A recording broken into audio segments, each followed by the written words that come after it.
Why you say I didn't have a ticket? Sir, you walked in the exit door and my staff warned me that they did not sell you a ticket. Larry Shelton recording on his phone as the manager at the AMC movie theater in Ahwatukee had police escort him out of the theater.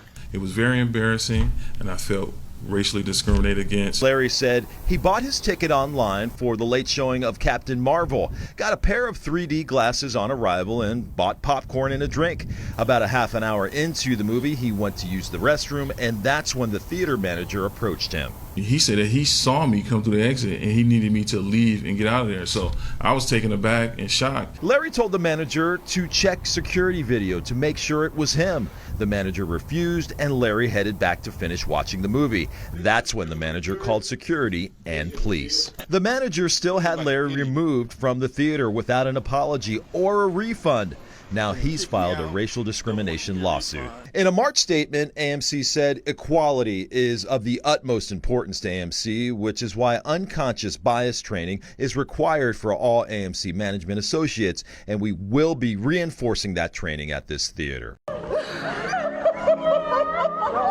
Tears of joy and disbelief as this family in China was reunited after more than 2 decades. Their story is a remarkable one. In 1997, their 2-year-old son was playing outside their home in Shandong province when he was abducted by an unknown woman.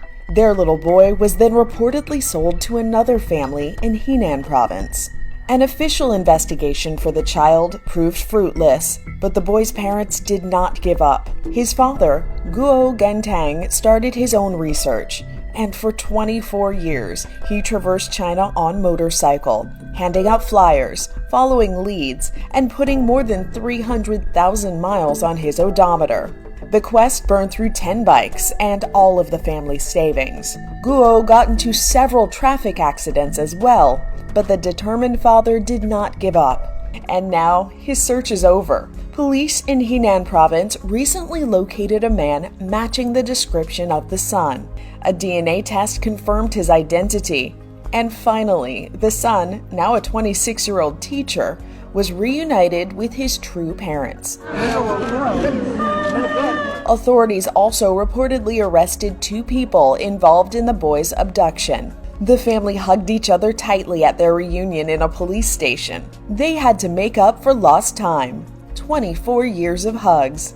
On Thursday morning, 84-year-old Lynn Richardson found this on her front door. I freaked out. A notice to move out within 24 hours. I said, "What do you mean you get out? Where do you want me to go?" Lynn's lived here at the Thomasville Apartments in Southeast Portland for about 5 years. And because they don't have, her name on the lease, they're essentially treating her like she has no rights, like she's a squatter. Lynn says a Legacy employee offered her 2 options: move or sign a 1-year lease at $1,200 a month. That's up from the $800 a month. We reached out to Legacy Property Management. Nobody wants to kick an elderly woman out on the street. That's not what this is about. By phone, Legacy's owner, Abraham Walsh, says the company's attorney advised them to take possession of the unit to protect their assets. He also said the company intended to offer Lynn a month-to-month rental option. It got lost in translation somewhere. Walsh says Lynn can stay through June, but she'll need to submit a month-to-month application, put down a deposit, and sign a rental agreement. A terrifying moment as a young woman makes a new TikTok video. She's dancing in her living room. Suddenly, a man has burst into the apartment through a second-floor balcony door. Who are you? Please get off. Initially, when I saw his hands in his pockets and I was standing there fearful, I thought maybe he was going to come at me with a weapon. As she backs out, she's able to grab an image of the intruder standing at the balcony door in Hagerstown, Maryland. Please get out of my apartment right now.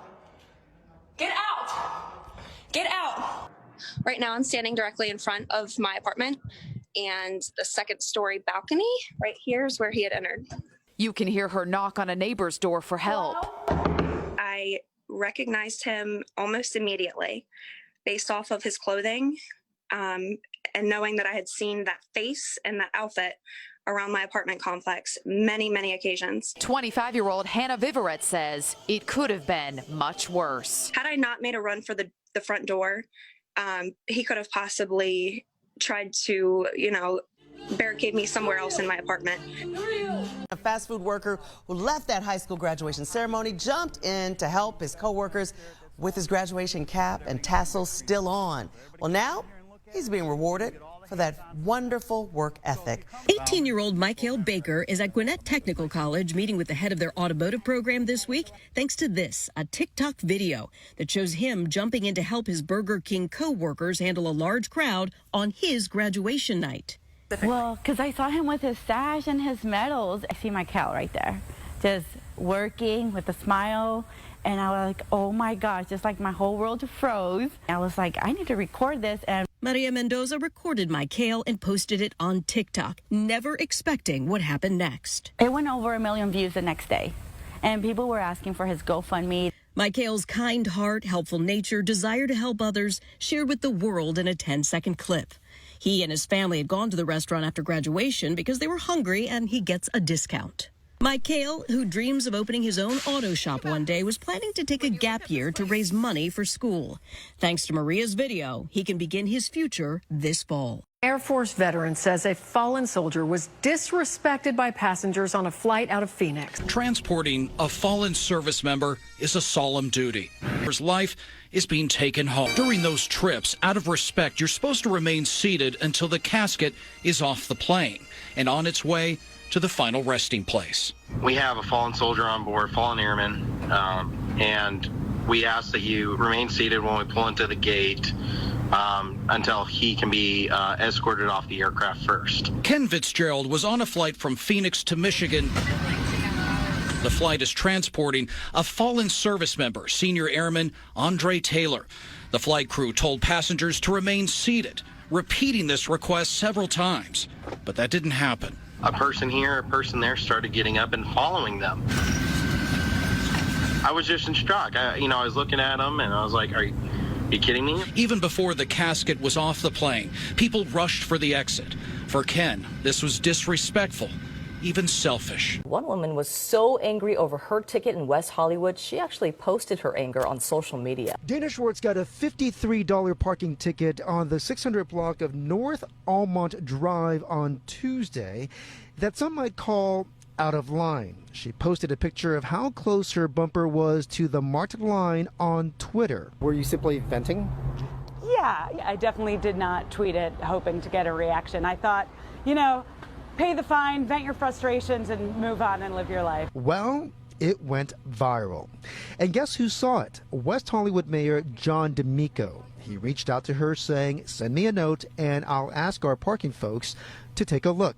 For me, it's kind of the exciting part of social media is that there's not really much of a filter. The ticket was dismissed and the two met for the first time while we worked on this story. I am so sorry to bother you over Oh, it's not a bother. We're fallible, we make mistakes, but we also do a lot of good stuff. Schwartz says she never intended to take on City Hall. A little bit disheartening when the thing that gets the most attention is just a frustrated tweet. But it's super relatable. Who hasn't been frustrated by a parking ticket? Howard Kirby likes to shop at the Habitat for Humanity Restore in Owasso. Last month he purchased a couch for his man cave. And this weekend he made a shocking discovery.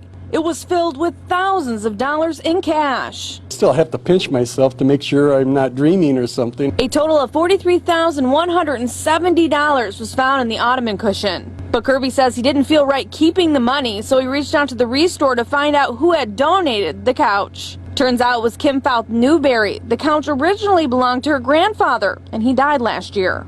It's just crazy. Today, the Restore held a big surprise for Fouth Newberry to give back every dollar found in the cushion. Why he's got money in cushions? I don't know. Complete awesome. Like, we talked about that. Kirby says an attorney told him that he had no legal obligation to give the money back, but he felt like he had to morally. Kirby says he could have used the money, but he feels better knowing that the money is with the rightful owner. The pints, I've heard it done so many other times, and I always thought, what would I do if that ever happened? Now I know. One Emory County garbage man is sharing a patriotic message after unknowingly being recorded taking an American flag out of someone's trash. I took an oath once to defend this country and our flag, and I still do. Last week, a neighbor spied the Marine Corps veteran taking an American flag out of the trash and folding it. He pulls up, he gets out of his truck, and he gets out. And I'm thinking, what is he doing? And then immediately I was so embarrassed. I'm like, oh my gosh. I was petrified. Brooke Cowley shared the video on Facebook, admitting to accidentally throwing away the flag and admiring her garbage man's actions. I wanted our community to really see what he did and to see the care and the love that he gave our flag. Gardner had no idea he was caught on camera. It's just something I do. He's saved at least a dozen flags from the landfill in his 11 years on the job. It makes me mad. I get angry. Sometimes it's a mistake. Most of the time it's on purpose. I have a problem with that. So I just take it out, take care of it. No matter how busy this garbage man gets, he'll always make time for his country. Jennifer Dowker is a boat captain who gives tours of shipwrecks, so she knows all about sunken treasure.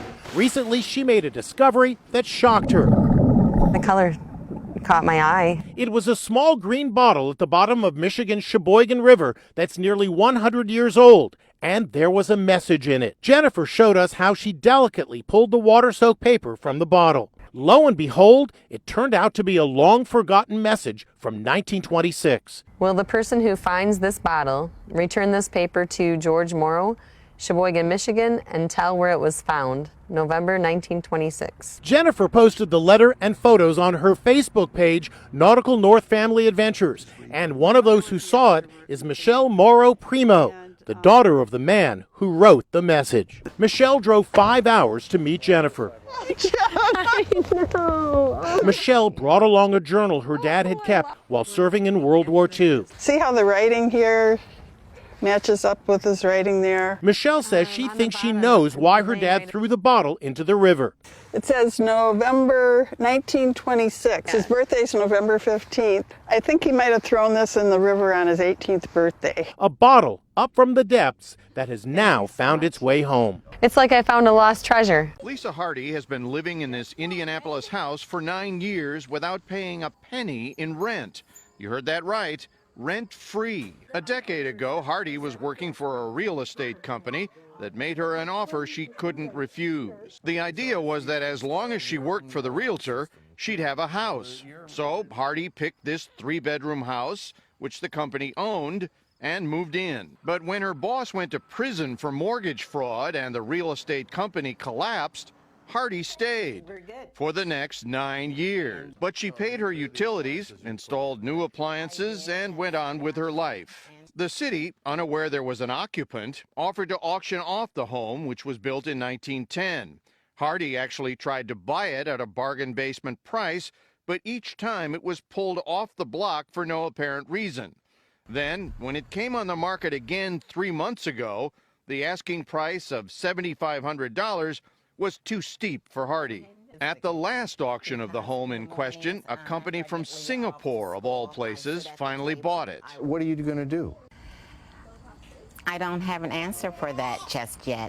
A Paulding County homeowner's looking for solutions after her builder crossed the line onto someone else's property. Charmaine Russell knew there was trouble when a new builder tore up what she thought was her yard for a house next door.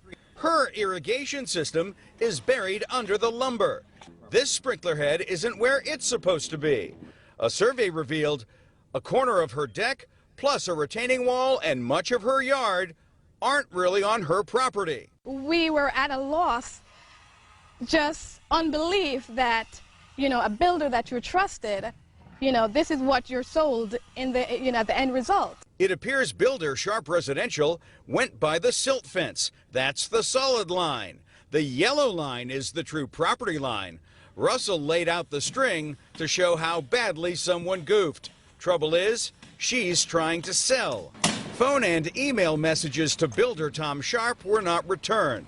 I called a local real estate attorney only to find out his firm did the closing. This has now become a waiting game. You don't know what's going to happen. This is our investment. Family booked an incredible 72-day cruise and purchased travel insurance just in case the unexpected happened. Unfortunately, it did, and the family wound up with a $45,000 bill their insurance company is not paying for. Pat Winshee and her family travel a lot, and when they booked The travel agent asked if they wanted travel insurance. Good thing they did, because once they arrived in Japan, Pat fell ill and had to be hospitalized, and her doctors did not have good news. So he said, how long can I keep you in the hospital? And I said, how about 1 day? And he said, no, you need to cancel the whole rest of your trip. Pat knew her hospital stay would be very expensive, but remember, she had purchased insurance for the trip, which included medical care. Pat eventually recovered, and as soon as she got home, she submitted her hospital claim to Aon Travel Insurance, the company used by the cruise line. Aon kept asking her to resubmit her itemized expenses, including not only Pat's hospital stay, but other expenses like the family's extended stay in a hotel, which all totaled around $45,000. The claim dragged out for months without any kind of a payment. Getting no answers, Pat reached out to On Your Side, and we contacted Aon Insurance, which agreed to take a closer look at Pat's claim. They determined that Pat's policy only covered her cruise, so when Pat canceled the cruise, all of her other coverage stopped. They did cover the $8,000 cancellation fee for her cruise, but since her medical bills were not related to the cruise, they are not covered. Pat says she can't believe it. Rescuers are desperately searching for survivors after catastrophic flooding in central Texas. Among the missing are a group of girls from a sleepaway camp. Overnight, 12 inches of rain fell within an hour, turning Kerr County into a catastrophic flood zone. First responders launched dozens of rescues along the swollen Guadalupe River, flooding several children's summer camps. Dan Patrick is the acting Texas governor. Out of the over 700, we have the number of about 23 not accounted for. This helicopter swooped in and rescued a young camper from the top of a tree. Photos from inside one of the camps show children being evacuated. We will do everything humanly possible 24/7. Torrents of floodwater ripped away homes and cars. Residents were told to evacuate and move to higher ground. Barry Adelman was staying at his grandmother's home by the Guadalupe River when he was jolted awake by the sound of water. From the house, Adelman took this photo of a family friend clinging to a tree. She told us she was floating down the river with her husband, and her husband kept telling her to grab anything. That woman's husband is still missing. The scar marks on the trees back here, 25 to 30 feet high, that's where homes and RVs were hitting them as they washed down the river. Only on 4, a lawn mowed, and the anger for that action is growing. It centers around the city cutting a South City woman's yard, damaging her plants, then expecting her to pay for it. The Kincaids care about their yard, mowing and planting in raised beds, working to grow a variety of apple and walnut trees. The family moved into their Tower Grove East home in 2015, which is why this story is so perplexing. More heartbroken that people would do something without your permission to your property. On April 16th, they came home to find their yard mowed, but worse, their trees damaged. So when they came through, they weed-eated and took all this bark off. And what that will eventually do is kill the tree. It's just like a slow death. It wasn't until this weekend when they received a bill from the City Forestry Department that they found out who mowed the lawn. The City Forestry Department is now claiming this was all a misunderstanding. The home was inadvertently left on a vacant property list, and while normally city forestry employees would know to skip a yard that appears occupied, the new contractor hired to help did not. They had to have heard our dogs barking inside the home, and I have a hard time believing that this looks like an unoccupied property. This may look like an ordinary melon, but it isn't. How much does it cost? A whopping $400. This is where you'll find that high-priced melon at the Farm and Forage Market in the swanky Hamptons. The rare melons are bought at auction in Japan. What makes this melon so special? Essentially, the farmer, instead of growing 6 or 7 melons on a vine, they'll cut the flower and they'll grow just one at a time. Basically what happens is that single melon is like the most sweet and the most juicy it possibly can be. They sliced into this baby and I just had to take a bite. It's very juicy. It's very good. Real Housewives of New York alum Bethany Frankel is personally worth a reported $80 million. But even she was surprised at the price and wondered who bought one. Is it a billionaire or a celebrity is all I want to know. So, how much would groceries for a dinner party for 4 cost? Your total today is $741.74. $741 for all of this dinner party food. Yes. That's a very nice dinner party. $400 melon not included. Deborah and Scott Center have a beautiful new roof. The only problem, it's by accident. He was on a business trip and I decided to randomly go with him. So we were about 5 hours away. Meanwhile, here in Oklahoma City, we had an entire roofing crew show up at our house and they start going to work completely tearing off our roof. The only problem was we didn't order a roof. It took a few hours for employees to notice the mistake. Somebody had texted numbers and had inverted 2 numbers and sent the crew to the wrong location, to our house. And then I think the project manager showed up at the right house and said, "Where are you guys? Where's the crew?" And they're like, "We're at the house tearing off the roof." And that's when we got a pretty frantic phone call. They sent proof of the mix-up. The blunder cost Graco Roofing and Constructions a pretty penny. About $30,000. But saved the center's money. They came over here a couple days after they finished it, and he's like, "Hey, I just want to come and personally apologize. Here's your warranty. Here's the information on the roof. Give it to your insurance company. It's going to save you some money. We've got a new quote now that's going to save us $3,500 a year on our insurance premium."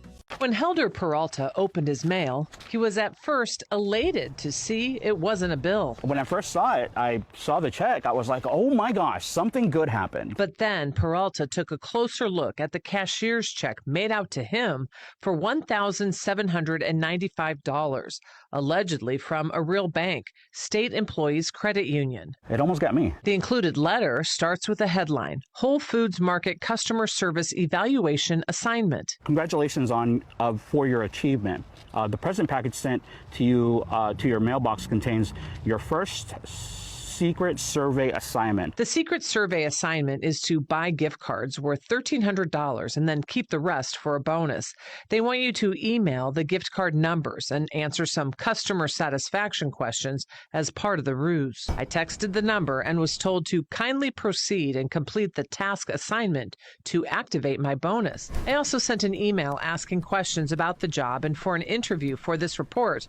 The person again told me to finish the assignment to get my bonus. If it's too good to be true, it is too good to be true. We're just trying to figure out some way to live without being under a bridge. Teresa Shepard loves the 3-bedroom home she's lived in for 3 decades in Cartersville. They pay $575 a month in rent. But she says her landlord only gave her a few days' notice she was selling the home to a new landlord who wants to triple her rent. Okay, my husband and I got paperwork to show, we make $2,057 a month. And it's not a lot of money anyway. She and her husband are disabled senior citizens on a fixed income. So I'm like, well, if I do that, then am I going to either not live with power or not have water and gas? Or if I have both of those, then I can't eat. She told me they've started selling their dishes to afford a new place to live. She asked whether it's legal to raise rent like this. To verify, we turned to attorneys George Nowak and Tom Salata, who specialize in real estate. Both attorneys say at the end of a lease, a landlord can demand any rate for a new one, and owners have the right to sell a home, even if it's occupied. Imagine taking a walk with your newborn, and suddenly you're mistaken for being homeless and a kidnapper. Someone called the cops on me, thinking that I was a homeless person with a baby. Cops actually come to their front door. I just thought it was a joke. I was like, there's no way. I spoke to Chapman Hamburg and his wife Hannah about their ordeal. Turns out Dad's only crime was looking tired, as many parents do when they have a newborn. Chapman says the ordeal unfolded while he was giving his wife a break from baby duty. Cops say a neighbor from around the corner reported the possible kidnapping and even followed him home. When police got there, they found the dad at home with wife and kids, and everyone laughed it off. Were you shocked? What did you think? We were pretty shocked. His video went viral with 50 million views. It's just crazy. Some good is coming out of it. Chapman, who's an artist, says the incident inspired him to sell prints of a portrait of him carrying his child and donate a portion of the proceeds to the homeless. And a local mom says she was sleep deprived and running on empty. Does that sound familiar? When a stranger stepped in to help when she needed it most. Life at Rebecca Patterson's Pearland home is, well, chaotic. No, Jacob. She's mom to 2-month-old Aiden and 2-year-old Jacob. A picture that's been shared online tens of thousands of times. It was taken Monday night at the Target in Pearland. The baby starts crying and Jacob starts crying harder. But Rebecca says what was supposed to be a quick trip to the store started going downhill quickly. That's when she says a woman walked around the corner and offered to help. Very calm, very sweet, tell she was kind. The woman was a stranger. Rebecca calls her an angel. She goes by Tiffany Guillory. I said, go ahead and do your grocery shopping, and I'll just hold Jacob and I'll talk to him. I picked him up, I put him in my arms, and I talked to him, you know, with a soothing voice. They walked around the store for 45 minutes, and as Rebecca checked out, she took this photo and shared it in a private Pearland Moms Facebook group to thank a stranger for her kindness. I've been there. I have, 2 kids, and it's frustrating, and that baby is 2 months. It was found inside a Titusville burger joint. And as West 2's Megan Moriarty tells us, what's written on that dollar has a lot of people talking. Rob Buffalo and his wife opened the business in 2020. But last week, they discovered something that stood out. It was just the end of the evening. We went home and we were counting out our banks for the evening. And as I'm sitting there doing my thing, it caught my eye that I knew it wasn't the ordinary bill. It had 4 signatures. The names read Hoot Gibson, Bill Shepard, Jerry Ross, and Mike Mullane, which happened to be the names of 4 of the 5 astronauts aboard the STS-27. And once he realized what might be in his possession, he reached out to the American Space Museum. And he just blindly sent me a message to the museum that with a picture of this dollar bill, and could I authenticate it that it was really what he thought it was.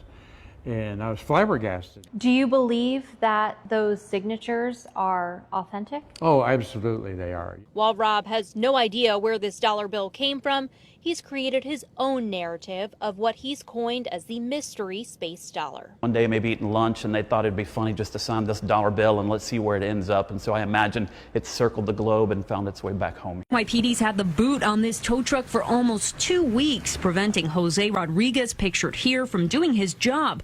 Ironically, his boss says he got the boot because he was doing his job. May 30th, the company, Finest Towing, was alerted that a bank wanted this car on Richmond Terrace for repossession. Rodriguez hooked it up for a tow and abruptly found out the driver is a detective at the 120th precinct across the street.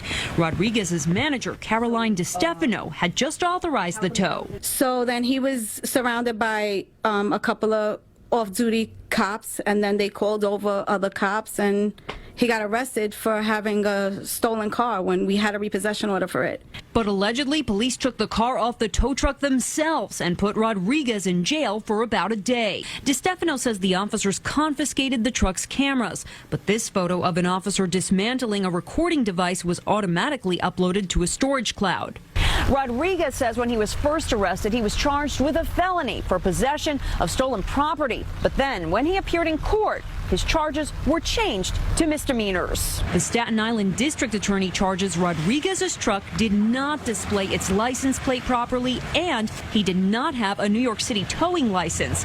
DoorDash mistakenly overcharged a popular South Bay bakery more than $100,000 in commission fees. Cupertino-based La Patisserie is a beloved bakery known for its large display of European pastries and custom wedding cakes.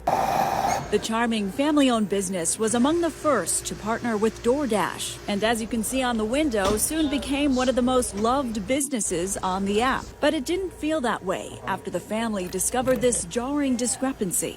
We had trusted DoorDash, and so it was just an indescribable feeling. Nika says her uncle, the family's accountant, just happened to be checking the financials and found the tech giant was charging the small business more than double what they should be. A 30% commission rate when the contract clearly states it should be 13%. Records show this went on for 8 years, amounting to more than $100,000. It went from heartbreak to frustration as the family tried to get their money back. Nika says at first, DoorDash acknowledged the mistake over the phone and via email, promising to make amends and refund the amount owed. But the tech giant's original offer was around $42,000. less than half of what they lost. That taste turned sour as the family tried following up again. Nika says for months they were ignored until a DoorDash representative finally emailed in 2024 promising to refund them within 14 days. But that time passed, and we never got paid. If you drive along South Parkway West in South Memphis, you will see a dilapidated blue house with a Hyundai sedan in the driveway. That's where you'll find 81-year-old Christine Marshall, who neighbors call Mama. She is nonverbal and communicates with pen and notepad. We asked her what happened. She wrote back, throat cancer. Through all of her challenges, her love for her South Memphis home remains. Did you have a lot of great memories in this house? Mama told us she lived in the home for 30 years until a neighbor's tree that extended over her roof for years later collapsed, leaving permanent damage to her home. Insurance will not fix it, and the home is now unlivable. So Mama has slept in her car for the last 3 years. This don't make no sense. The tree must have fell on it, and then nobody do nothing but put this rag on top. Because last year, when I looked at it during the winter, it doesn't make sense. It doesn't make sense. Darren Rivers, who lives in the neighborhood and gives Mama water bottles and ice cubes to stay cool, says this can't go on. It's hot out here. I said, the house is falling in. She's sleeping in her car. Ain't nobody else around here even paying it no attention. You got 4 churches over here that does what? Nothing. A woman says that she was not allowed to board a Spirit Airlines flight in Miami because of what she was wearing. Your boarding pass, please. As Tanasia Grayer approached the Spirit ticket counter, tensions quickly grew. She was just told she wouldn't be allowed on her flight back to Chicago. I'm right here. You need to get out my face. You don't have to address me like that. You can say whatever you need to say from right there. You don't have to get in my face. You don't get to tell me what to do. And you don't get to tell me what to do. Yes, I do. Grayer says it all started over this outfit she wore to the airport. She says she wore similar shorts while traveling on a plane to Miami on Sunday. She says her luggage made it onto the flight, but she didn't. I had my robe on. We were getting ready to board the plane, and the lady at the front desk, she stopped me and said, "You're not getting on a plane like that." So I looked at her and I said, "Like what?" She said, "With those shorts." I said, "Everybody here has on shorts. What's the problem with my shorts?" And I've been in this airport for 40 minutes with my shorts and my robe on, and nobody addressed me about my attire. I'm confused. This is crazy. And identical twins decided to become doctors. Kelly and Kayla Bingham even got into the same med school, the Medical University of South Carolina. They excelled right up to their second year final exam.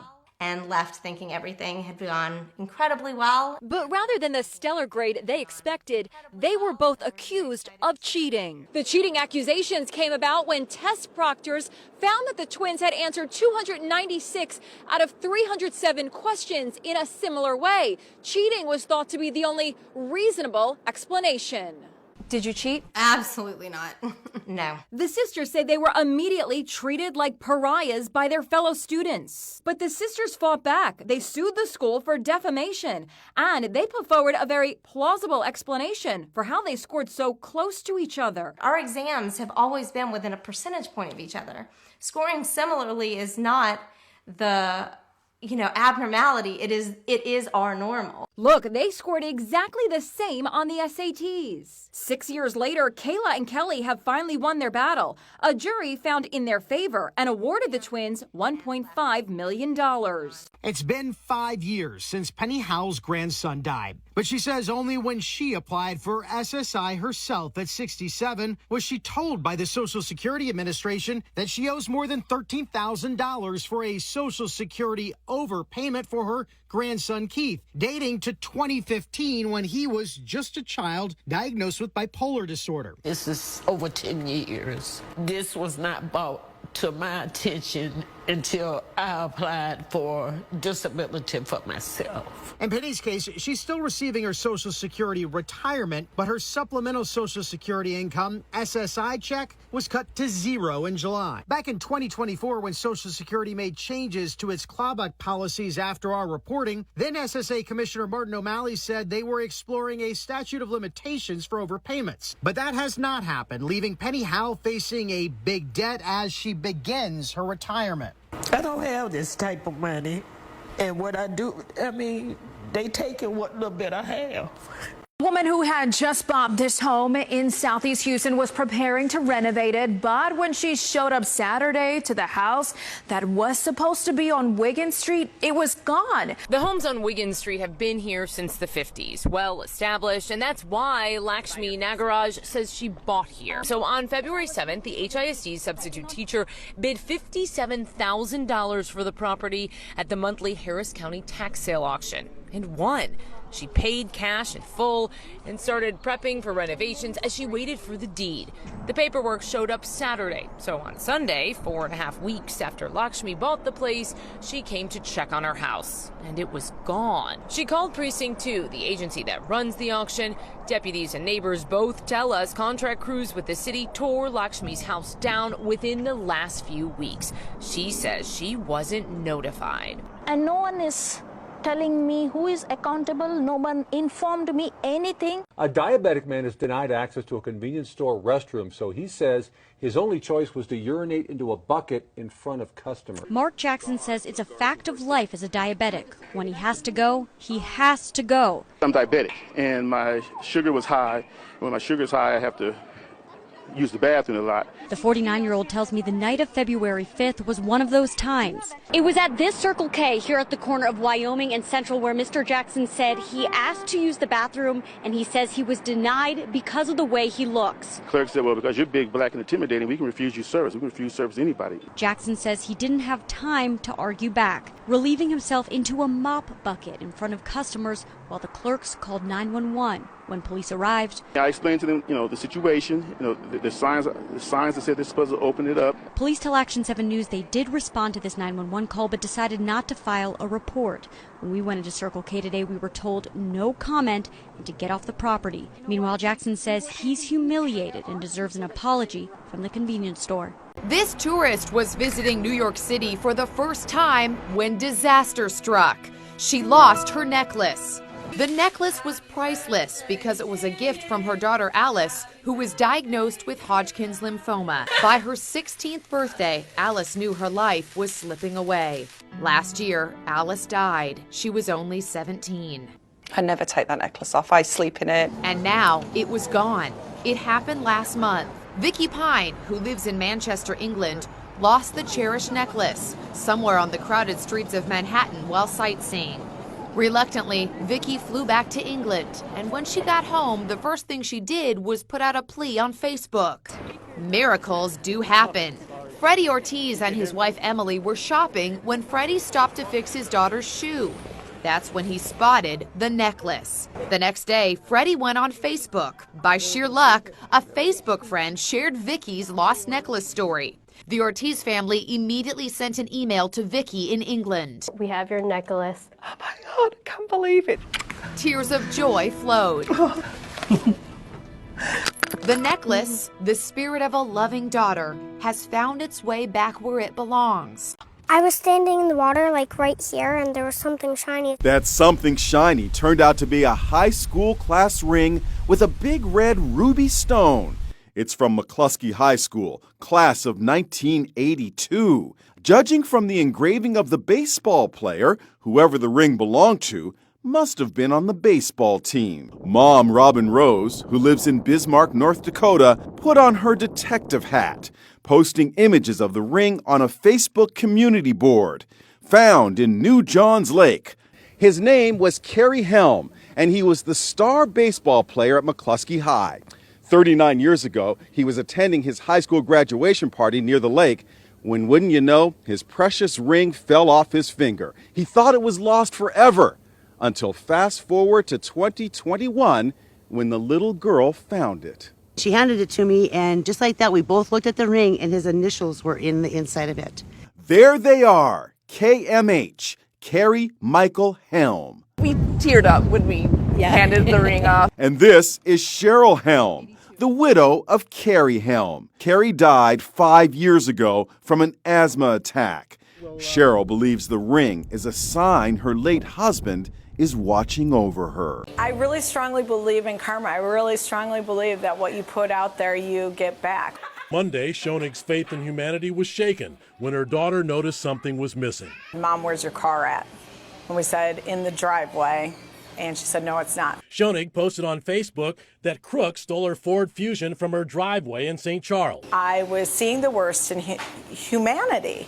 Until a total stranger, a biker dude, decided to get involved. A gentleman by the name of Mick Sexton was working in his garage with a friend of his and saw a suspicious vehicle. Spoiler alert. The car was recovered near Sexton's house in the Hill neighborhood after he called 911 and police caught the car thieves. Well, I've been a victim of crime myself. I've had my car stolen before. When Schoenig got her car back, thumbs up on Facebook, it looked a lot different than before. It had red rims, a red racing stripe down the sides of the car. It looked like it was pimped out. Friday afternoon at Cardinals Car Wash, Trent McClellan was unpimping what Schoenig now calls the karma car. Well, the biggest problem with the so-called karma car is the car thieves painted the wheels red.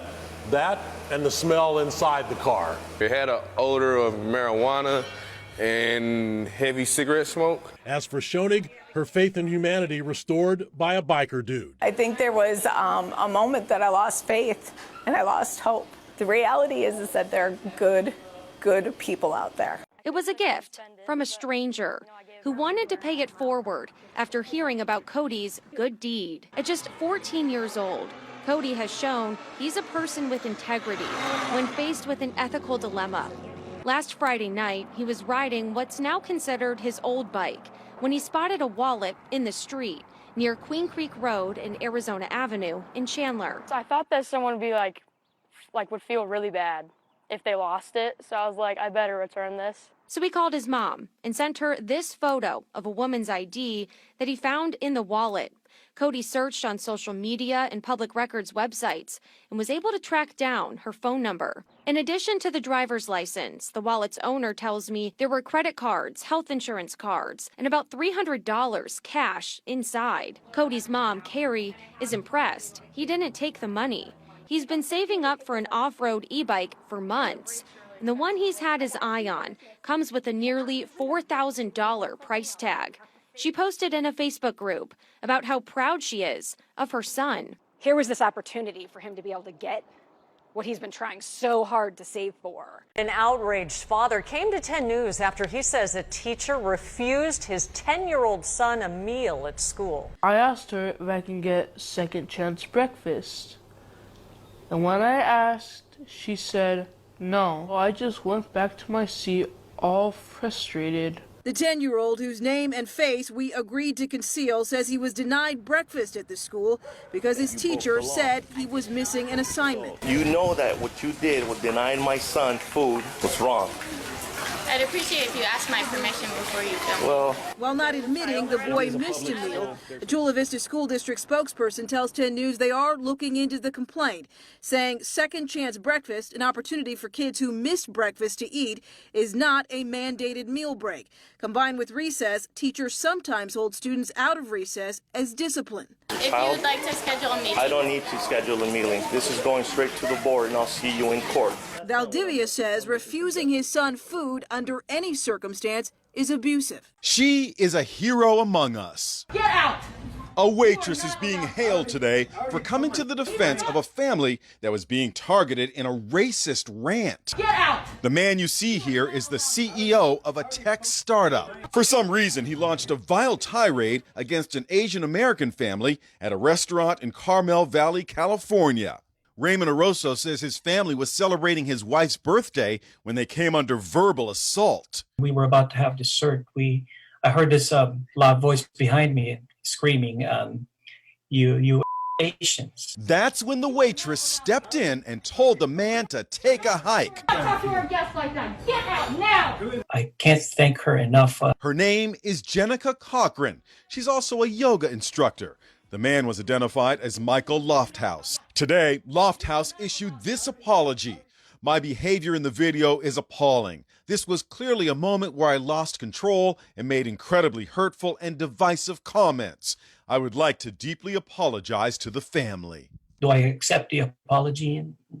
No, I don't, because it wasn't heartfelt. He didn't mean it. We are following breaking news out of Hawaii, where we are getting reports that a tsunami has started hitting the islands. It comes after a massive 8.8 magnitude earthquake struck off Russia's far east Pacific coast. That happened about 6 hours ago, and so far there have been reports of flooding and some damage at Russian ports and coastal factories in that region. Tsunami warning sirens have been blaring across Honolulu, and alerts have been sent out urging people across Hawaii to evacuate to higher ground. Right now, it's not clear if there's damage or injuries. It's also not clear at the moment exactly how big the tsunami waves are or if there's any flooding. Alaska and the entire west coast of the U.S. are also under either tsunami warnings or advisories. Those waves measured about a foot. That is less than the nearly 10-foot waves initially projected. The rest of Japan, though, is now also seeing the tsunami's effects. Places in Central and South America have also issued tsunami alerts. This is the strongest earthquake to hit the planet since 2011, when a 9.0 magnitude quake struck northeastern Japan. There you go. Breaking news, High Noon has recalled several of its beverages after mistakenly labeling them as Celsius energy drinks. This means that people who thought they were drinking a non-alcoholic energy drink were actually consuming an alcoholic beverage. According to the company's announcement on the FDA's website, the recall involves 2 specific production lots of High Noon Beach variety packs, which contain 12 fluid ounce cans. These cans were accidentally mislabeled as Celsius Astro Vibe energy drink, sparkling blue Raz edition with a silver top. Consumers who drank the liquid from these mislabeled cans could unintentionally ingest alcohol. The dangers of unintentionally consuming alcohol, especially when it is mislabeled or accidentally added to food or drinks, include health risks to minors. Alcohol can severely affect children or adolescents, even in small quantities, potentially causing alcohol poisoning or developmental issues. Adverse reactions for alcohol-sensitive individuals. People with allergies or sensitivities to alcohol could experience serious reactions. Alcohol consumption can impair cognitive function and motor skills, increasing the risk of accidents or injuries. Elderly residents wanted security doors, but tonight the ones who had them installed are being threatened with eviction. When Marlene Azine goes to her door, she can't reach the peephole to look through. She also doesn't hear well enough to always know who's on the other side. Downstairs neighbor Georgia Bentley has similar problems. There's really no protection at all. You just open the door and anyone could walk in. The ladies say they received verbal permission from managers to install security doors with their own money. For a short while, it was a godsend. The security door is the only thing we have. Then the eviction notices came. The complex near H Street and Owens had reversed course. No manager would speak to me. I was referred here to the property management's main offices, and a woman inside named Dora told me that the reason the security doors are a violation of the lease is because the company simply can't afford to allow them. Because we pay the utilities, the company has a policy that we do not allow security doors. She says residents with security doors tend to leave their front doors open, significantly increasing the power bills. It's an alteration forbidden in Marlene and the others' lease. What are they doing in the stands? Shaking violently in a game where children and adults are right next to you is sheer madness. A couple was caught on camera allegedly engaging in explicit behavior during a live baseball game, sparking outrage over public morality and safety. The video quickly went viral online, and it's truly hoped that minors can be shielded from it. This incident has drawn comparisons to past public controversies, including New York's infamous blanket couple. However, many believe this recent incident is more severe because they made no effort to conceal their actions. Outraged viewers question the legality of such behavior, especially in a family-friendly environment. Many also pointed out that from the Coldplay kiss cam moment to the latest viral scandal, inappropriate behavior at public events is showing a concerning trend. Online users have already given the couple a nickname, which is common in such viral incidents. It is currently unclear whether the couple's identities have been confirmed or if authorities have taken action. However, it is certain that this video has once again sparked discussions about boundaries, personal responsibility, and public morality at large events. A New Jersey family with 2 children who were disabled recently found themselves in a tough situation. Their home went into foreclosure as medical expenses piled up. 24-year-old Alexis Dick has lived with this potentially deadly disease her entire life. Her brother has too.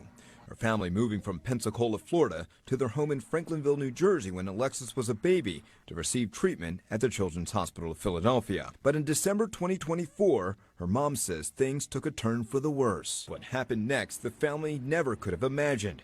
While in the hospital, the family got a notice that their home was in foreclosure. They had fallen behind on their mortgage payments. While mom was taking care of the kids and in the hospital with Alexis every day, dad was the only one bringing in an income. I feel like it just doesn't take much anymore. This is Trinity Jagdeo. She's been Alexis's best friend since kindergarten. In fact, Trinity started a nonprofit called From We Can't to We Can because of Alexis. The organization helps families dealing with disabilities who might be struggling financially. They've actually never qualified for any disability benefits because their dad is a union worker. Trinity deciding that she would go to the sheriff's sale herself and try to buy back her best friend's home with the money raised from generous donation.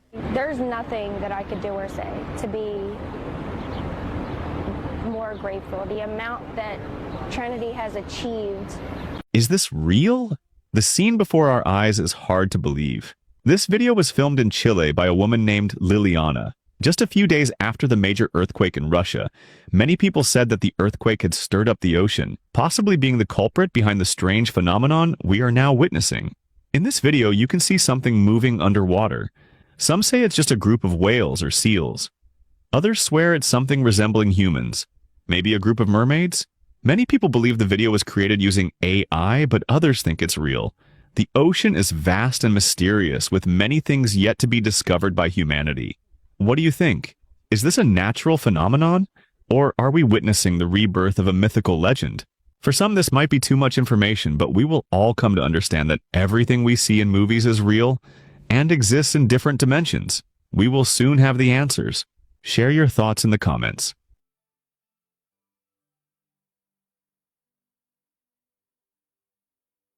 I went through 18 mailboxes. You heard him right. Rod Valier of Bay City says his mailbox has been hit 18 times. Most recently, this morning. And if you go $100 a pop, that's $1,800 worth of mailboxes.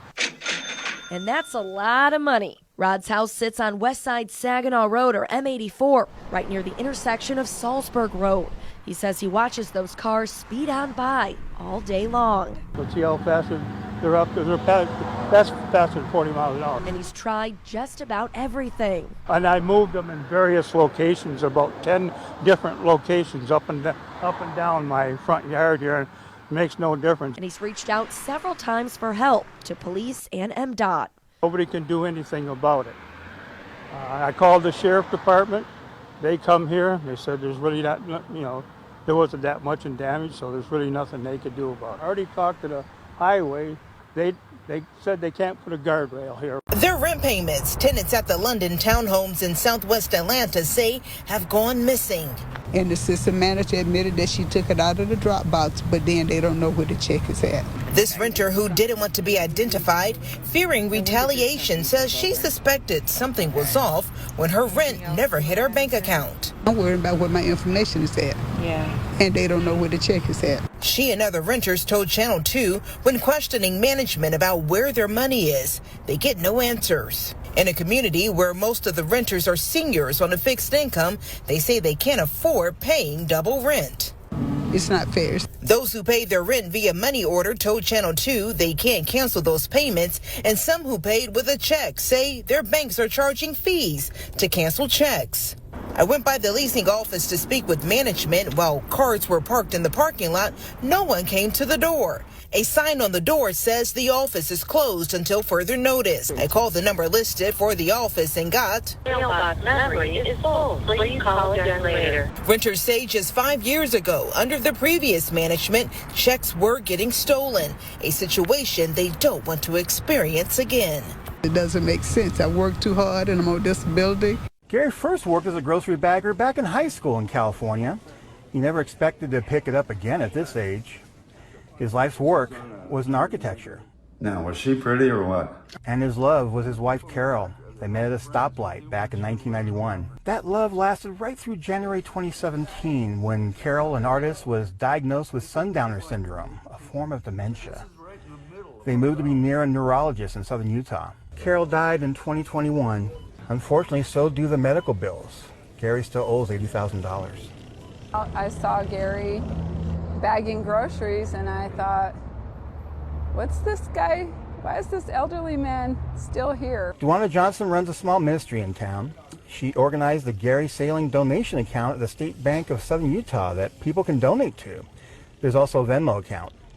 So we started a fundraiser and people have been messaging saying that they see him all the time and they really love him. There is no way I'm a hero.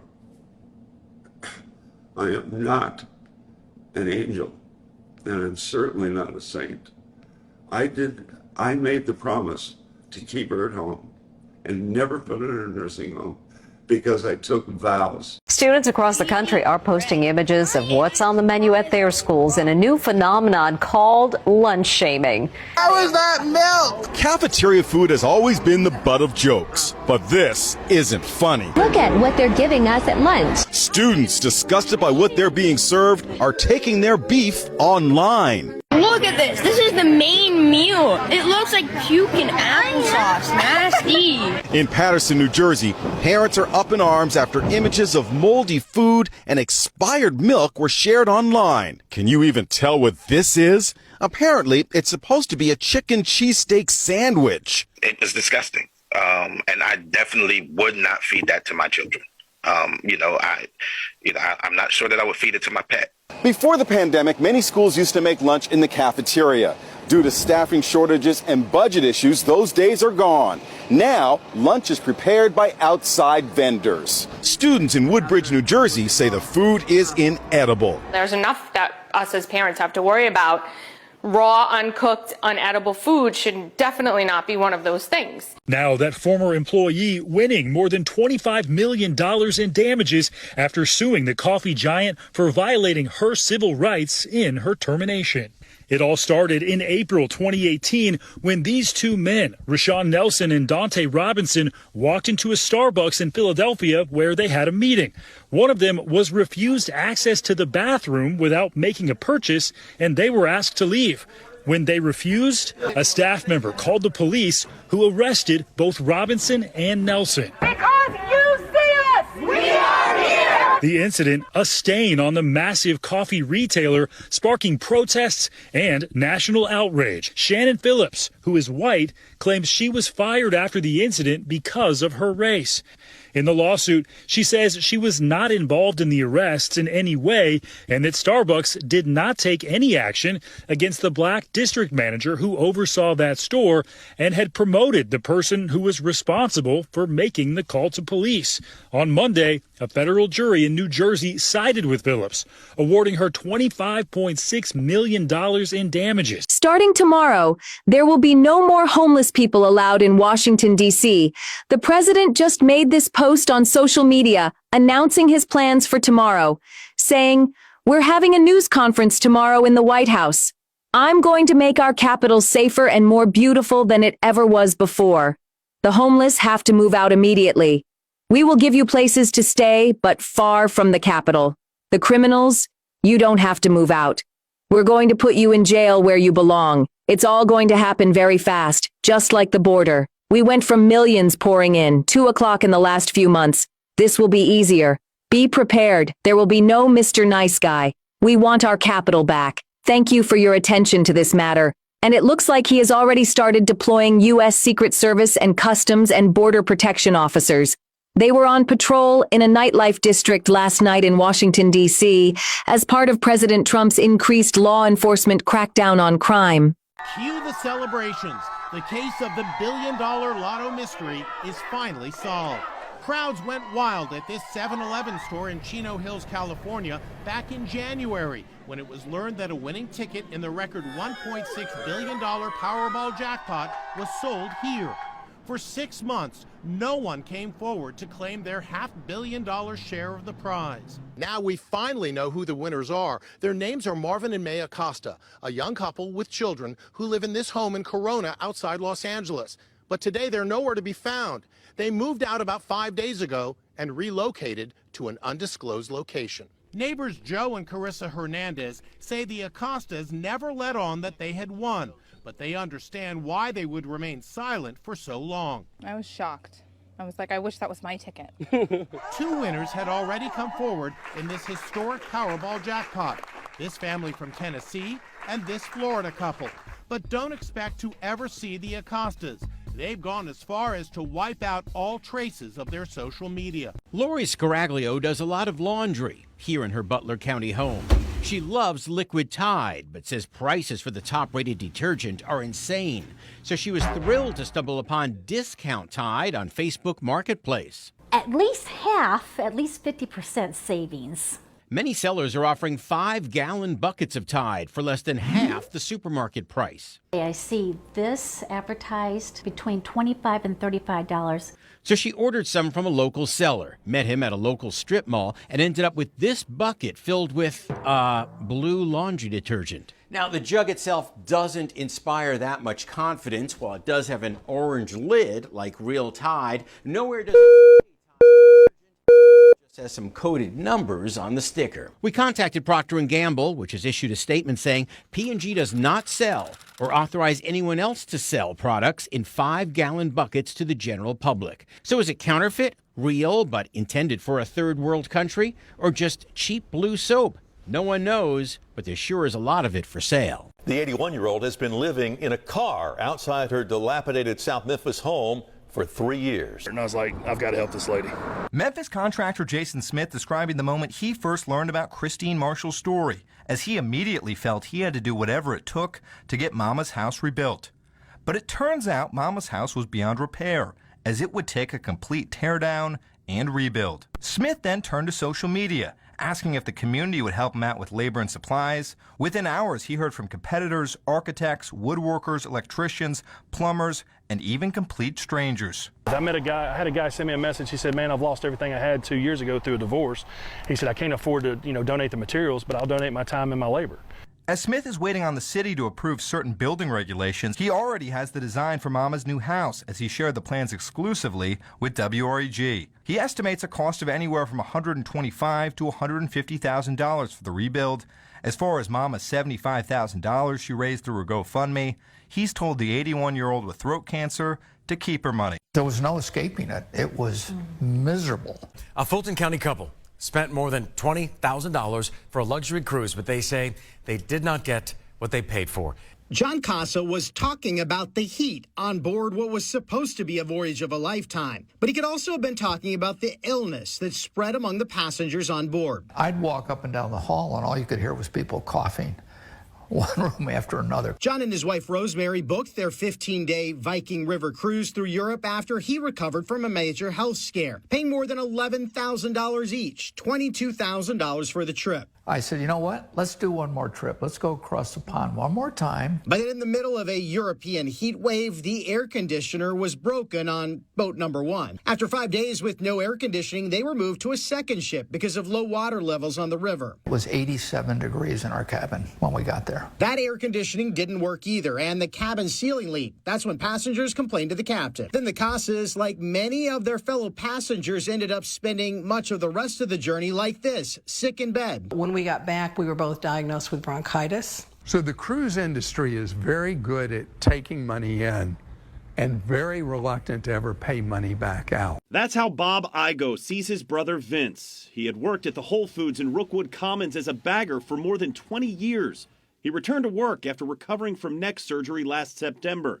Then in January, Vince and Bob were blindsided. They wanted to get Vince to retire. When he said he didn't want to retire, they fired him. They said they didn't know if he could do his job. Then they said that he had too much unpaid time off. So they gave a lot of different reasons that were all kind of dependent on who you were talking to. While Vince tries to keep his sense of humor, it is.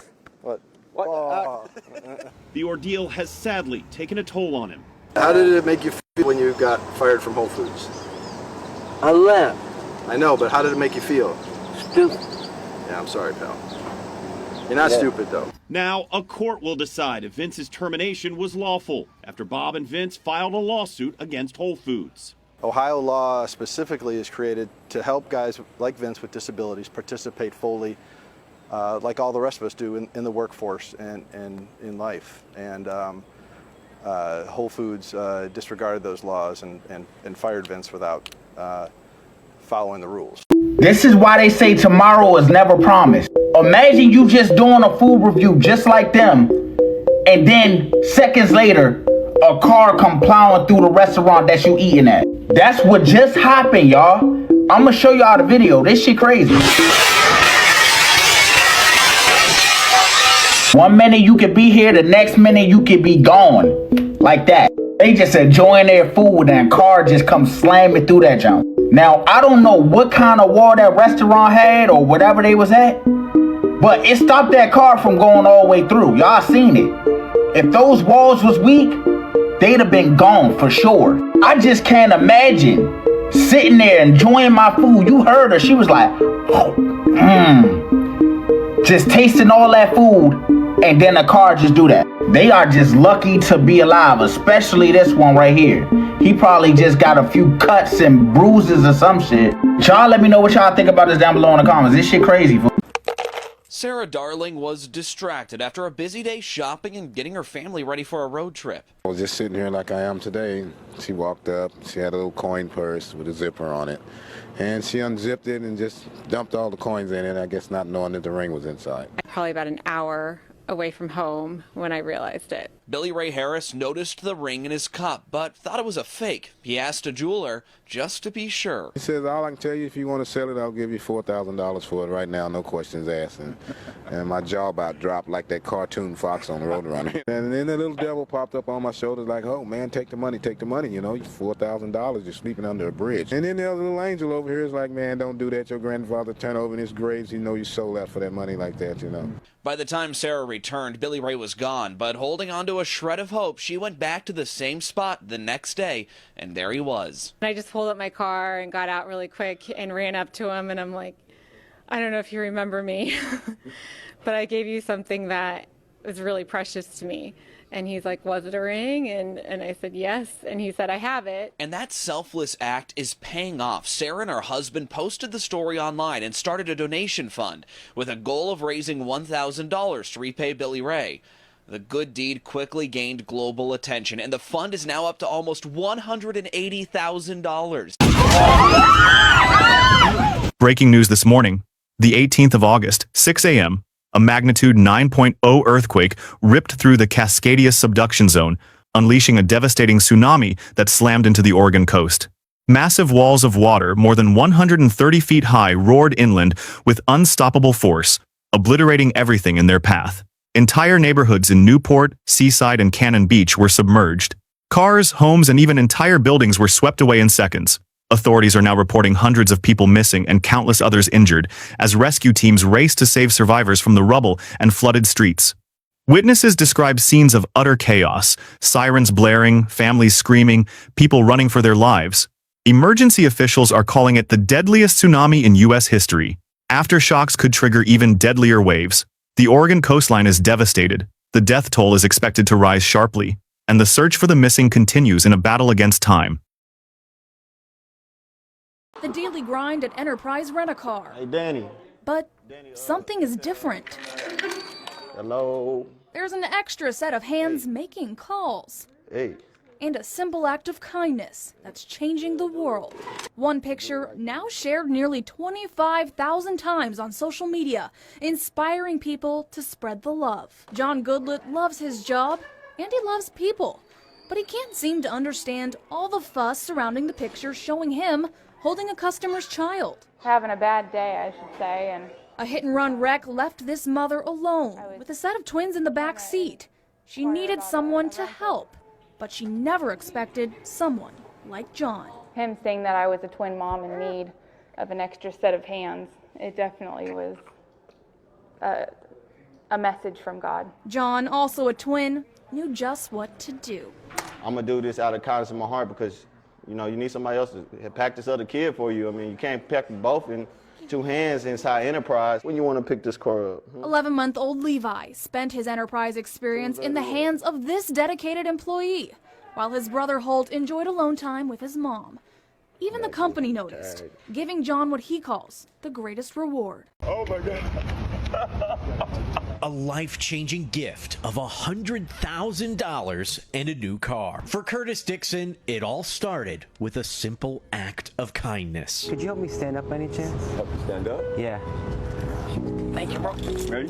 This is Curtis helping a man who he thought was blind. But what he didn't know, this is actually Zach, better known as MD Motivator, an influencer with millions of followers. Curtis was about to pawn his wedding ring at American Jewelry and Loan to afford his electric bill. Zach asked him if he could lend him a few dollars. I'll have a couple bucks when I come out here. I'm going to pawn my wedding ring, man. But I just shut up yesterday, man. But I'll have a... Are you sure? Yeah, I'll give you a couple bucks. Thank you, man. Bless you. All right, And when Curtis returned, he tells me he's not blind. I'm like, whoa. So I'm testing him. I said, how many fingers? He says 2.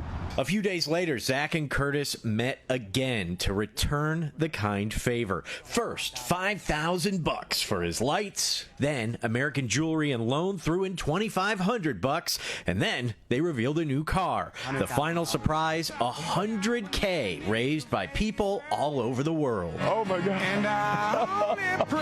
We need more people like Curtis in this world. And I keep asking him why he helped. Why'd you help me? I helped because God told me to help you, first and foremost. And he's no stranger. I mean, I would do it for you. I would do it for anybody else. A teenager holds a sign telling the world he wants to find the dad he has never known. I'm not asking for anything, just would like to meet my biological father. 18-year-old Jet Collins doesn't have much to go on.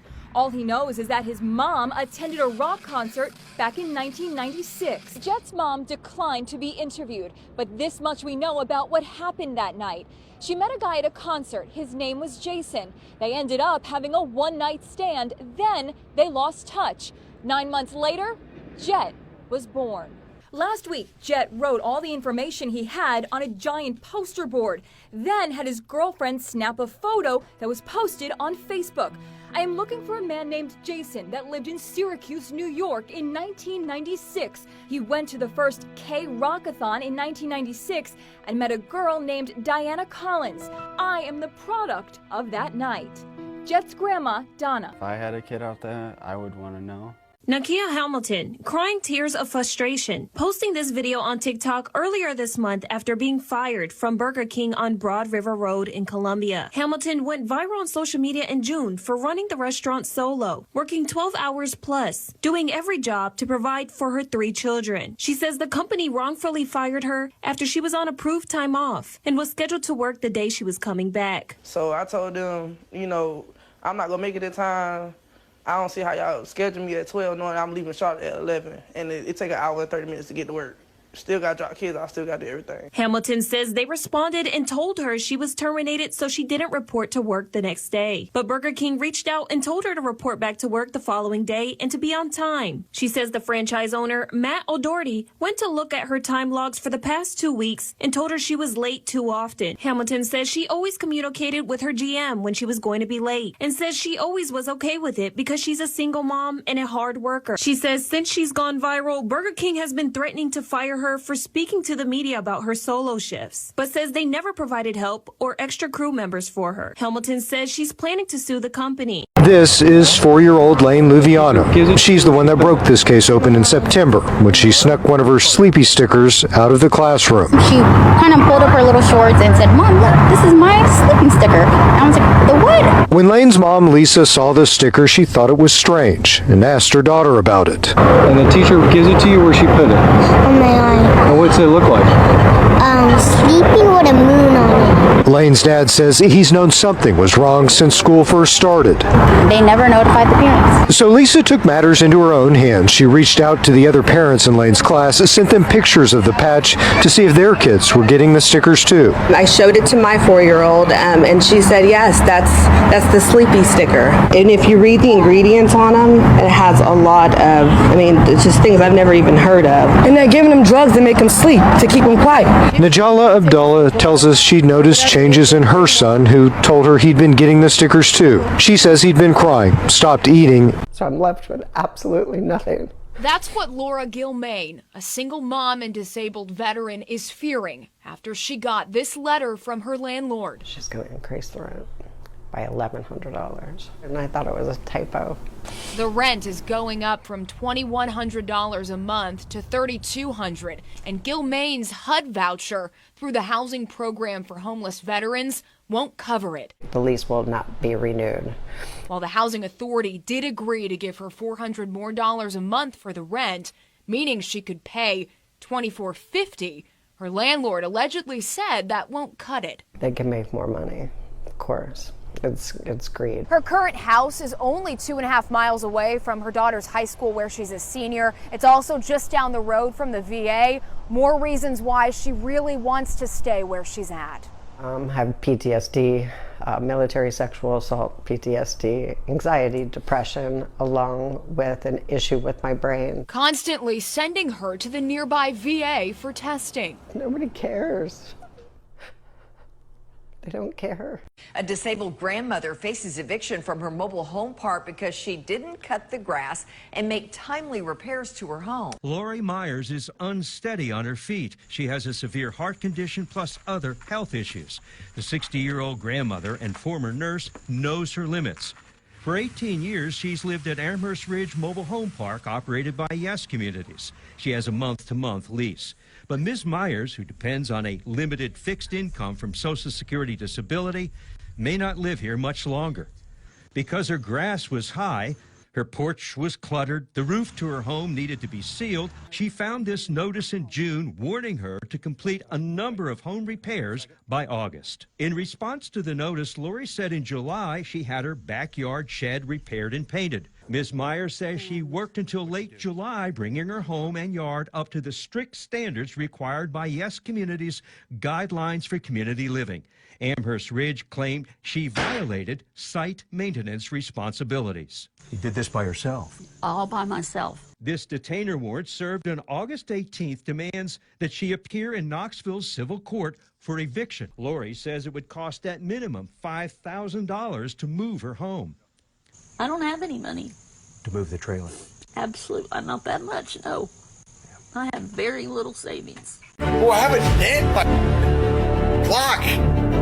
Attention, your head may be slowly collapsing. This is not Photoshop, nor is it a joke. Scientists warn that prolonged use of headphones may cause permanent indentations in the skull. What was once merely a prediction is now backed by photos of Twitch streamers and gamers. Indentations, recesses, and distorted shapes are quietly occurring worldwide. Curtis shaved his head for charity, thinking it was just a gaming stunt, but ended up with a noticeable indentation. Inspired by this, other gamers began shaving their heads, taking photos, and uploading them to social media. This isn't just an aesthetic issue. Scientific research shows that prolonged headphone pressure can impair scalp, blood circulation, and may even alter skull structure. This is a reality unfolding before our eyes. Experts warn that the impact isn't limited to the head. It may also cause subtle changes in the shape of the hands, abdomen, and even the spine. Players are so engrossed in their screens that they ignore the warning signals their bodies are sending.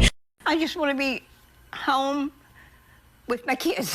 Helen Townsend takes pride in her Pasco County property for herself, but one thing keeps this from truly being a home. She is legally prohibited from sleeping here, even though she paid $80,000 cash for the house more than a year ago. Helen went through a used mobile home broker from Central Florida, and the house was delivered last year, but because of red tape and misunderstandings, setting up the home and getting inspections has been slow.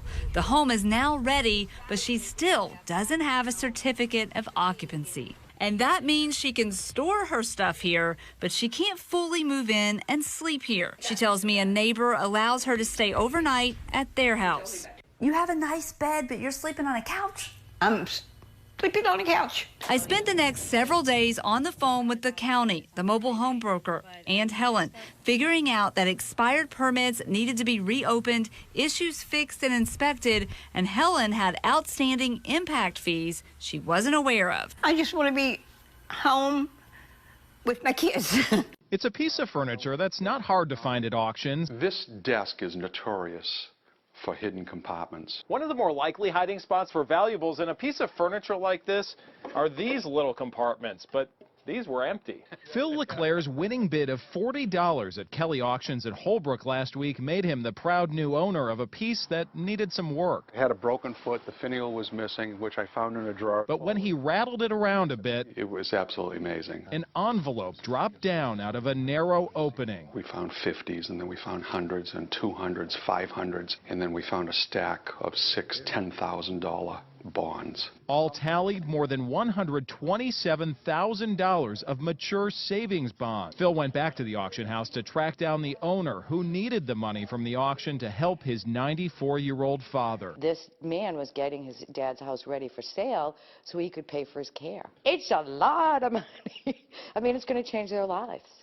You know, completely change their lives. And this surprise could not have come at a better time. Oh, that's what I said, Happy Thanksgiving. He said, oh, it will be now. With the crown placed upon her head, Christine Marshall is given the royal treatment at Mount Zion AME Church on South Parkway. From living in her car outside her dilapidated home to looking at plans to have her home rebuilt for free, the 81-year-old story has warmed the hearts of thousands across the country, especially those at the church.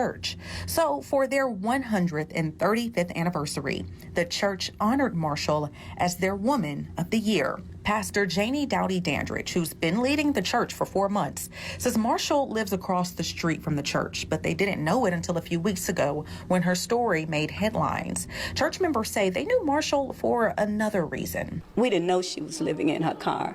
No. But yet she walked over to give us an offering. Church members say each Sunday for several weeks, a woman would slip in through the side door of the church during service, quietly ask for an envelope, fill it with money as an offering, and then leave.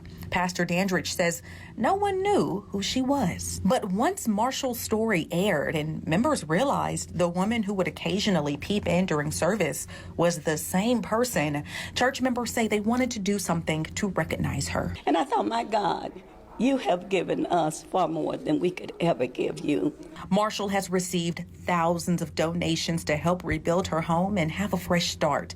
And now her story will be imprinted, not just in the church's history, but in the hearts of the congregation. Becca Schreier relies on Uber to get around. Only she says it's nearly impossible to find a car that will pick her up where she can reach it. I have been fighting for 5 months to be picked up on my side of the street. Schreier uses a cane to get around and can only stand for short periods of time.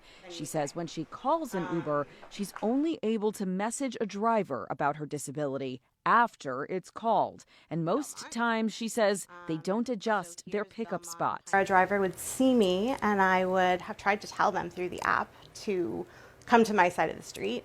They'll see me with the cane, realize they need to make a U-turn, and go away. Why do you think they canceled? It is inconvenient on many of those streets to make a U-turn, and they don't want to deal with it. It meant that I missed a doctor's appointment for a doctor who books 4 months out. She hasn't gotten a concrete response from Uber or Pace, who sponsors the accessibility program. Pace told us they were not aware of others with this issue. And Uber did not respond with an official statement. She's 97 years young. Marie Hatch has lived in this Burlingame cottage for 66 years after her landlady and friend made her a promise all those years ago. She just says I can stay here as long as I want to. It was a verbal promise, nothing in writing. And that's why Mrs. Hatch now finds herself on the verge of eviction. The current owner, the grandson-in-law of the original landlady, has informed her she has 60 days to move out. He's greedy. Why does he have to do it this way? Who told him he has to do it this way? She shares the home with her 85-year-old roommate, Georgia Rothrock. It's very harsh and very unexpected. Together they pay $900 a month rent. If they get evicted, where would they go? I don't know where I'm going to go. Late this afternoon, the landlord's attorney put out a press release saying the landlord knows nothing about a guarantee that says Mrs. Hatch could live here for life. Earlier, the landlord told the Chronicle that he feels bad about this, but insists that he has to evict the ladies because his late wife left a trust for their sons, which is about to expire. And so he is, quote, duty-bound to sell the property on behalf of his sons. He has no choice. Oh, I don't believe that. A school cafeteria worker admits she did wrong, and she understands why she was fired. For 14 years, Debbie Salzman worked as a beloved lunch lady here at Denver Place Elementary School in Wilmington. She says she would upgrade the lunch of a child who didn't have enough money or give them extra food if they said they were still hungry. If they didn't have enough money on their account, they would get a cheese sandwich instead with their sides. She says she also would hear stories of food insecurity. There was children that got a free lunch that would come back and say, "Miss Debbie, I'm still hungry. Didn't you get your belly full for supper last night?" And you don't know how many times they heard they didn't have supper that night. Saltzman says she kept Post-it note IOUs and paid out of her own pocket for kids, but the district suspended and terminated her this February for, quote, not keeping track of her register and providing food to her grandchildren without payment, end quote. Saltzman admits to giving her grandchildren extra food too, but says it wasn't just them. I broke the rule. I'm the one that broke the rule. A woman wipes away tears as she heads to sit on her front steps. She's patiently waiting for a very special delivery. The mailman appears from his truck. He's got that important package. What happens next? Well, look. He sits next to her and they share a special moment, a warm embrace. So what was in the box that brought the neighbor and the mailman to tears? It was the cremated ashes of the woman's beloved German Shepherd, Stoli. I had a tracking number. I knew when she was going to arrive. Kristen Klapatowskis says Stoli was a mischievous dog. She'd go through cabinets with her paws when no one was home. Stoli passed away from cancer. Kristen chose to have the remains mailed to her. This is Stoli. It's got her name on top and then her picture. And here's that mailman today. He's 22-year-old Malachi Knox. Both of us were very vulnerable in that moment, and I understood, and I wanted to comfort her as much as I could. A simple act of kindness at a time when it was needed the most. That's video of Oakland Department of Transportation crews tearing up homemade speed bumps at East 21st Street and 19th Avenue this week. Neighbors installed them out of desperation 8 months ago after claiming they pled with the city for 4 years to address dangerous sideshows in the area, and nothing was done. We paid for that piece without labor and money. And then the city overnight took it away without excuse and without notice. Michael Andemescal and his neighbors spent $3,000 installing the speed bumps. It's a DIY project, Andemescal says the city's DOT director verbally approved last year. He said they were going to be replaced in 8 years when the street is repaved. The city told the group they were removed because they created a hazard. A day later, Andemescal says the sideshows return. Councilmember Charlene Wong took over representing the district the day after the removal. The new council member is frustrated residents and her staff weren't warned before the city scrapped the bumps. I have not gotten clarity from the director as to why that decision was made. The city claims they're looking into the issue, but were unable to immediately comment on the removal or how they plan to address street safety in the area. Neighbors say they're prepared to bring speed bumps back if the city doesn't act soon. This man was helping his mother renovate a house she's lived in for 53 years. First to go, that wall. And what he found inside was a shock. This is inside the wall. And look what I find. That's my Christmas present. That's right, a long-lost Christmas present from 46 years ago. Tim King is now 53. He was a kid just 6 years old in 1978 when his parents got him the gift. And look, Mom even wrote his name right there on the paper. He can't wait to find out what's inside. Oh my gosh! Thunderjets. It's a set of Thunderjets made by Matchbox, still in its original packaging. We spoke to Tim and his mom, Ruth Ann, about the incredible find. So it was something I would have loved as a 6-year-old for sure. I buy a head for Christmas. Our attic has flooring and shelves and stuff, so I would just put them in the big bag until Christmas Eve and then bring them all out. So it must have overflown and fallen in there. I did not know.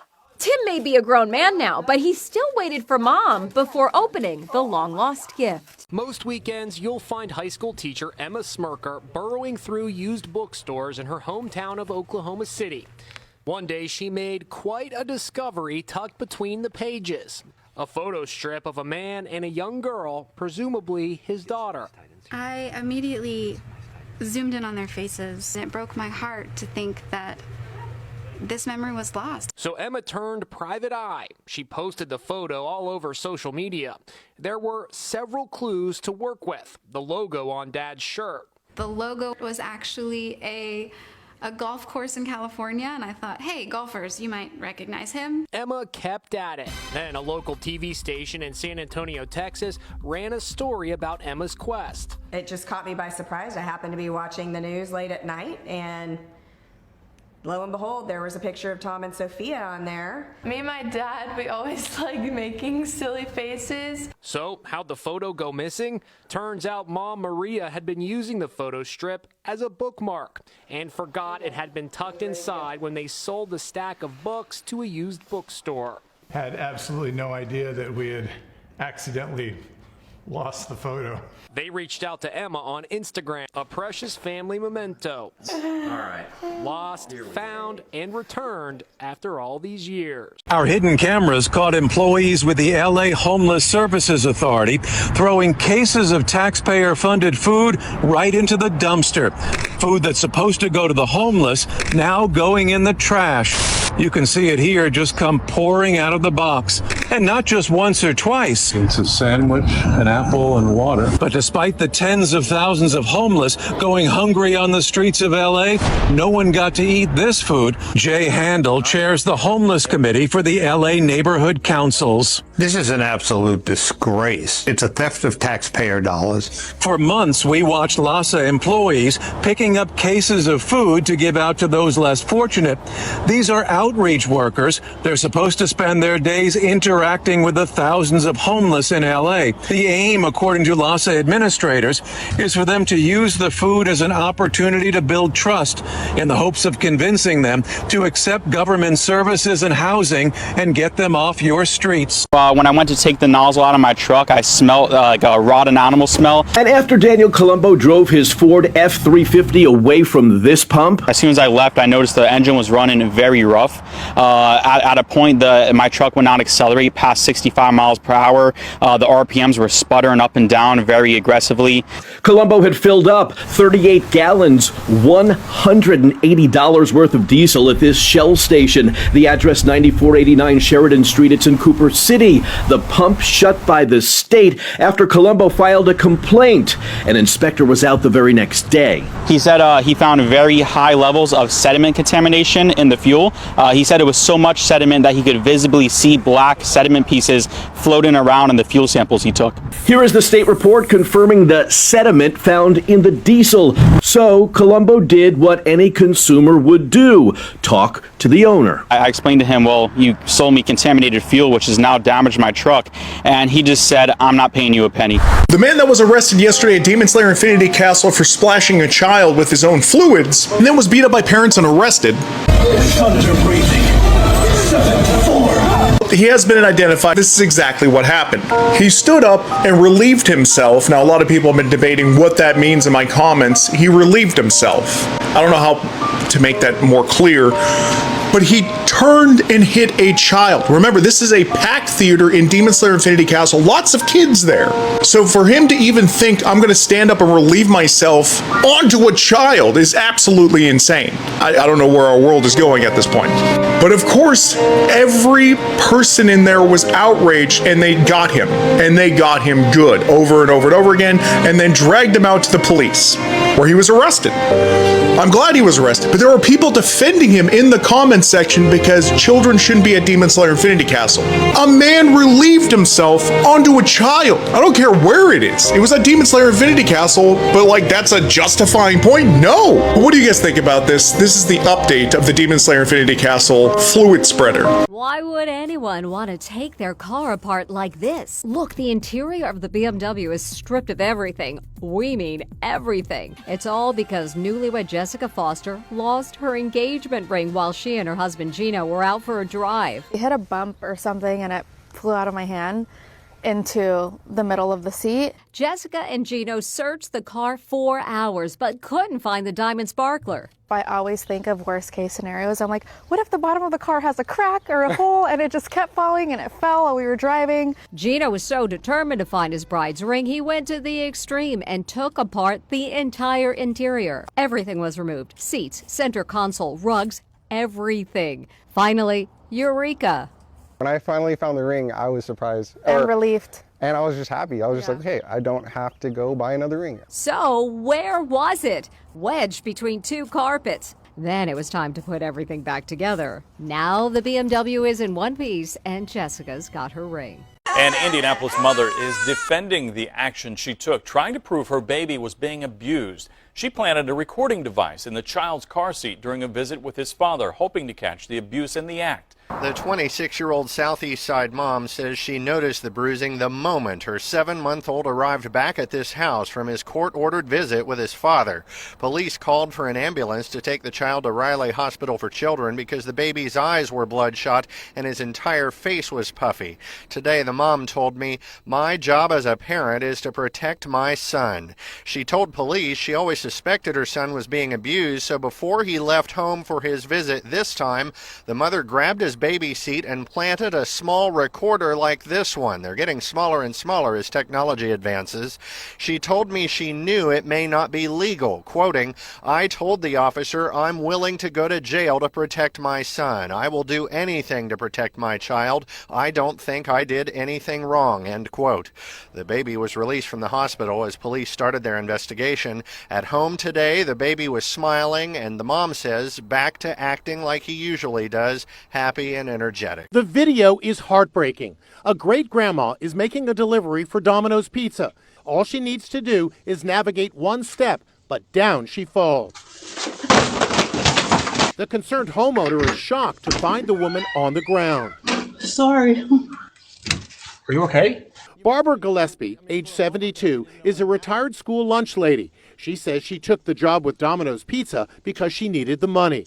Firefighter Kevin Kieran and his wife Lacey knew they had to do something. When I see someone her age that is still having to work, not just because they want to, but because they have to, and see something like that happen, it just really upset me. So she posted video of the rough fall and set up a GoFundMe. This thing just took off like wildfire. The following day, they went to their local Domino's in Charleston, South Carolina.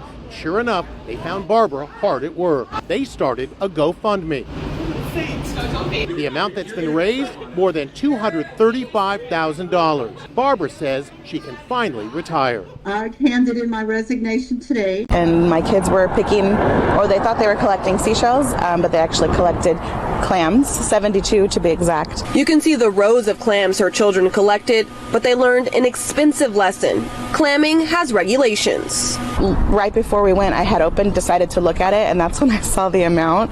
She got a ticket on the spot and later received notice she would have to pay just over $88,000. It was just really sad. It made me really sad and depressed, and it kind of ruined our trip. Lieutenant Matthew Gill with the Department of Fish and Wildlife says the rules are in place to protect the species of shellfish. The reason we have these regulations is because we have to let them get to 4.5 inches so they can spawn, so they can have offspring every year, and they have juvenile clams.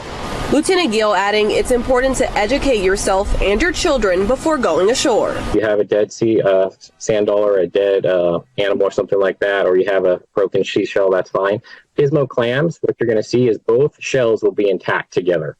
This grandmom and her granddaughter were kicked out of their hotel room in their pajamas after giving a bad review on the website Hotels.com. Dr. Susan Lachey checked into the Baymont Hotel in Helen, Georgia, which transforms into a popular Christmas village during the holiday season. It was supposed to be a 3-night stay. Susan and her 6-year-old granddaughter were settling in for the night when Susan got an email asking her to rate the hotel, which she had booked through Hotels.com. I gave them a 3 out of 5, and I think that's very generous. Then she added these comments. The pool wasn't open. The toilet is not flushing. The sink is dripping. Within minutes, she says she got a call from the furious hotel manager. Like the room, you get out now. I called the police. Police showed up, banging on the door. He's talking to somebody on his shoulder. It's like, yeah, it's a grandma. I just asked him, is this real? He said, yeah, yes, it's the law. Yes, it's ridiculous. But yes, it's within this person's rights to kick me out. And we're literally in our pajamas. Susan got a refund but says she didn't get an apology from the hotel. This father and son are kicking back on the new piece of land they just bought in South Florida. And we mean piece of land. Howdy, neighbors. Kerville Holness and his son Kerville Jr. thought they got the deal of a lifetime, paying $9,100 in an online auction for a home valued at $177,000. But you know what they say about deals too good to be true. The father and son team thought they were bidding on this property right here, when in fact what they ended up buying was a sliver of land about this wide, starting from the street, goes through the garage, 100 feet to the backyard. That's right, they didn't buy this 3-foot wide patch of green, they bought this, a strip less than an inch in width. They feel duped because they say the real estate auction showed the villa, not the strip of land. Yeah, they're actually trespassing. Don't make me call it Inside Edition. Their new neighbors can't quite believe it. What do you think about this? I think it's ridiculous. I think it's just, I don't know how they even got to sell the land in the first place. Unbelievable. I finally found the original video of the Mochi incident. This mysterious clip went viral online, with everyone eager to uncover its secrets. But when people clicked to watch, they were stunned, because the entire video was AI generated. What truly captivates isn't just the fake identities, but the scene of the two people pounding mochi by hand. The rhythm is astonishingly fast, their coordination seamless, utterly mesmerizing. You simply can't look away. Some even say it feels strangely soothing. It's as if all your stress melts away just by watching. But here's the kicker. If you blink, you'll miss the split-second moment when their palms nearly collide. It's this tension that makes the video so addictive. Yes, the Mochi incident video owes its creation to AI technology. But please, do not attempt to replicate this in real life. What appears as fun and exhilarating on screen could land you in the hospital in reality. Nevertheless, it has brought a lot of joy to many. If you're interested, please give us a follow. I'll keep updating with more exciting content. Airline is liable for any damage to checked baggage. This is what's left of Ori Wolk's carry-on bag that was in the care of Air Canada. His luggage nightmare began back in March when he flew business class with Air Canada to Israel. His carry-on bag and its contents destroyed. Electronics, prescription glasses, bank documents, and precious family photos shredded and soaked. They said it got caught in a conveyor belt. Ori says he was told not to worry and to start a claim, so he did, writing Air Canada immediately, outlining in detail the value of the damaged bag and personal belongings, which added up to well over $1,000. But days later, Air Canada responded to Ori, stating, after evaluating his claim, an e-transfer in the amount of $180 would be issued, along with 15% off his next flight as a goodwill gesture. They said this is our final response. Do not reply to us anymore. Air passenger rights advocates say treating passengers this way is a clear violation of the law. This purse once belonged to a teenage girl, but she lost it 63 years ago at her elementary school outside Houston. All these many years later, the purse has been found by Armando Rodriguez, a contractor who was hired to renovate the school's gym. I was shocked to find a purse in there. He pulled it out of the floor. The purse was handed over to Richard Lewis of the local historical society. Inside, he discovered photos and other mementos. When it turns out the purse belonged to a 13-year-old girl, Andrea Beverly Williams. He pulled out old yearbooks, and there she was. Sadly, Beverly died in 2015, but she had 9 children, and 3 daughters still live nearby. They were amazed to see old photos of their mom's classmates and their grandfather. I've never seen that before. He passed before I was born. Yeah. There were all sorts of notes. This is to the Valentine's Day, and it's a little invitation. It was like entering a time machine. It's such an unintentional time capsule of her. The person who stole this copper wire, he was dressed up like he worked for a power company, and he knew exactly what he was doing. He had the tools, in and out in less than 15 minutes. Just outside Juanita's Mexican kitchen. These are all the wires that we put back in there. Co-owner Miguel Nunez showed us the small pieces of plastic left behind from where those copper-filled cables were ripped out of the ground. He had all the tools that he needed. He knew what he was doing. In security camera video from a neighboring business, you can see the alleged thief appears to be dressed as a legitimate utility worker. At first, he uses that long pole to work on the transformer. And from there, he went to his truck and turned off the power, started beating the PVC pipe casing with a hammer. Then he uses a saw to get to the cables and the copper inside. You can see the guy, he just grabs his truck, pulls the wires from the ground, and just goes with them. The incident shutting off the power here for days, delaying the restaurant's long-planned move from their old location to this new one. Nunez says it's not the first time either. I was like, really, again? Because it's been the second time it's happened. When Ray Walters showed up to the Rancho Margarita Shell station in California last week, he had one goal: make someone else's day. He filled up my gas tank completely.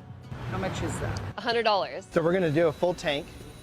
And Bob said he's ran out of gas twice in the last couple of weeks. Soaring gas prices have been hitting Americans hard. The average price for a gallon of unleaded is $6.38. The Texas transplant and his family moved to Orange County with a mission to do good. On Facebook, he offered to fill up the tanks of those who are strained by the sky-high gas prices. We're not handing out cash. We'll fill up your tank. After just a few hours, Ray paid to fill up 5 tanks, which came to almost $500. I just happened to come across this post about if anybody would need some free gas and it would help. And I'm like, well, I ran out of gas 2 days in a row. Literally, the car stalled. So, yeah, this was perfect. We're just obviously one family. We can only do so much, but we want to help those that we can help.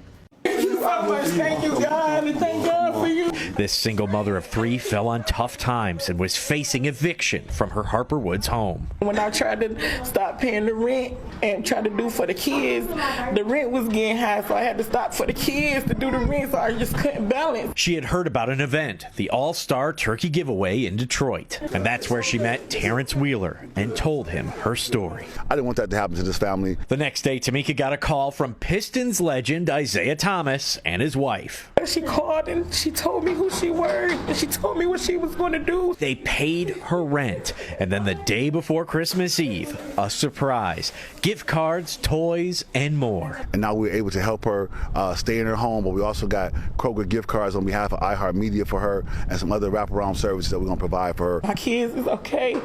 We got food. They gave us gift cards, $500 on there, so we good. As long as my kids. Now this mom can get back on her feet, and her family can have a Merry Christmas! It's such a gift. It has been an amazing gift. It's an extraordinary find inside an old movie theater. We discovered a little piece of the wall fell out right here in this corner, and then we see this space behind the wall that no one knew about. It was filled with dusty junk, but buried in the corner was something very special, a wallet filled with memories. So this wallet was really a time capsule. It was chock full of everything from receipts and insurance cards and library cards. All belonging to Mrs. Roy Culbreth. I immediately did a Google search and was able to find Roy Culbreth's obituary, and from there we were able to find out that his wife's name was Floy. Floy Culbreth had lost her wallet in 1958 while on a date with Roy. Went to social media, we were able to actually get in touch with them. They came to the movie theater to collect her wallet 65 years after she lost it there. This is Mom's ID card. Along with her ID, the wallet contained lots of photos of Floyd's loved ones, including her son Jim and daughter Thea. Floyd died in 2005 at age 87. Now this time capsule has opened a window into a beloved mom's life from long ago. People requesting wheelchairs who don't actually need them to get through security and to board the flights. Christy Herrero, who has now left the industry, has seen her share of airports, long lines, and people who request wheelchairs and might not actually need them. They want them in the beginning of the flight so that they don't have to stand in line at security. They can be the first person to board the airplane if it's an airline that has open seating. Because of the 1986 Air Carrier Access Act, which states airlines are required to provide assistance with boarding, deplaning, and making connections, airlines offer the chairs to anyone who requests them, and proof of disability is not required. Would you say it is abused? Yes, I would say it's abused the same way the service animals are abused. Herrero says the practice is so common it even has names among flight attendants, including Miracle Flights and Jetway Jesus. But she says the telltale sign is the number of empty wheelchairs at an arriving flight. They get up and they walk off the plane. Ladies, another lipstick warning. I warned you about toxic lipstick, how toxic it was. Consumer Reports study some years ago. There's more. 75% of all lipsticks have lead. 100% of the red ones have lead almost, unless it's healthy, of course. But 80% absolutely have some heavy metals in them. 80% also have petrochemicals in them. Those are massive hormone disruptors. More hormone disruptors, 80% of them have something called phthalates. That's a chemical that comes from plastic. There's more. Some of them, almost 90% using fragrance, which I've warned you about fragrance. Stuff is toxic. Here's the problem. You're putting it on your lips, and of course you're ingesting it. Okay, yeah, driving gut problems, but it's absorbed into these tissues that are very absorbent into the bloodstream, and these are hormone disrupting chemicals they are using almost every day. You have to invest in healthy lipstick. Too much to risk with toxic lipstick. Why you say I didn't have a ticket? Sir, you walked in the exit door and my staff warned me that they did not sell you a ticket. Larry Shelton, recording on his phone as the manager at the AMC movie theater in Ahwatukee had police escort him out of the theater. It was very embarrassing, and I felt racially discriminated against. Larry said he bought his ticket online for the late showing of Captain Marvel, got a pair of 3D glasses on arrival, and bought popcorn and a drink. About a half an hour into the movie, he went to use the restroom, and that's when the theater manager approached him. He said that he saw me come through the exit and he needed me to leave and get out of there. So I was taken aback and shocked. Larry told the manager to check security video to make sure it was him. The manager refused, and Larry headed back to finish watching the movie. That's when the manager called security and police. The manager still had Larry removed from the theater without an apology or a refund. Now he's filed a racial discrimination lawsuit. In a March statement, AMC said equality is of the utmost importance to AMC, which is why unconscious bias training is required for all AMC management associates, and we will be reinforcing that training at this theater. This ring right here, lost for 47 years. The year was 1973, and Deborah McKenna was in love with her high school boyfriend, Sean McKenna. He even gave her his white gold class ring. But just 1 month later, she took off the ring to wash her hands. The next thing she knew, it was gone. 2 weeks ago, on Valentine's Day of all days, something amazing happened. She got a call from her high school alumni association. The ring she had lost in Maine all those decades ago had turned up 3,800 miles away in Finland, of all places. Finland, I thought, no way. No way. How could it be in Finland? The next thing she knew, the ring was back in her possession, mailed to her from Finland. There it was, the initials still there, SM, Sean McKenna. He was the only one in his graduating class of 1973 that has those initials. So who found the ring? This man, Marco Serenet. Marco says he was treasure hunting in a forest. He showed Deborah the metal detector that led him to the ring, which was buried 8 inches underground. Marco researched the school name, the year, the initials, and found Deborah through her high school alumni association. To how the ring ended up in a forest in Finland, well, that's a great mystery that may never be solved. This is 4-year-old Lane Luviano. She's the one that broke this case open in September when she snuck one of her Sleepy stickers out of the classroom. She kind of pulled up her little shorts and said, "Mom, look, this is my sleeping sticker." And I was like, "The what?" When Lane's mom, Lisa, saw the sticker, she thought it was strange and asked her daughter about it. And the teacher gives it to you, where she put it? On my eye. And what's it look like? Sleeping with a moon on it. Lane's dad says he's known something was wrong since school first started. They never notified the parents. So Lisa took matters into her own hands. She reached out to the other parents in Lane's class, sent them pictures of the patch to see if their kids were getting the stickers too. I showed it to my 4-year-old and she said, yes, That's the sleepy sticker. And if you read the ingredients on them, it has a lot of, it's just things I've never even heard of. And they're giving them drugs to make them sleep, to keep them quiet. Najala Abdullah tells us she'd noticed changes in her son, who told her he'd been getting the stickers too. She says he'd been crying, stopped eating. This lucky lottery winner almost lost out on his $3 million jackpot. I've got to say, I'm pretty excited today. Quick Pick tickets at this store in Massachusetts. But he accidentally left them behind when he completed his purchase, and prosecutors say the clerk kept them for herself. Up next, we have 24. Sure enough, one of his tickets was a winner, and 2 days later, authorities say the clerk went to Lottery HQ to claim the $3 million. But officials were suspicious when they saw these burn marks on the ticket. You could not read the numbers, the winning numbers, and the ticket was torn. The clerk allegedly began arguing with the guy who drove her. When officials checked the store surveillance tape, they realized it was the customer who had actually bought the ticket. They posted flyers for the real winner to come forward. And Paul Little did just that. Today, the 57-year-old diesel mechanic finally collected his winnings. Initially, I thought I'd just lost the ticket, like the tickets fell out of my pocket. What are his plans for the $3 million? I'm gonna pay the mortgage off on my house and then look to get that fixed up. Go away! Go away! Go away! You guys won't believe this. Yesterday at the Shanghai Tennis Masters Invitational, a woman stormed right into the match and completely disrupted the game. Paulus rushed in to stop her, but instead of calming down, she pulled out her Swedish passport. Waving it around like that would give her a free pass, and she did not stop there. She kept yelling, kept acting out, while the crowd just sat there in shock. Some people pulled out their phones, and others couldn't believe what they were seeing. The officers tried to escort her out, but she made sure to put on a full show. And the wildest part, as she finally left the court, the crowd actually applauded her dramatic exit. The clip is now blowing up online, and everyone's asking, who was she and what was she trying to prove? And others couldn't believe what they were seeing. The officers tried to escort her out, but she made sure to put on a full show.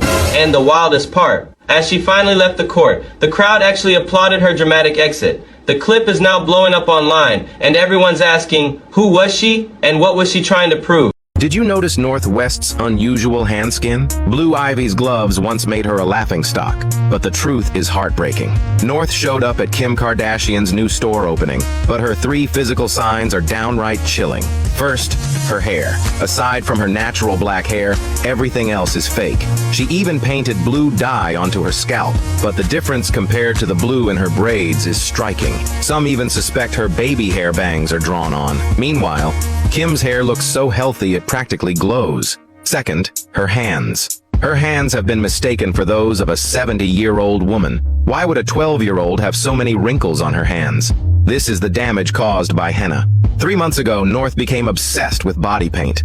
From her fingers to her arms, everything was covered in black dye. When she went to Rome, she briefly washed it all off, but recently, she couldn't resist putting on new designs. Finally, her nails. I bet no one has ever seen North's real nails. Her manicures now rival Cardi B's, and Kim Kardashian doesn't stop her? What is her true intention?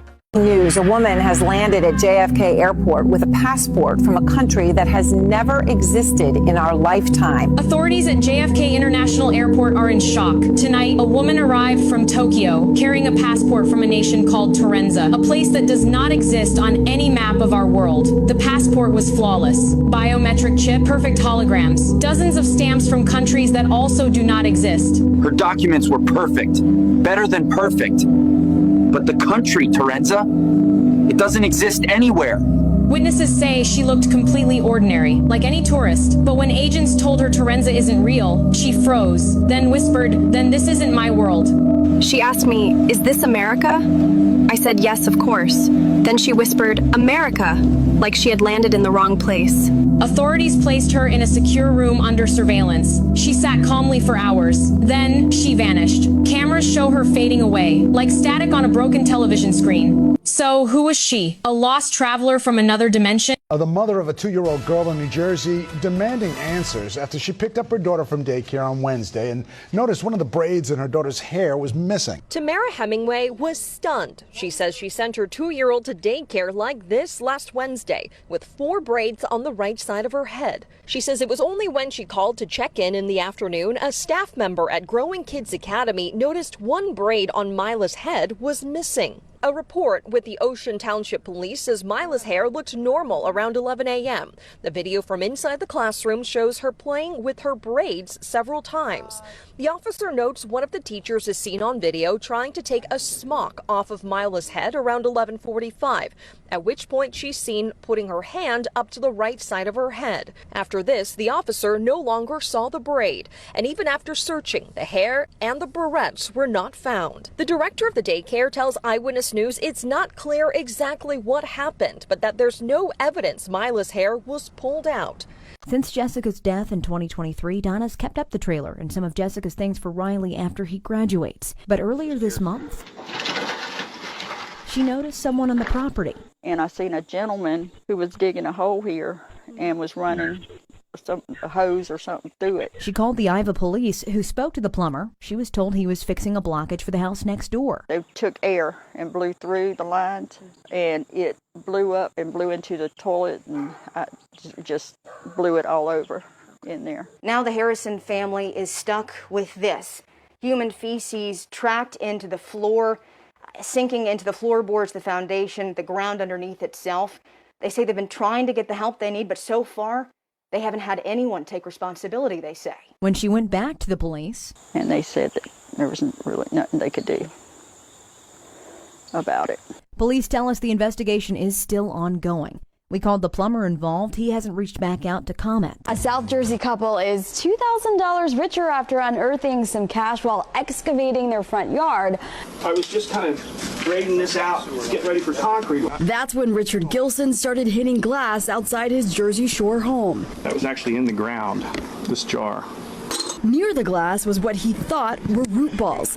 He tossed them to the side, but days later discovered something strange about the object. $1,000 wrapped in burlap. These are $100 rolls of 10s and 20s, and he had them all wrapped up in a $1,000 bundle. There were 2 wads of cash dating back to 1934. When we looked it up, the value of $2,000 back in 1934 was $40,000. Initially, Gilson thought the money must have been tied to a bank robbery some 9 decades earlier, but learned the property was owned by a James Dempsey during the Great Depression, and that the owner had asked his daughter to bury the money somewhere in the front yard. It's a lot of money, but it's not life-changing, obviously. I think the story's more interesting, the history of the fact that this fella did this 90-some years ago, and people had asked me, what are you going to do with it? Well, I'm certainly not going to spend it. The battle that's brewing at Starbucks, the coffee giant facing a new lawsuit this morning. The woman filing the suit claims that a 24-ounce venti, a customer receives 14 ounces of coffee and 10 ounces of ice. And this morning, the coffee giant is fighting back. A new federal lawsuit alleging that mega coffee chain Starbucks is burning their customers when it comes to iced beverages. The suit alleging the brand serves up more ice than coffee, underfilling drinks in order to make more money and higher profits while using intentionally misleading advertising practices. Chicago resident Stacy Pincus filing a proposed class action suit.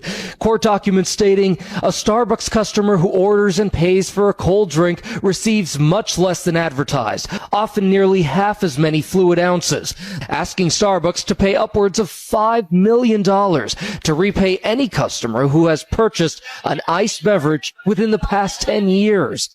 Starbucks responding to the lawsuit, telling ABC News, "We are aware of the plaintiff's claims, which we fully believe to be without merit." A Ring camera captures an elderly gentleman struggling as he makes a DoorDash delivery. It honestly, it made me super sad. 21-year-old Annabelle Stevens posted the video on social media and says she never expected the response. "That's sad that someone his age has to work at all," goes one comment. "I hope this old man is just working because he wants to stay active and have something to do. We need to do better for our elderly. This broke my heart." Annabelle says she felt so sorry for the guy she gave him a generous $30 tip on a $21 order, but that was only the beginning. So that's kind of why I started the GoFundMe also, just because I wanted to help him. It started out very, very slow, But then once the word got out, it just like skyrocketed. As of today, Annabelle has raised more than $74,000 for him. Last night, they even had dinner together where he thanked her. So what do we know about the guy? His name is Kerry Judd. He's 71 and actually works 2 jobs in Idaho. In addition to making DoorDash food deliveries, he's a security guard. Whoa! Hey, what the? In Florida, a man witnessed an incredible scene while withdrawing money from an ATM. The machine suddenly malfunctioned and started spitting out cash, with a total of $1.2 million on the spot. Initially shocked by what he saw, the man quickly realized something was wrong and called the police, notifying the bank staff as well. When the bank staff arrived and conducted a thorough count, they confirmed that the ATM had dispensed $1.2 million in total. However, after checking, they discovered that $500 was missing. The bank believes that the man might have hidden the $500 in the chaos and demanded that he return the amount, along with compensation for the ATM damage and the bank staff's lost work time, totaling $10,000. According to the bank's lawsuit, the man's actions were considered illegal possession, taking extra money without a legal right to it. However, the man insists that he never intentionally took the extra cash, claiming everything happened due to the ATM malfunction, and he reported the situation to the authorities as soon as possible. Do you think the man should pay for these costs? This is kind of the new look here in California. This is the neighbor's lawn behind me, but let's scoot over to the right here. Look at this lush emerald lawn. Well, how was it done? It was done with paint. If you drove by Bill Schaefer, you might give him a strange look too. On any given afternoon, you'll find him swaying back and forth. This brown lawn, his canvas, and this shiny nozzle, his paintbrush. The Degas of drought, if you will. That's pretty impressive. And Bill, who's always been an idea man and entrepreneur, quickly got to work forming his new company, Brown Lawn Green. That was 2 months ago. And now these hoses aren't pumping water, but coloring, as Bill calls it. And if you have a lot of questions, don't worry, we did too. I guess my consideration too would be, you know, for animals, toxic or not, because the little one eats grass. Right. I'm sure the big one does too. Bill says the paint is non-toxic, made up of stone pigments and oil that help it bind to the grass, safe for the family dog or kids to play on. The child is scared. They are looking for a trusted adult to guide them and to sometimes make decisions that ensure their well-being. Parents with the letters BH surrounded by a heart gathered outside Monday's Blue Valley School Board meeting, hoping to convince the board not to fire Barb Hart, a kindergarten teacher at Sunset Ridge Elementary with more than 25 years' experience. She literally goes above and beyond. She is every district's dream employee. 2 weeks ago, according to parents, Hart was called to the hallway by a colleague to assist with a special education student. The child stuck in a loop wasn't following directions. The policy for this Blue Valley is to not touch the child and just let them kind of flounder, where she gave dignity to that child, scooped him up, got him into a safe space so that they weren't on display for everybody else to see. An addendum to Monday's agenda said Hart would be fired for violating policy 3522. It says district personnel may use seclusion and or physical restraint only when less restrictive alternatives are determined by a school employee to be inappropriate or ineffective. To see her life turned upside down and to see everything she ever worked for taken away overnight is unimaginable, especially because she's being targeted for being kind. This high school sophomore is under arrest. But wait, he sure doesn't look like a 16-year-old kid. In fact, he's not a kid at all. He's actually 24 years old. And for the last year, authorities say he's been posing as a 16-year-old student here at Perrysburg High School in Ohio. What's your name, man? I'm Tony. Anthony. Authorities say Tony conned school officials using a fake birth certificate to enroll. But his driver's license lists his true age. He was born in 2001, making him 24. And Tony Labrador Sierra didn't just fool the school. Cops say he duped his foster family, who took him in believing he was a minor with nowhere to live. In my mind, I'm just thinking, is this guy really our age? Gentry Stevens says he'll never forget the day he faced off against the phony sophomore at a high school soccer game. We spoke with classmates who say he even dated several underage girls. State Representative Josh Williams says the scheme was part of a plot to evade deportation back to Venezuela since his visa expired 2 years ago. He was trying to get a free pass, free housing, free education, get to play on sports, not have to go to work and provide for his kids. You heard right. He's no kid, but he has one himself. It's all a part of his plan to prepare for war. Hundreds of sandbags piled high, plastic in place of grass, fishing lines across the yard, and dozens of peanut butter jars. Some neighbors say it's an eyesore.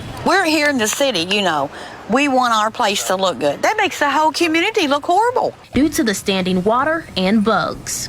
Yeah, I got asthma. My grandson got asthma. I'm a diabetic and there's all kinds of junk. Green water running over on me. He has bags of corn that's busted open. Maggots is coming out of it. Part of your preparing is to be in a state as much as possible of that condition already. So you might have noticed I'm not using my vehicle right now. A bicycle is his only transportation. He shut off electricity in the home and every entryway in the house except for this one opening in the back, he says is blocked. Some neighbors are worried it could affect their health. You order lobster, you get lobster, right? Not always. We tried out lobster dishes of every conceivable kind at 28 restaurants around the country. It may shock you to learn that in 35% of our samples, instead of lobster, we found cheap fish substitutes. At Red Lobster, the largest seafood chain in America, we tested the lobster bisque from 3 locations and scooped out the meat. Then we sent it off to a lab. We do look at it carefully, but then the final answer is done by DNA analysis. According to the lab, the lobster in one sample was actually Langostino. 2 others had a combination of Langostino and lobster. So what is Langostino? This is a Langostino, and it looks nothing like a lobster. As a matter of fact, it's more closely related to the hermit crab and costs about half as much as lobster does per pound. People, I did not purposely rip the public off like the owner says. This woman is holding a 6-month-old girl she found on the beach after the baby's parents allegedly left her alone for almost an hour. Police say the parents took a walk down the beach with 3 of their children, leaving their 6-month-old daughter all alone in a tent. A woman who was sunbathing nearby says she saw the baby all alone. She notified hotel staff and called 911. By the time deputies arrived, hotel personnel said the baby had been left unattended during nap time from 11:10 a.m. to 12:06 p.m., 56 minutes. This wasn't just a mistaken mom has baby, no dad has baby, or we thought somebody else had baby. It essentially was the parents walked off with other children and left the baby without any care for that about an hour time frame. According to the police report, the dad told cops that the other 3 children had run off down the beach, so he and his wife went after them to go for a walk, leaving their sleeping infant in the tent unattended. He said they lost track of time and did not realize how long they had been gone. What they reported to us is that because it was nap time, they didn't want to disturb their child. A 6-month-old cannot provide for herself, can't care for herself. Worst case scenario, baby could roll over and potentially suffocate. Well, it'll ruin just about anyone's day to walk out to your car and find one of those big yellow boots on your wheel so you can't drive off. The guy who started this whole thing decided enough is enough. So he found the key to getting free. Atlanta's tired of the boot. The people hate the boot. Christian Verrett says he got booted in Atlanta's parking lots one too many times. I figured out, hey, you can make a key and you can sell the key. You can duplicate the key. So that's what he did. He started selling master keys to the boots online, $50 each. These 4 will cover 90, maybe 95% of the boots in Atlanta. There's maybe about 6 or 7 companies that boot. There's a few really big companies that have the majority of the contracts. I have all of their keys. He says he's been doing it for the last few months, and so far, he says he's sold about 600. How did you get the prototype of the key?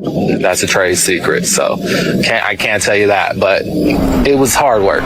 Verrett tells me this is just a passion project on the side and he's not in it for the money. Actually, he says his end goal is to be put out of business. Guys, check this out. It doesn't look like a problem, just a fresh paint job.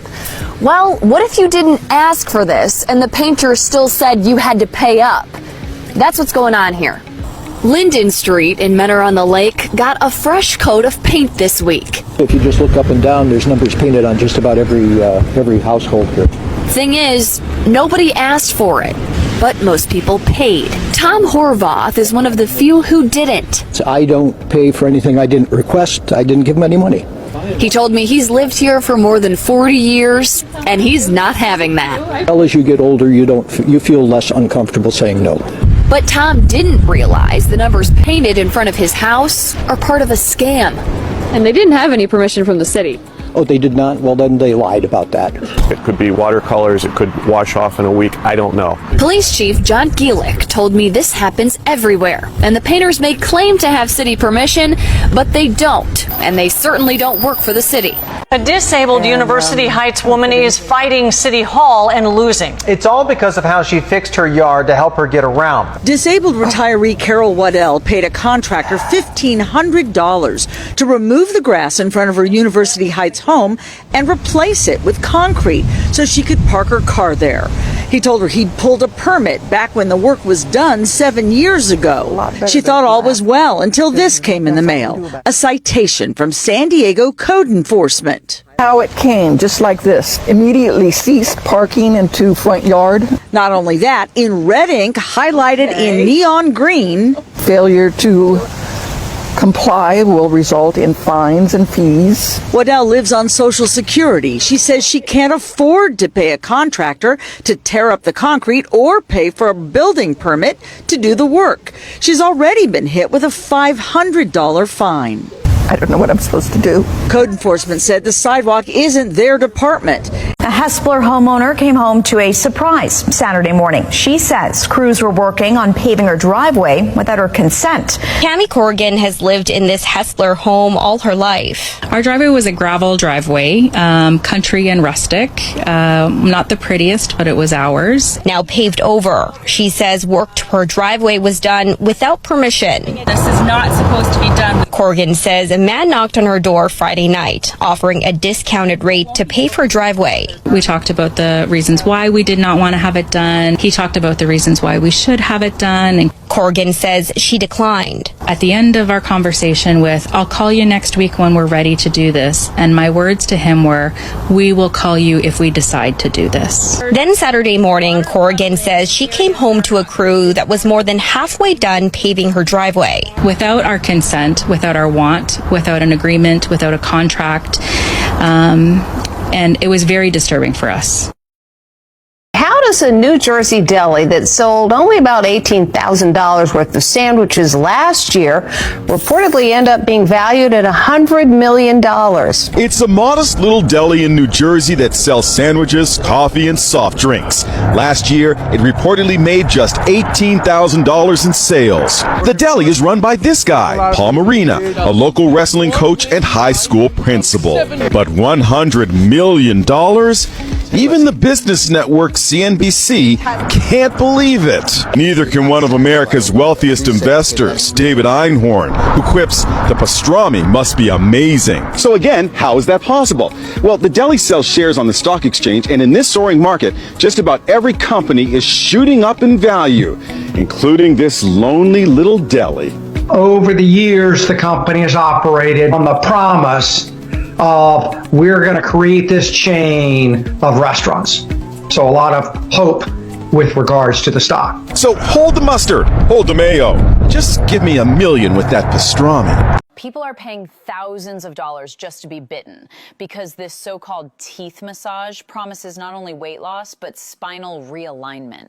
Her name is Dot, a California massage therapist who swears by her teeth. She says she doesn't just massage the body, she reprograms it, one bite at a time. According to Dot, her teeth can release trapped tension, improve blood flow, and even realign emotional energy. She calls it holistic biting therapy. She insists it's safe, no broken skin, no bite marks, just deep muscle activation. And somehow, that sentence alone was enough to convince celebrities, influencers, and the kind of clients who believe enlightenment can be purchased by the hour. Her sessions cost thousands, and her waiting list now stretches months. Critics call it delusional, a health hazard disguised as innovation. But Dot calls it art. And in an age where snake venom facials and bee sting treatments go viral, the line between healing and harm has never been thinner. Because the truth is, it doesn't matter whether it works. It only matters that people believe it might. A pizza delivery driver was ordered to pay $500,000 after helping an elderly woman who had fallen. 90-year-old Annie was taking a walk in her garden when she tripped over a stone. Nearby, Justin, a delivery driver, happened to see her fall. He immediately rushed over, helped her up, and escorted her safely back home. Annie thanked him sincerely, saying, "If it weren't for him, I don't know how long I would have been lying there." But just as Justin was about to leave, he was stopped by Annie's family. They were furious, accusing him of pushing her down in the first place. Justin repeatedly denied it. "I didn't push her, I just helped her up." But Annie's son, Ben, snapped back. "If you didn't push her, then why did you help?" Angry and frightened, Justin called the police. Yet when officers arrived and asked Annie what had happened, she claimed Justin had pushed her. With no surveillance cameras nearby, Justin had no way to prove his innocence. Ben then demanded $500,000 in compensation. Determined to clear his name, Justin went public with the story online, hoping to find any witnesses who might have seen what really happened. Millions of viewers rallied behind him. Some accused Annie's family of extortion, while others warned, next time you help someone, make sure you record it. This girl from Miami posted a video of herself swimming in the ocean early in the morning. At first glance, nothing seemed unusual, but if you look closely, the water looked kind of weird. It was dark and full of bubbles. Still, she was happily diving and playing around in that foamy water, thinking it was just regular sea foam from waves crashing against the rocks behind her. She had no idea what was actually going on. As soon as she uploaded the video to TikTok, it blew up. Over 60 million views in just one day. People in the comments immediately started pointing out that it might not be sea foam at all, but sewage. Yep, a sewage contamination. The dark color of the water could be explained, but those bubbles were a clear sign of bacterial activity. Decomposition, basically. But then, a local chimed in. A maintenance worker who said he works on that very beach.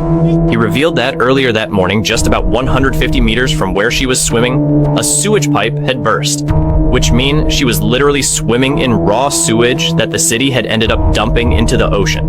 The concentration of sewage was estimated to be around 20 to 30%. It's honestly hard to understand how she didn't notice the smell. Who says she has a light bulb in her basement that's been working for 37 years. But we found something that's got Becky beat by a long shot. A light bulb that's been burning brightly for more than 116 years. We kid you not. It's been burning continuously since 1901. Modern fluorescent bulbs last about 20,000 hours. But this bulb at the Livermore Fire Department near San Jose, California, has been on for 1 million hours and counting. Think about that. It's been on through World War I and II, the moon landing, and 21 presidents, starting with McKinley right through Trump. Tom Bramall, a retired deputy fire chief, is in charge of looking after the bulb. You're not allowed to touch it, by the way. We don't even dust it off. So how is it possible that this bulb has been working for 41,666 days?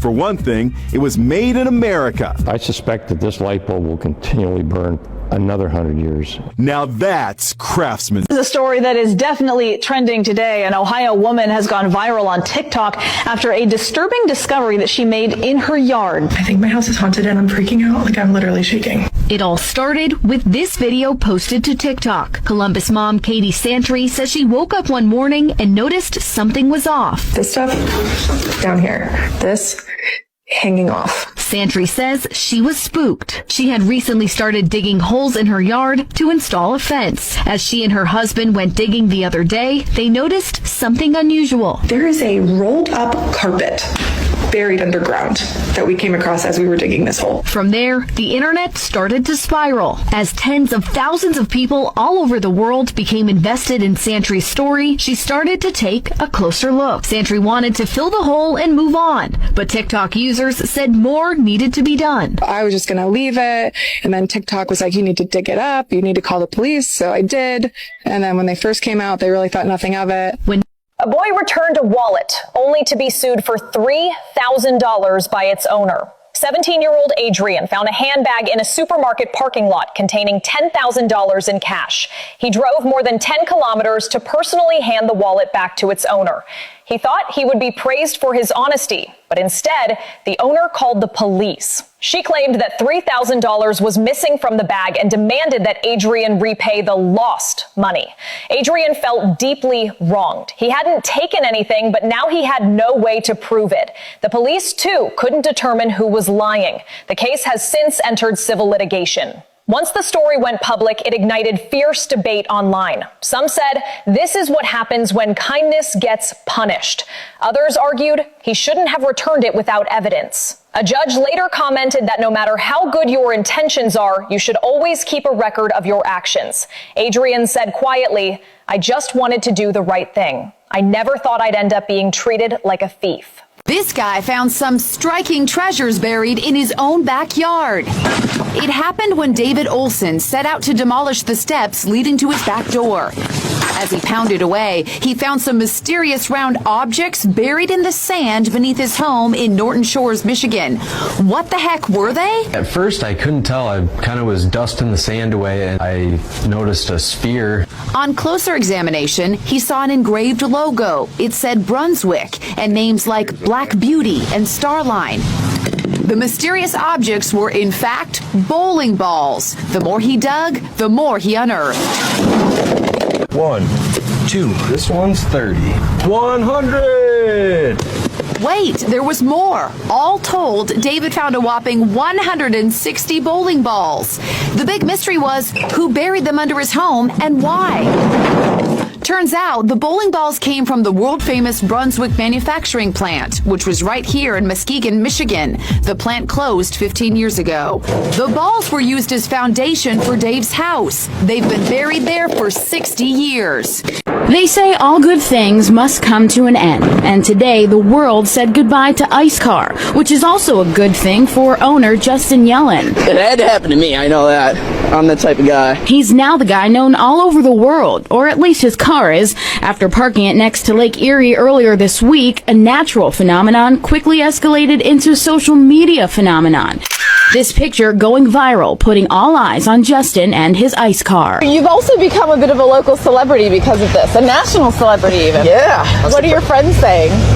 International idiot. That's what they were calling me. But at least this international idiot will soon have his wheels again. Got a game plan before we got the call. Ice Car met its demise in the form of 350 pounds of flake calcium to melt the ice and shake the car loose. We're going to take it over to the collision center, going to defrost it, give it a wash job, and check for any damage, and get them back on the road. Then the car was gone, with only an ice shell remaining. An alert from police. Someone is taking $1 bills and turning them into $100 bills. A cashier at Ohana Foods Hilo had a feeling something was off when a woman handed her a $100 bill on Saturday. And she proceeded to tell me that it's an old bill, but I had an old bill in one of our tip jars. And so I pulled out the old bill on the side and I was like, okay, it looks different. It's more of like a yellowish tone versus as the bill she gave me, it was black. Ramos marked the bill with the counterfeit pen. Yellow means real currency, so she was confused. I lifted it up one more time. And that's when I noticed the faded $1 marking. And I told her, I was like, this is a counterfeit bill. It's not $100 and I'm not able to give it back to you. I will have to report it to the HPD. The woman gave Ramos another $100 bill, saying the money was from her payroll, but Ramos saw that it was fake too. A 72-year-old woman up since 4 this morning, scraping all the snow and ice off of her 45-foot driveway. And she was scolded by the Public Works driver operating the plow, and he called police. Whatever they plow into the front of your driveway, you take that across the street. But basically, you're saying the only snow that you take across the street is the snow that they plow and push into your driveway. Yes, sir. Scolded for shoveling. What did she do? She only shoveled her 45-foot driveway. Trilko is 72 years old and started the task hours before sunrise. I can't believe you did all this shoveling by yourself. Usually I do both, but not today. How long did it take you to shovel your driveway? Well, I started probably about 4 o'clock this morning, but I took breaks. The only thing that irked Trilko is the municipality's snowplow that shoved more snow back into the entrance of her driveway. I don't have any room here or I'm going to be blocked in. So after the plow blocked her driveway, she took the load of snow across the street so the plow can shove it on the other side. It was found inside a Titusville burger joint. Rob Buffalo and his wife opened the business in 2020, but last week they discovered something that stood out. It was just the end of the evening. We went home and we were counting out our banks for the evening, and as I'm sitting there doing my thing, it caught my eye. Then I knew it wasn't the ordinary bill. It had 4 signatures. The names read Hoot Gibson, Bill Shepard, Jerry Ross, and Mike Mullane, which happened to be the names of 4 of the 5 astronauts aboard the STS-27. And once he realized what might be in his possession, he reached out to the American Space Museum. And he just blindly sent me a message to the museum that with a picture of this dollar bill, and could I authenticate it that it wasn't really what he thought it was. And I was flabbergasted. Do you believe that those signatures are authentic? Oh, absolutely they are. While Rob has no idea where this dollar bill came from, he's created his own narrative of what he's coined as the mystery space dollar. There's a lot more of this storm to come, and here are some useful hacks to get you through it. The pandemic means that most of us have hand sanitizer around the house. It could help with a frozen lock. If your car door freezes, take a little bit of this stuff, put it in the lock here, And onto the key.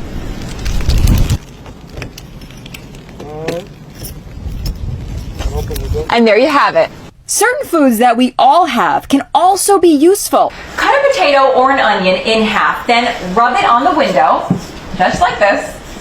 The natural sugars, then the ice and snow will slide off the window with ease. What if you find yourself not having enough rock salt for your icy steps? The fix is easy with a few simple household ingredients. You're going to take a teaspoon of dish soap and a tablespoon of rubbing alcohol. Pour it in a large bucket. Put about a gallon of hot water in there. All right, here goes nothing. Look at that. Woo! No more ice. Look at that. Cold outside. So cold. Yup, it sure is cold outside, but you'd never know it's freezing judging by what these college students are wearing. Why aren't you wearing a coat tonight? Because it ruins the outfit. What some students probably don't realize is that a fun night out on the town can quickly turn tragic. I lost all 10 fingers. I lost all 10 toes. Alyssa Lommel was a carefree University of Minnesota sophomore and an accomplished gymnast. Then came the night that changed her life forever. It started with drinks at home, followed by a party at a friend's house. How cold was it that night? Negative 17 degrees.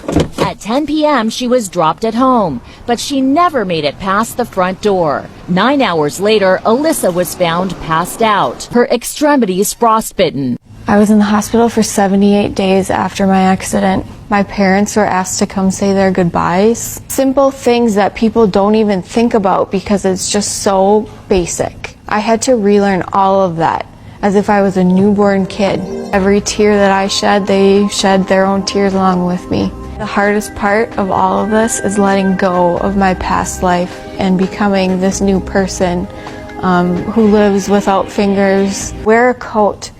You may think it's uncool. What if you lose your life? Oh my God. Oh my God. These amazing images of a lakefront house completely covered in ice have gone viral, with many people thinking it couldn't possibly be for real. People thought I sprayed foam on it.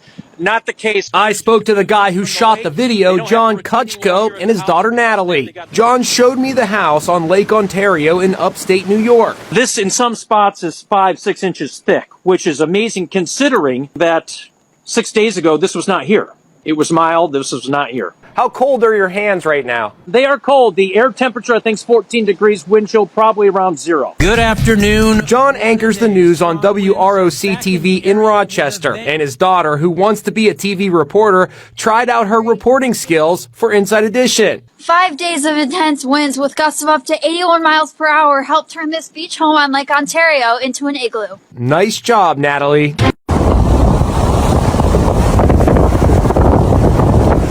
This guy came in with an incredible deal. He would clean the air ducts in the whole house for $29. He looks around the house, even the attic. But instead of checking out the air duct system, he seems more interested in the stuff stored up there. Finally, he takes out his flashlight and peeks inside. Total time, a couple of seconds. Take another look. In the blink of an eye, he's done. Dust is already inside the system. Okay, is it dirty right now?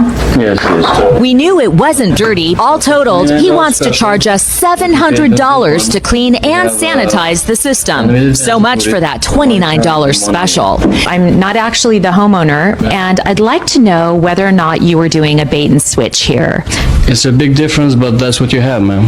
The blower motor needs to be cleaned, it goes dirty. Oh, I'd like to ask you how you know the blower needs to be cleaned. Because I opened the system and checked it. No, you didn't. Yes, I did. You did not open the blower. He offered to take us to the attic and show us the dirt, but then he does an about face, and he was out of here. New Yorkers lining up for what has become their latest food obsession, fried rice. But it's not in a restaurant, not served out of a truck, but out of the trunk of a 22-year-old's car. The onion just gave me a kiss, the garlic just gave me a hug, and the ginger just smiled at me. Wow. It was much more than love at first bite. Worth the trains, worth the buses I took. This was her fourth attempt at getting Yoni Hung's Chinese Venezuelan fried rice, or arroz chino in Spanish, crafted by the 22-year-old Chinese Venezuelan.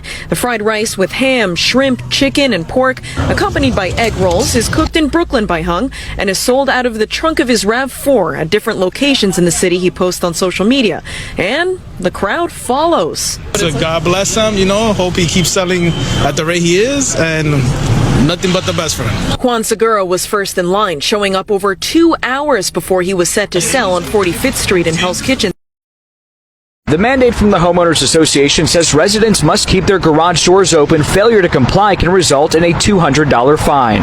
Auburn Green's resident Fred Waitlow cleans out his garage. And I got to remove all this stuff. This is personal belongings, pictures. But it's not something he wants to do. If we have to have this open from 8 in the morning till 4 in the afternoon, anybody can help themselves and steal your blind, and they do it in this Auburn Greens complex. This is not safe. Shally Ia keeps her garage door closed, fearing what might happen if it's left open all day. This will just be an open door policy and saying, welcome, take what you want. A member of the board who did not want to speak on camera said the policy was enacted because of a resident who was allowing people to sleep in his or her garage. I think they could have gone around this in a better, logical way, for example, maybe a monthly inspection. The on-site manager closed its window and posted this sign as we pulled into the parking lot and didn't return our phone call. Until it is, Shally and others plan to keep their garage doors closed. A tree trimming company removed 2 trees from an Overland Park woman's yard for a whopping $8,000. Even the police were surprised. They drove this lady to the bank so that they could remove that $8,000 and pay cash. The company, Dilday & Sons, out of Holden, Missouri, advertises business on its website from Overland Park to St. Louis, Missouri. They also promised to give seniors a 20% discount. Family members of the homeowner called Overland Park Police when the crew showed up again recently to remove the tree stumps for an additional $1,000. Further business in this case was to remove the 2 stumps that were apparently left the first time and not included in that original $8,000. The company has an F rating with the Better Business Bureau. The owners did not return our repeated phone calls today. Please give me a call when you receive this. Experts predict with problems brought on by the emerald ash borer, which can kill trees, more homeowners will need to hire trimmers. The best advice? Do homework before hiring a company and take your time. 26-year-old Ethan Carter caught a child who fell from a 3rd-floor balcony, yet he was ordered to pay $500,000 in damages. 3-year-old Elena accidentally slipped from the balcony railing. Upon seeing this, Ethan rushed out into the hallway and caught the child. Although he successfully caught her, the impact of the fall caused multiple fractures in her legs and arms, temporarily leaving her unable to walk. Ethan immediately called 911 and comforted the child until the ambulance arrived. Fortunately, after surgery, the child was no longer in critical condition, but doctors confirmed she would require long-term rehabilitation. Later, the child's mother sued Ethan for $2 million, accusing him of reckless assistance and claiming his method of catching her caused the fractures. Ethan's lawyers argued it was a purely altruistic act, legally considered a good faith effort under the principle of good faith. After weeks of hearings, the court dismissed criminal charges, but found Ethan 30% at fault. Barnstable also ruled against him, ordering him to pay $500,000 in damages. Ethan decided to appeal, believing he was not at fault. The worker who poured bleach into food has been arrested just hours after the video was released. Her actions sparked widespread outrage online, prompting police to locate her residence immediately. When officers found her, she remained unaware that her actions had already drawn the attention of tens of millions of netizens. With all the food contaminated, police recommended charging her with property damage. It's reported that prior to this, they had demanded free food from the vendor but were refused. Unexpectedly, she flew into a rage and deliberately contaminated all the vendor's carefully prepared food. That street vendor was just trying to make a living. A day's worth of ingredients, labor, and hope destroyed in seconds as the food hissed and turned white from the chemicals. He stood stunned as she walked away. This wasn't duty. It was bullying, abuse of power. Her identity led to swift identification. She has now been approved for arrest and may face imprisonment. The caller asking when she was moving out. And I said, "What do you mean?" He says, "Well, I bought your house in an upset bid." This was news to Rogers. She had already paid off her Pitt County home of 12 years. So I kind of thought it was a joke. But she soon found out this was no trick. Her home, valued at $413,000, was sold for just $221,000. It turns out her HOA foreclosed on her home 11 months ago, after it says Rogers didn't pay her dues. Well, why didn't you pay the $1,400? What's your response to that? That's all I hear. And I say, I would have if I known. Rogers claims she had no idea she was in an HOA. She also says she got no notice of the debt or the foreclosure, or even of the sale. No one ever came to your door. No one ever called you. No one ever sent you an email saying you owed this much. No. And she never signed the official papers. The HOA never served her lawsuit papers.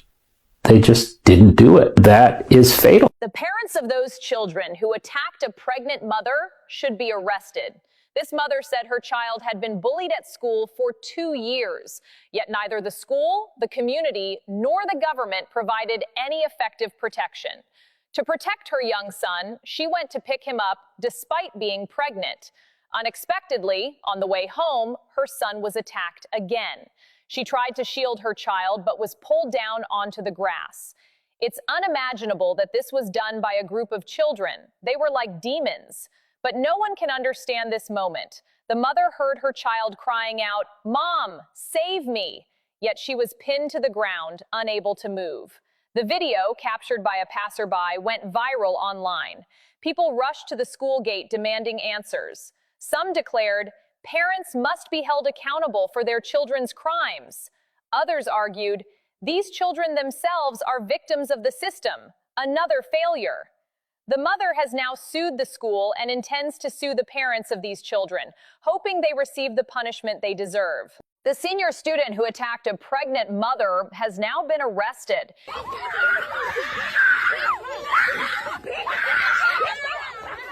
Just hours after the video went public, police, helped by tips from online users, quickly located the high school senior. When officers arrived at his home, he still acted fearless, hiding behind his status as a minor.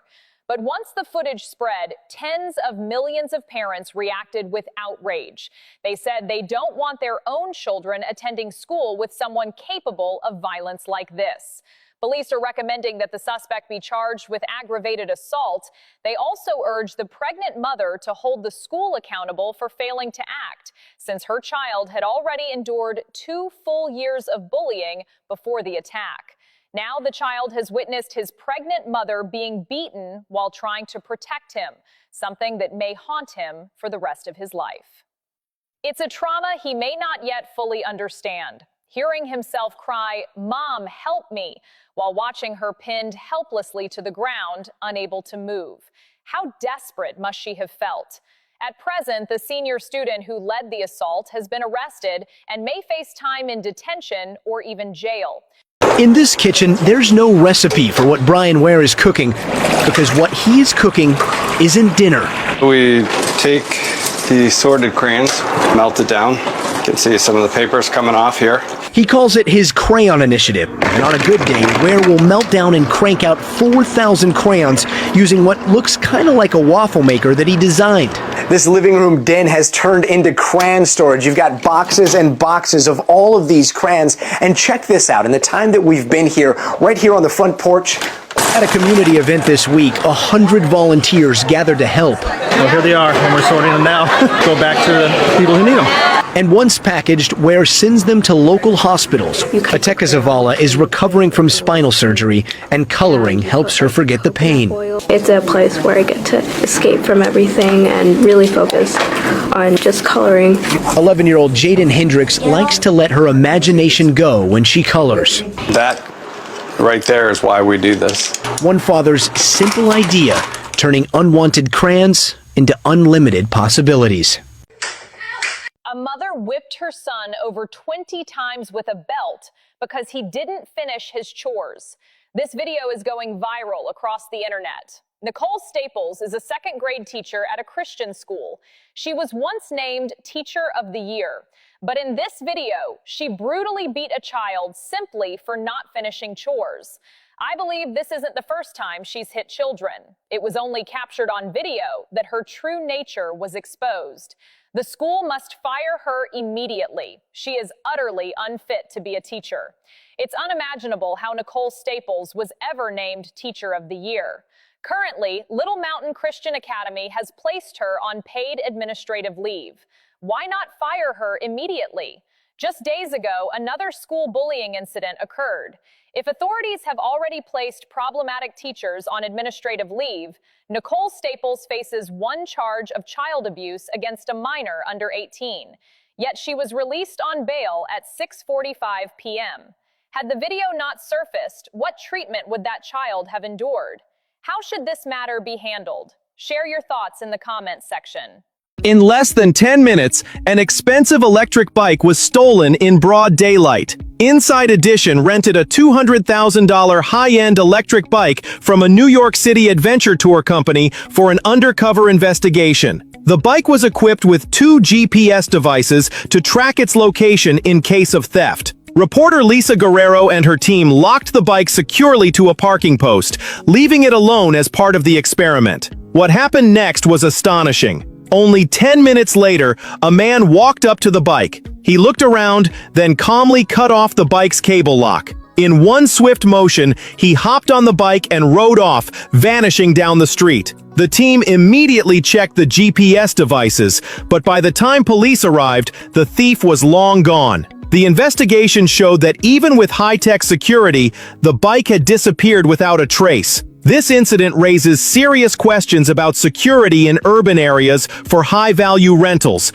and whether advanced tracking is enough to deter opportunistic criminals. Despite the GPS tracking, the bike has not been recovered, and the search continues. Anna was murdered by her 16-year-old stepbrother. Cruise ship surveillance footage shows Anna leaving the family dinner early, claiming she felt unwell. She was recorded walking back to the cabin she shared with her 14-year-old biological brother and 16-year-old stepbrother. Shortly after, both boys returned. Footage then shows the 14-year-old leaving the cabin again, dressed in completely different clothes, and heading around the ship taking photos. This indicates Anna was left alone with her 16-year-old 16-year-old stepbrother in the cabin, and this was likely her final moments. After finishing his exploration, the younger brother returned to find Anna absent. Assuming she had gone out with adults, he went straight to sleep. At breakfast the next morning, only the two boys appeared. Anna was nowhere to be found. After receiving the missing person report, the ship launched a search and subsequently declared a medical emergency. Anna's father rushed into the room. It was then, reports state, that he discovered her wrapped in a sheet and hidden beneath the bed. This suggests Anna's 16-year-old stepbrother may have committed the crime, then slept in the same room as if nothing had happened, calmly facing the family at breakfast. The 16-year-old stepbrother is now under investigation as a suspect. The cause of Anna's death has not yet been disclosed. Homeowner faces $250,000 lawsuit over cross erected to honor mother deemed illegal structure by HOA. Wayne, 63, grew up relying solely on his mother. After her passing, she left behind only a cross. Wayne placed it in his yard as a memorial to his mother. Unexpectedly, the next day, he received an anonymous complaint. HOA deemed his cross an illegal structure, imposing a $25 daily fine starting that day. Wayne contested the complaint, arguing that at least a dozen other homeowners on the same street had similar decorations.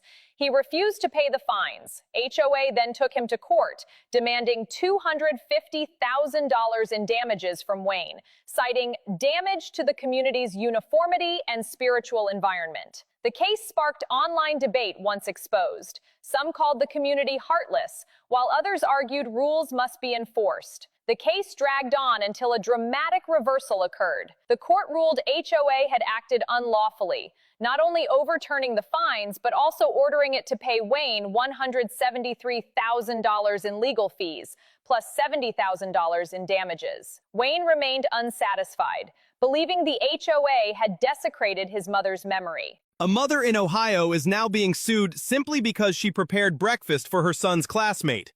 It began when Maria Duran noticed her son leaving home each morning with an extra plate of food. When she finally asked why, he told her, "Mom, there's a boy in my class who never eats breakfast. He comes to school hungry every day." Hearing this, Maria started preparing 2 breakfasts every morning, one for her son and one for the quiet boy who often sat alone. The child accepted the meals gratefully, and for weeks, nothing seemed wrong. Until the day his parents found out. Instead of thanking Maria, they filed a complaint against her, accusing her of feeding their child without consent, and even claiming she might have been trying to harm their son with food they didn't approve of. The school confirmed the boy never had a reaction, never reported discomfort, and willingly ate the breakfast every single day. Maria was stunned. "We were homeless once. My son knows what hunger feels like. I never wanted another child to feel that," she said. What began as a simple act of kindness has now turned into a legal fight, leaving parents, teachers, and the entire community questioning how helping a hungry child could end in a courtroom. Jovita, police got a call from a neighbor on Wednesday night. When they got here, they say they found an adapter and a hose hooked up right here on this fire hydrant, and the hose was running into this man's backyard. Police say the man told them he was trying to save some money. Gwinnett County police say they caught 51-year-old Richard Isaac red-handed with a green hose attached to this silver fire hydrant. A neighbor called police around 11:30 Wednesday night. I requested the police report where the officer explained he found an adapter hooked up to the fire hydrant. Attached to that, the garden hose running straight to Isaac's backyard and into his pool. The hydrant! What was even more surprising to neighbors on Mint Julep Court was why he did it. The report says he told the officer the last time he filled his pool, it cost him too much money. I wouldn't dream of doing anything like that. She'd have got him a ticket for being a ding-dong or stupidity. No tickets, but police charged Isaac with theft and illegal use of a fire hydrant. You don't have to go out and hook up to the fire hydrant and just increase everybody else's water bill. The officer estimated by the time he got out here, Isaac had gotten over 5,000 gallons in his pool. He bonded out of jail, but we were not able to find him at home today. Sandra Woolston is the general manager of the Quality Inn in Galloway Township. She noticed something strange happening at the pool back in June, and she knew it wasn't algae. And I saw it totally green, and I was like, oh wow, what is going on? So we saw a dye pack in the bottom of the pool, and we didn't know what it was. They had the pool drained and cleaned, but she said it continued continued to happen about a dozen times over the course of the summer. Guests were disappointed each time, and it cost the hotel thousands of dollars. Meanwhile, in Absecon, police got a similar call from a homeowner in August. We had a resident who was enjoying time in his pool and saw a drone flying over top, and the drone actually dropped something in his pool that made his pool turn green immediately. The green stuff was sea dye, normally used by search and rescue teams, and it can be damaging to pools. On Friday, police say the drone was spotted over the Quality Inn again, and this time, with help from the FAA, the drone was tracked back to this business across the White Horse Pike. Neighbors have to look at this brightly painted fence every day, and they're frustrated that a woman decided on these neon colors. This past summer, Donna installed a tall privacy fence on her lot along Trotter's Walk in Newton County. Turned out to be too tall. Complaints came in. The county told her to cut it down to size. She did. But over the Thanksgiving weekend, she painted it. Dick Hopkins lives 2 doors down. The neon colors are making him see red. But it's only on one side of the fence. On Donna's side, it's a bluish gray to match the trim on her home. I don't know what her problem is, but she certainly doesn't have any respect for her other neighbors. Donna says over the last couple of years, she hasn't seen eye to eye with a neighbor on the other side of the fence. She believed a little more privacy was best for everybody. But she says the county incorrectly told her a 6-foot fence was fine. As for the paint job, the county does not regulate the color of a resident's fence. That paint is a 20-year warranty paint, so within 15 years, if it needs to be repainted, it'll be painted the same color. This homeowner found 40 downed trees on his property. Some of them were 150 years old. This isn't because a storm came through, right? No, so what happened here? It was a hurricane of chainsaws. 40-year-old Sammy Shinway came home from work and heard chainsaws in the woodsy backyard he owns behind his home in Kenilworth, New Jersey. He confronted the work crew.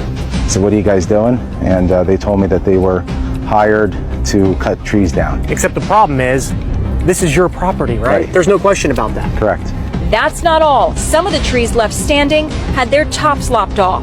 Those red cedar trees were topped off. They're eventually going to die. So who would do such a thing? Well, court documents say it was a neighbor identified as Grant Haber. He's a counterterrorism expert who's appeared on right-wing media. From above, you can see the before and after. Haber is facing fines of $32,000, but that may be just the beginning of his troubles. $1 million. It's not about, Hey, how are you?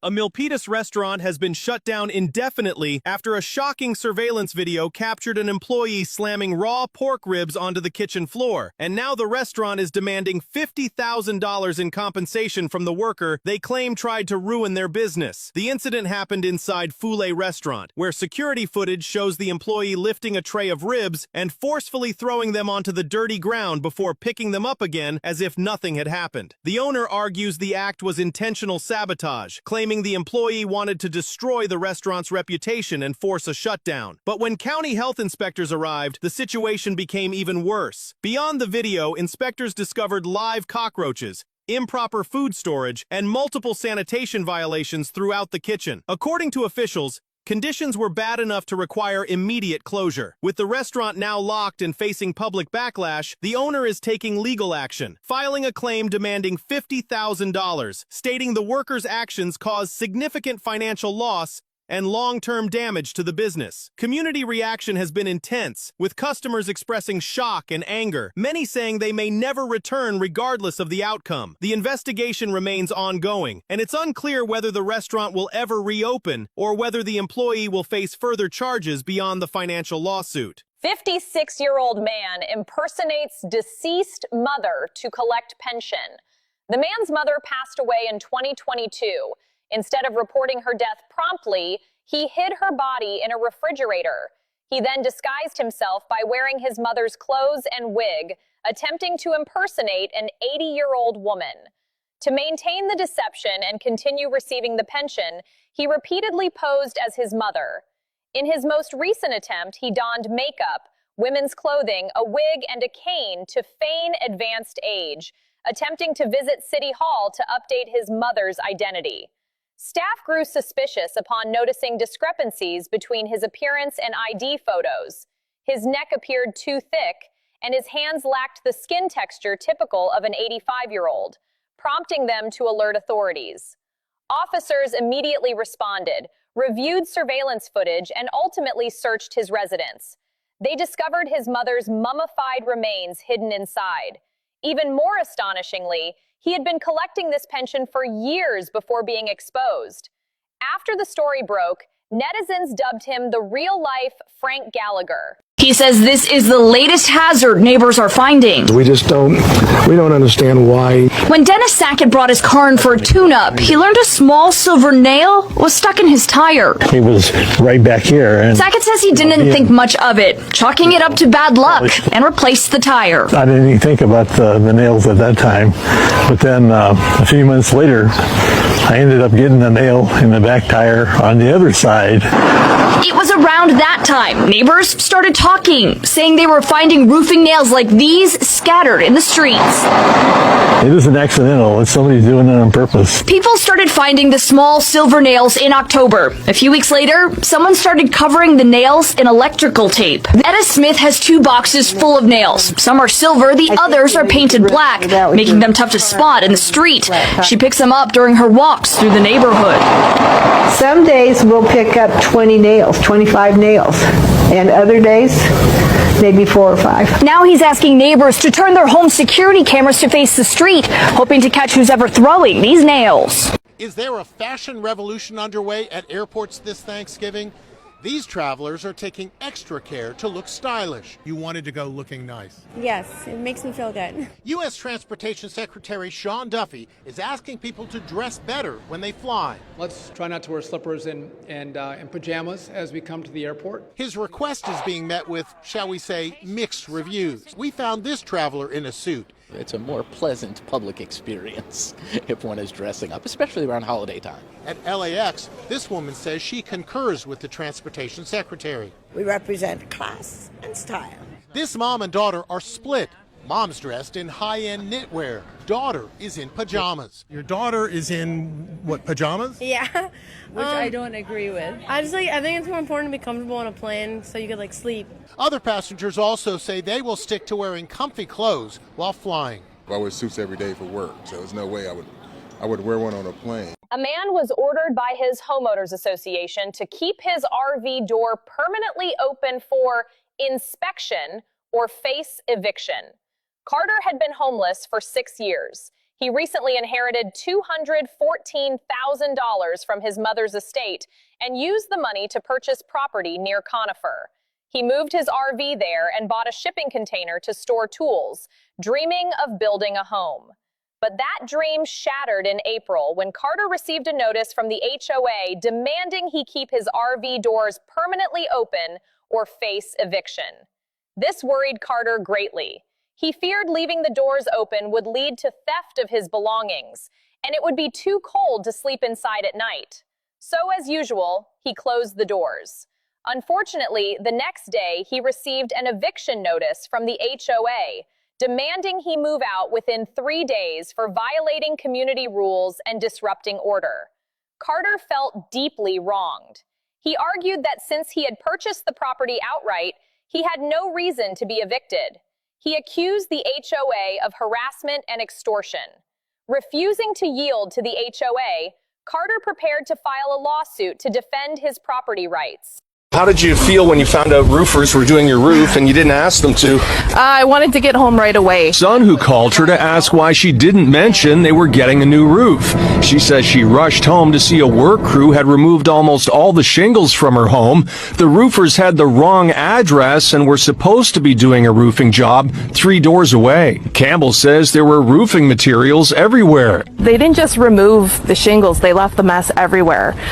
Sides of the house, backyard, debris, everything. When Campbell contacted the roofing company, they admitted they made a mistake and had the wrong house. She thought they would replace her roof, and she was shocked when they said no. Campbell called the police, her insurance company, and another roofing contractor who put down an emergency wrap on her house to protect the roof until it can be completed. The company that took off her roof by mistake is 5 Stars Roofing of Markham. We want to be responsible for what we did. We will do her roof for free. If she wants us to do it, we can schedule it. Police recently discovered that a woman named Lisa Carter had been living in a house in Indianapolis for 9 years without paying a single dollar in rent. 10 years ago, Lisa was working for a real estate company when her boss offered her a unique deal. She could live in one of the company-owned homes for free as long as she remained employed there. Lisa chose a 3-bedroom house and moved in. She assumed a formal lease would come later, but everything changed when her boss was sent to prison for mortgage fraud and the company collapsed. Still, Lisa stayed in the house and no one followed up. Unaware the home was occupied, the city listed it for auction. Lisa tried to buy it at a low price multiple times, but each auction was mysteriously canceled. Recently, a company from Singapore finally purchased the property. The surprising twist, the new owner told CBS this morning they want Lisa to stay. After discovering the roof had started leaking, the company offered to fix it and work out a formal lease agreement. This time, however, rent will be due, but at least Lisa gets to stay and start a new chapter legally. The experts say any repairman should be able to instantly recognize and fix. We're going to purposely misalign one of the sensors. This is going to make the garage door not close. This should be a simple fix for any door dealer that's not trying to rip you off. To fix the problem, all you've got to do is realign the sensors, and just like that, it's fixed. Then I booked appointments. This guy is from a company called Garage Door Repair. I hand over the remote and let him get to work. He also spots the sensors, but when he comes back inside, his diagnosis is grim. 2 sensors are dead. So those need to be replaced no matter what. Exactly, no matter what. Oh man, do you want to go and show me? Yes, please. Back in the garage, he delivers more bad news. So the gear over here is about to break, and the sensors are dead. No, they're not. His price to fix it all today? How much? $720. $720. But instead of hiring him, I had some questions. Weren't you trying to rip me off just now? No. Woman suddenly faces $40 billion debt. Bank response sparks controversy. While traveling, a woman casually opened her banking app only to discover she was $40 billion in debt. This figure not only surpasses the GDP of most countries, but also far exceeds any conceivable personal debt. She immediately panicked and called the bank's customer service. Even more dramatically, the agent was equally baffled. The system displayed the same absurd debt amount, leading the representative to suspect a massive hack or identity theft. However, after an emergency investigation, the bank's explanation left everyone both amused and exasperated. A technical glitch over the weekend caused random fluctuations in some users' account balances. In other words, she hadn't incurred a national-level debt. Fortunately, the issue was quickly resolved. Her account balance returned to normal shortly afterward, with no financial loss and no legal liability incurred. Nevertheless, the incident quickly sparked heated online discussions. One netizen quipped, "I thought being in the red by double digits was bad enough, but apparently someone managed to go into the Milky Way." Others questioned the bank's system stability, arguing financial institutions should bear greater responsibility for such errors. The bank stated it had completed repairs and would conduct further reviews of system stability to prevent similar blunders from recurring. Stunning find in Virginia. A family digging a pool uncovers a hidden bomb shelter with people inside. The Miller family in Dayton began digging for a pool but found a sealed Cold War bomb shelter from the 1950s. We opened the hatch and there were people down there, pale, staring like they'd never seen daylight. Inside, a family of 6 spanning 3 generations has lived underground for decades, believing the world above was unsafe. My parents locked us in during the Cuban Missile Crisis. We didn't know it was over. Surviving on preserved food and rainwater, they maintained a strict routine, unaware of the modern world. We're working with social services to help them adjust. They're in shock. But healthy. Emerging into 2025, the family is stunned by simple things like bright sunlight and fresh fruit. They tried an apple and cried. They said it's the first fresh food they've ever tasted.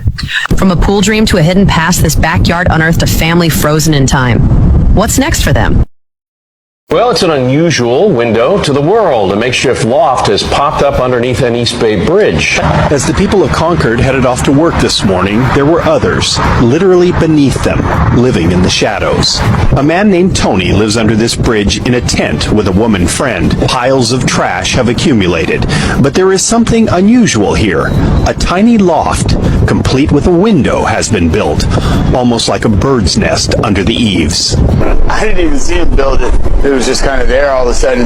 The occupants of the loft didn't want to go on camera today, but when pictures of the structure hit a local online news site and police got wind of it, everyone under the bridge got a 72-hour notice to leave. This afternoon, an outreach team from the county stopped by to offer help, but no one seemed interested, so they left. The director of Homeless Services says there's only so much they can do. We offer shelter beds for them to come in, out from underneath the bridge, and get connected to services. They have options to go and to find other places to live, perhaps connect back to family. This corner looked more like a crime scene than a school bus stop this morning. Parents called police after finding an electric fence just inches away from where their children wait for the bus. The man who put up the fence says he had finally had it with students trespassing and leaving trash in his yard. He figured the fence would keep them out. I'm not in charge of other people's children. All I can do is protect myself. But jolted neighbors thought the fence was too extreme. They called police, and police called Public Works, who questioned whether the fence encroached on a county easement. Show me what's the truth. You know, everybody's just giving me different words. The relentless homeowner not giving in because he says the signs posted in his front yard did nothing. It says no trespassing. Well, you don't like kids? Me, I'm a parent, and I don't want any children around here to get electrocuted. That's a little too extreme. I mean, you're going to let the kids get electrocuted? That's not cool. Department head fired for cashing employees' $20,000 child support check without authorization. Tampa City Code Enforcement Director Keith was dismissed after allegedly cashing a $20,000 lottery ticket on behalf of an employee because the employee, Aubrey, owed substantial child support arrears. To avoid paying his ex-wife, Aubrey asked Keith to cash it for him. The scheme was exposed when Aubrey was charged with accepting bribes for allowing illegal dumping on government land. Investigators found text messages about the lottery redemption in Pierce's collection. Surprisingly, this wasn't Keith's first involvement in a job-related case. 3 years prior, his wife resigned as police chief after flashing her badge during a traffic stop to avoid a ticket. Now facing another job-related investigation, the city terminated him immediately. Currently, the FDLE probe continues, with authorities reviewing whether further legal action is warranted. The accident was caught on surveillance camera, which has since gone viral on social media. Neighbors say it was chaotic and definitely unexpected, but they're applauding those who were out there working. When you hear a pop and see one of the workers dart for the truck. The second it happens, I mean, he runs up to the back of the truck, and from what it looks like, he takes the sealant right to his face. I just have to commend that guy for risking his own safety. From what I could tell, they did the best job possible to rectify the situation as fast as possible. The entire street is covered. The hose busted on the back of the truck, it appears. Within seconds, 2 properties were blanketed with the sticky substance. The neighbors' white cars in their driveway, all of their landscaping, the other neighbors' trees, the stucco, the exterior finish of the home, everything was just basically covered. The project was supposed to be a simple surface street upgrade. 12 News spoke with Markham Construction, who hired Cactus Asphalt for the job. They say Cactus Asphalt's equipment failed. Woman buys broken piggy bank for $10.99, only to discover its contents shock her for a year.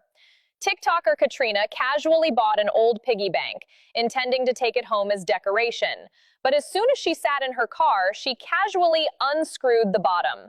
The next second, she nearly screamed in shock. Plastic bags tumbled out in strings like long-buried secrets, each filled with tightly rolled cash. She kept emptying them out, her hands shaking more with each bundle. Final count? $2,028. A $10 secondhand trinket had turned into a $2,000 surprise. Some called it a stroke of luck, while others immediately questioned, did the money truly belong to her? Could it be an elderly person's hidden savings? Or perhaps Goodwill staff's mistakenly donated nest egg? Surprisingly, Katrina has already contacted Goodwill to return the money to them. But in my view, Lady Luck smiled upon her. She should keep it, because Goodwill is a greedy company. I'm not touching you, Maya. You are touching me. Tenant forcibly occupies landlord's home, yet court permits tenant to remain. An Airbnb guest failed to vacate after her stay expired and instead occupied the property long term, while the landlord continued paying $4,000 monthly in mortgage payments without access to her own home. Landlord Roshane stated she had initially acted out of goodwill, verbally permitting tenant Shadija Romero to extend her stay after the Airbnb lease ended. But this kindness ultimately became her most costly mistake. Romero refused to vacate, repeatedly re-entered the property, and was accused of tampering with surveillance, altering utility accounts, and even attempting to push the landlord off a ladder. She also resided in the powerless home with her young daughter, prompting a child services inspection. Despite lacking any lease, documentation, or court order, police permitted Romero to hire a locksmith to enter the premises. The landlord stated, "I pay the mortgage on this house, yet I have no right to set foot inside," her emotions nearing collapse. At today's emergency hearing, it was revealed Romero had demanded compensation from the landlord for food spoilage due to the power outage and attempted to list the landlord as an adversarial witness for cross-examination. She insisted she was not a squatter, claiming there had been a verbal agreement allowing her continued residence. The landlord admitted she felt sympathy for Romero and her children, but could no longer bear the losses. "If this continues, I will lose my home." The court ordered the landlord to temporarily restore power and will rule next week on whether Romero must vacate. Phoenix-based International Company says they think they've solved the high cost of building homes. And when lumber goes up, well, the cost of building a house goes up. So what if you could build a house without wood? Listen close. Do you hear that? Exactly. This is the world's quietest construction site. Because instead of machinery to cut wood, here at a foam home, crews heat up a wire with a battery pack, stretch it out, and then slice the foam like butter. Then they glue it to the rest of the house with a glue that turns into more foam. So it is 100% breathable, 100% livable. It is FDA approved and 100% recyclable. They say as lumber's only grown in cost, foam hasn't really. In fact, building a home this way can be 10 to 50% cheaper. No supply chains in the last year that has ever affected us, and no supply chains moving forward that's affecting us. Eventually, the foam's covered in a thin layer of their concrete formula, and you'd never tell it was a foam home. You might think foam makes a rickety home. They say you're wrong. In fact, they tell us the foam can withstand more than 200-mile-per-hour winds. They call it earthquake and hurricane-proof and fire-resistant. Amir says the home is essentially made out of insulation, so it's more than twice as energy efficient as a traditional wood structure. This is the only type of construction that makes sense moving forward, but it saves our world as well as being as the most eco-friendly product to build with. It's obvious Norbert Slowinski does not want Duquesne Light to install a so-called smart meter on his property. So you've essentially put a chain on your meter. Yes. A lock and chain secures his old analog meter with a clear notice: attention, do not install smart meter. The retired mechanical engineer says smart meters are dangerous. The smart meter is not safe for the following reasons. Again, it emits high-frequency radio waves, and you don't feel them, you don't know about them, but they penetrate your body and they can cause health problems later on. Slowinski says the radio waves go through concrete walls. My bedroom is right next door, and it will emit high-frequency waves, so I'm worried about my health and my children's health. And he has another concern. They catch fire because there's very high voltage inside. Slowinski asked Duquesne Light and the Public Utility Commission to let him keep the old electric meter. I'll say that to the whole entire world. Don't be disrespectful. You ruin your life, by the way. An employee was fired after a heated argument with a Somali couple over not wearing a headscarf. But the truth is not so simple. Crystal claims that before the video was recorded, the Somali couple harassed and provoked her for not wearing a headscarf, which is why she began recording her response. Despite the heated preamble to the incident, the company swiftly terminated Crystal's employment, citing her disturbing behavior without disclosing the conflict's true context. Unexpectedly, the full video revealed the real reason behind Crystal's dismissal. The conflict originated when a Somali couple requested extra caramel in their dessert while ordering. Instead of accommodating this reasonable request, the employee made mocking remarks about the customer's appearance and Crystal's headscarf, sparking an argument. The altercation escalated, with a segment of the recorded video rapidly circulating online. In the footage, Crystal openly admits to being a racist and verbally attacks the couple, the true reason for her dismissal. Surprisingly, Crystal had previously been detained on 3 charges of child endangerment. Despite this, she launched a crowdfunding campaign on Give, Send, Go that has already raised over $54,000. Currently, neither Cinnabon nor the mall management has provided an updated response to this new information, and the incident continues to escalate. Woman buys broken piggy bank for $10.99, only to discover its contents shock her for a year.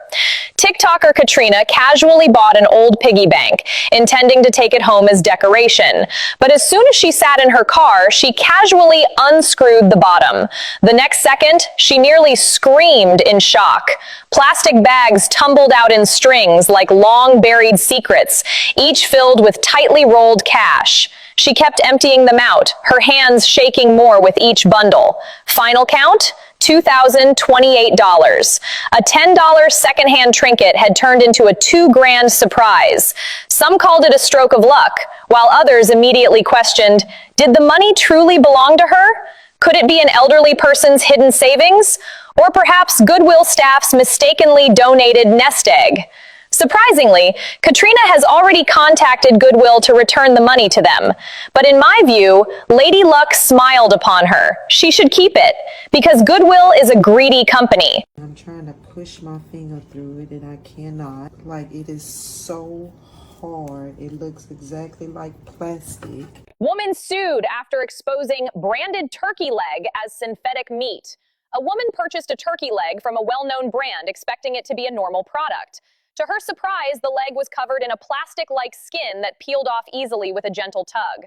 As a woman who has cooked for decades, she knew immediately this wasn't membrane or fat. It was a thick layer of rubber-like, plastic-like material. It felt like an industrial product, and it made a plastic-like sound. Even more astonishing, this material tightly encased the entire turkey leg, requiring a knife to cut through it, a state completely unnatural for poultry skin. To verify the meat's authenticity, she posted it online seeking help from netizens. Yet the next day, she unexpectedly received a lawsuit from the company. The company claimed her video caused extremely detrimental impact and demanded $1 million in damages plus a public apology. The incident sparked intense online debate upon exposure. Some questioned, is it now forbidden to raise doubts? Food safety experts noted that if any additional coatings are applied during processing, they should typically be listed on ingredient labels with consumer warnings. The case remains under review.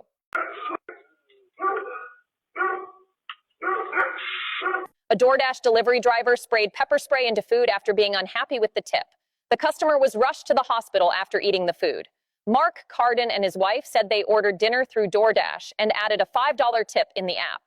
According to Mark, the driver seemed dissatisfied with the amount and decided to take revenge by spraying pepper spray into the food before dropping it off. Mark's wife, a part of the meal, and immediately began coughing uncontrollably. Her throat and chest started to burn and she struggled to breathe. Mark said she was rushed to the hospital and that she almost lost her life from the reaction. Mark contacted law enforcement and the sheriff's office confirmed they are actively investigating. A spokesperson said the possible charge is consumer product tampering, which is a level 6 felony. DoorDash has not yet released further details, but the driver has reportedly been removed from the platform during the investigation. The case has sparked debate about tipping standards and whether customers should feel pressured to leave higher tips out of fear of retaliation. How much of a tip do you think is enough to avoid situations like this? A family's Christmas morning took a chaotic turn when 2 young brothers accidentally set their front yard on fire with a new magnifying glass. What started as a harmless holiday gift quickly turned into a near disaster for the Parson family. 12-year-old Caden received a magnifying glass for Christmas, and his parents assumed he'd use it for simple science experiments. Instead, Caden and his brothers began using it to burn holes in pieces of newspaper on the driveway. Things escalated fast. According to the family, The boys suddenly ran inside, yelling, "The lawn's on fire! The lawn's on fire!" Their father bolted out the door, while the kids, still in their Christmas pajamas, rushed to help. The family grabbed buckets of water, blankets, and anything else they could find to smother the flames. Sprinklers and hoses were turned on as they worked together to put out the fire before it spread. Hayden's mom documented the scorched yard afterward, a Christmas memory she says she'll never forget. This, she joked, is Christmas with boys.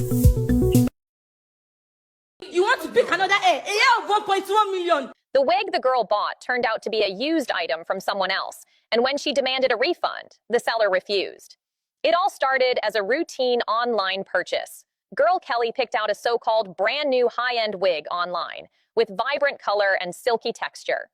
The seller repeatedly emphasized it was absolutely brand new, absolutely authentic.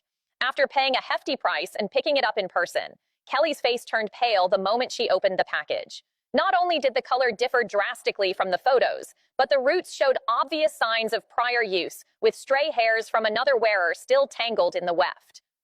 Kelly immediately demanded a refund, but the seller took a hard line. No refunds once sold.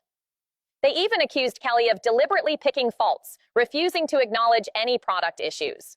Feeling deceived, Kelly posted the incident online. Once the video went viral, netizens flooded the comments section. Some called the wig shop outright fraudulent, while others questioned whether Kelly had intentionally claimed the wig was secondhand to back out of the purchase. Kelly decided to sue the seller, demanding double compensation. Can you believe this Christmas tree has been used by this family every year for 34 years? They last a long time, at least 34 years. It's beautiful, but let's face it, it's plastic. The tree that family in Irvine, California has kept all these years is very real. The Scotch pine Christmas tree was just 2 feet tall when Gina and Joe Mistretta purchased it for Christmas way back in 1983. To put things in perspective, that's the same month Michael Jackson's Thriller video premiered on MTV. Once Christmas 1983 was over, Gina and Joe felt bad about throwing the tree away, so they kept it and used it every year since, down through the decades. So how do you keep a Christmas tree healthy for 3 decades? 3 things, right? Food, water, and then you have to repot it. The tree is a funny shape because Joe has to trim the top to fit the ceiling. Once you cut the top of it, it won't grow high anymore. It grows wide. And then if you don't do anything, it's just going to grow wider and wider and wider. But after 34 Christmases, who's gonna complain? When you have a tree like this, you can't think perfect. You just have to think tradition and sentiment. I don't know a lot about insurance, but it doesn't even come close. A woman spent $450,000 on home insurance, but after her house burned down, the insurance company refused to pay. Connor is a mother of 4, and her husband suffers from an extremely rare form of appendiceal cancer. Unexpectedly, just days ago, their home was reduced to ashes in a devastating fire. Connor had hoped the $450,000 home insurance policy she purchased years ago would ease her family's burden. Her request was simple: rebuild their former home. But the insurance company refused to pay. Because her home had appreciated in value over recent years, they would only pay the amount stated on the original policy. In other words, the hundreds of thousands she spent on insurance would only cover the years-old value, far from enough to rebuild. What's even more infuriating is the insurance company never informed her that without selecting 100% replacement cost or guaranteed replacement cost, her coverage was essentially worthless. Now cornered, Connor must sell the land to pay off the remaining mortgage. But after the sale, she faces an even greater crisis: 4 children, a husband battling cancer, and now no home. The story sparked outrage online, with many questioning whether insurance is the biggest scam of all. Connor has now decided to sue the insurance company.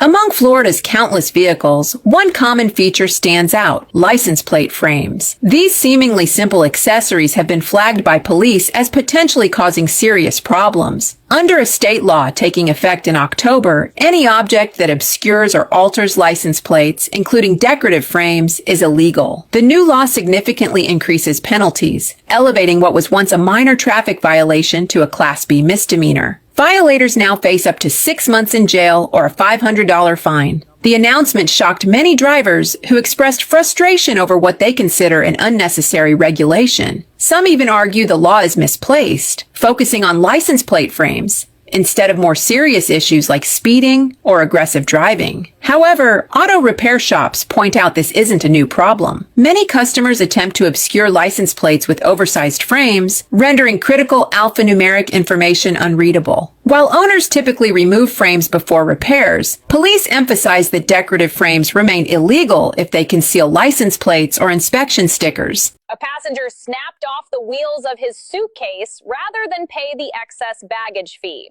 The incident occurred at the airport check-in counter. After inspection, staff informed the passenger that his carry-on luggage exceeded size limits and that he must pay the fee on the spot to board. The passenger immediately refused. He repeatedly insisted the luggage was just a little bit too big, deeming the fee unreasonable. After several rounds of unsuccessful negotiation, his temper flared. What happened next stunned everyone present. He laid the suitcase flat on the ground and, in full view of onlookers, snapped off the wheels with his bare hands. Surrounding passengers stopped to watch. The video quickly went viral after being uploaded to social media. Controversy erupted. Some accused the airport of being inhumane, while others argued rules are rules and cannot be arbitrarily changed. But the reality is that buying a new suitcase would definitely cost more than the excess fee. If it were you, would you swallow your pride and pay up, or snap the wheels off on the spot? Tell me in the comments. Ebonowa has been exposed. They said Ebonowa is lying. Now there's evidence, there's proof. A man went to Elmina Castle, the very place where Ebonowa took the videos of the arks. Should we call it ark or canoe? A man took videos of where Ebonowa has been standing to take videos, saying that the man says that the canoes there are for fishermen. They are for some people. They are not for Ebonowa. Ebonowa is not the one building those things. It is not for him. It is for some people. You know, this Ebonowa story has made a lot of people sleepless. Myself, I have been digging so much into this matter just to find more information about this story. Now, from what I have found, Ebonowa is a content creator. He creates content. He used to do funny videos on TikTok. He is a content creator disturbing people. He has made old people scared. He has made young people scared. Now let me bust your mind more. Life will still move on after 25th. Same thing. People will go to work. The Rapaholic will happen. Beam concert will then whatever concert that is supposed to happen to this December will happen. There is not going to be any flood. He is a content creator. Please stop causing fear and panic into people. A long-lost Christmas present from 46 years ago. He was helping his parents renovate their home when he removed part of a bathroom wall and saw a neatly wrapped package covered in dust. So what was it? Turns out it was a long-lost gift from more than 4 decades ago. And what he found inside was a shock. This is inside the wall. And look what I find. That's my Christmas present. That's right, a long-lost Christmas present from 46 years ago. Tim King is now 53. He was a kid just 6 years old in 1978 when his parents got him the gift. Just look at that bright red gift wrapping paper. It's adorned with Donald Duck and other Disney characters. And look, Mom even wrote his name right there on the paper. He can't wait to find out what's inside. Oh my gosh! Thunderjets. It's a set of Thunderjets made by Matchbox, still in its original packaging. We spoke to Tim and his mom, Ruth Ann, about the incredible find. A customer was charged $12 for eating complimentary fruit from a restaurant counter, accused of theft. Surveillance footage showed customer Carter taking several orange slices from a small dish on the counter while waiting for his order. At checkout, staff added a $12 fruit cup to his receipt, claiming it was consumed without payment. The customer immediately questioned, "This is free sampling." The staff member countered, "Only 1 slice is allowed. Taking more is equivalent to taking a whole portion." They then produced internal rules, though no prominent signage was present at the location. The restaurant emphasized that counter samples are single slice tastings to prevent waste and theft. Carter stated he saw no quantity restrictions and received no warning from staff, calling it outright fraud. Furious, he posted the incident online. After the video surfaced, netizens debated. Some argued the restaurant was maliciously charging. Others countered, eating a handful without paying is essentially taking advantage. Carter vowed not to pay the $12, deeming it extortion. He decided to pursue legal action. DoorDash delivery driver who sprayed chili pepper water on customers' food arrested. Last week, a DoorDash delivery driver was caught on a doorbell camera spraying an unknown substance onto a customer's food bag. The case has taken a new turn. She has been formally arrested by police. The incident occurred in Indiana. Homeowner Mark Carton stated that his wife Mandy experienced nausea and discomfort immediately after eating the takeout at home. Reviewing the doorbell footage revealed a chilling scene. Before delivering the order to the doorstep, the driver appeared to spray an unknown liquid directly onto the food bag. When police located the woman, she was receiving her own package. Asked why she sprayed the liquid, she claimed she was spraying spiders. However, her reaction to spiders seemed unnaturally calm, prompting the local sheriff to retort, "I can think of 100 ways to deal with spiders. Pepper spray would be the very last one." She now faces formal charges of tampering with consumer products and bodily injury. This case has reignited public debate.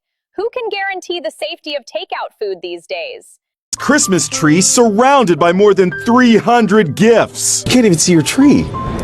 No. After Emma Tapping posted the photo on social media, parents blasted her, calling her materialistic. Just remember, there are a lot of children who won't get much, wrote one critic. Others posted the picture with the hashtag #TooManyPresents. Now the 35-year-old mom of 3 is... How many gifts do each of your children get? The girls have got about 85 each. 85 each? Yeah, and my son's got about 30. That's a lot. Emma wants the holiday haters to know she's constantly on the hunt for bargains. The 300 gifts covering her Christmas tree cost about $2,000. We went shopping with Emma at Fantastic Kids Toys in New York City. Excuse me, do you have any sales or promotions on today? Yeah. She found Legos for 40% off. And that's another gift to go under the tree. Do you think you'll do this again next year? I would, yeah. I wouldn't let anybody tell me how to spend my Christmas with my... This is not meant to be stylish. It's meant to be functional. Woman goes viral for teaching netizens how to wear fleece hoods. TikToker Lindsay unexpectedly gained fame after posting a video demonstrating how to properly wear a fleece hood. She believes most people have been wearing fleece hoods incorrectly for years. In her short video, she pointed out that many individuals wear coats with fur trim in cold weather, but simply toss the hood over their heads without utilizing its true function. She emphasized that the fur-lined hood isn't merely decorative, but a functional design. The correct method involves folding the fur inward so it lies close to the face, blocking cold air and reducing wind exposure. The video quickly sparked widespread debate. Some viewers exclaimed, "I've worn coats for over a decade and just realized I've been doing it wrong all along," while others countered that flipping the fur outward prevents snow from entering your eyes and face as it clings to the outer surface. Some even suggested Eskimos should learn from the host's technique. The debate continues. What do you think is the most appropriate way to wear it? I love you. After smashing his mother's car window, the boy was placed in a foster home only to suffer brutal beatings. Earlier, the boy had violently hurled multiple rocks at his mother's car window. After the video was posted online by his mother, netizens insisted he needed proper discipline. So his mother sent him to a foster home, believing the problem would be resolved. Unexpectedly, days later, the boy released an apology video. Oh, I love you, Mom. Visible bruises, black eyes, and even wounds were clearly visible on his body. In the public video, he bowed his head apologetically, repeatedly saying, "I'm sorry, Mom," with a trembling voice. A child who should have been protected appeared as if he had been punished. However, the origin of the boy's injuries remains unknown at this time. Some netizens argue he is just a child and deserves ample forgiveness and time to heal. Others contend that proper discipline should have been enforced from the moment he threw stones at windows. The primary objective of the foster care system is to protect minors. Any suspected signs of abuse must be taken seriously and thoroughly investigated. The incident remains under ongoing scrutiny, with the final conclusion pending further official updates. Trump just signed the most insane car law in American history. Starting this June, your tinted windows could destroy your life. We're talking fines, license, suspension, even jail time. This new federal law is absolutely terrifying. Any car with dark tinted windows, doesn't matter if you installed them for medical reasons, sun protection, or just privacy, you're now automatically labeled a criminal suspect. The government claims it's for officer safety, saying dark windows hide illegal activity. But here's what they're really doing, creating a massive surveillance state. AI cameras are scanning every single vehicle. The moment they detect tinted windows, boom, automatic $500 fine, hits your account, 4 points slammed onto your license. And here's the scariest part. They can detain you on the spot, no questions asked. Soccer moms driving kids to school, night shift workers protecting their skin, elderly people with medical conditions, nobody gets a pass. Experts are calling this a constitutional nightmare, saying it's not about safety at all, it's about control, fear, and government overreach. A 70-year-old woman lived in her basement for 3 years until kind neighbors discovered her plight. They raised over $60,000 to help her, but her caregiver stole the money. The woman's name was Robbins. When police located her through an anonymous tip, Robbins was curled up on a filthy sofa in the basement, her body covered in dried feces. Robbins claimed she had no children. Neighbors generously donated $60,000 to her. 3 years ago, she used part of the funds to hire Victoria, hoping she would improve his living conditions. Instead, she exploited her youth to abuse Robbins, even locking him in the basement. She took over Robbins' house, leaving him only a broken sofa and a bucket toilet. Worse still, she embezzled all the donations, falsely claiming they were for improving Robbins' living conditions. Instead, she used the money to buy herself handbags. When neighbors learned of this, they condemned her actions as cold-hearted. Victoria ignored their outcry until police received an anonymous tip from a neighbor. Officers immediately arrested Victoria, who now faces charges of theft and failure to care for a disabled adult. A plumber just doing his job at Lakewood Church discovered an undisclosed amount of money.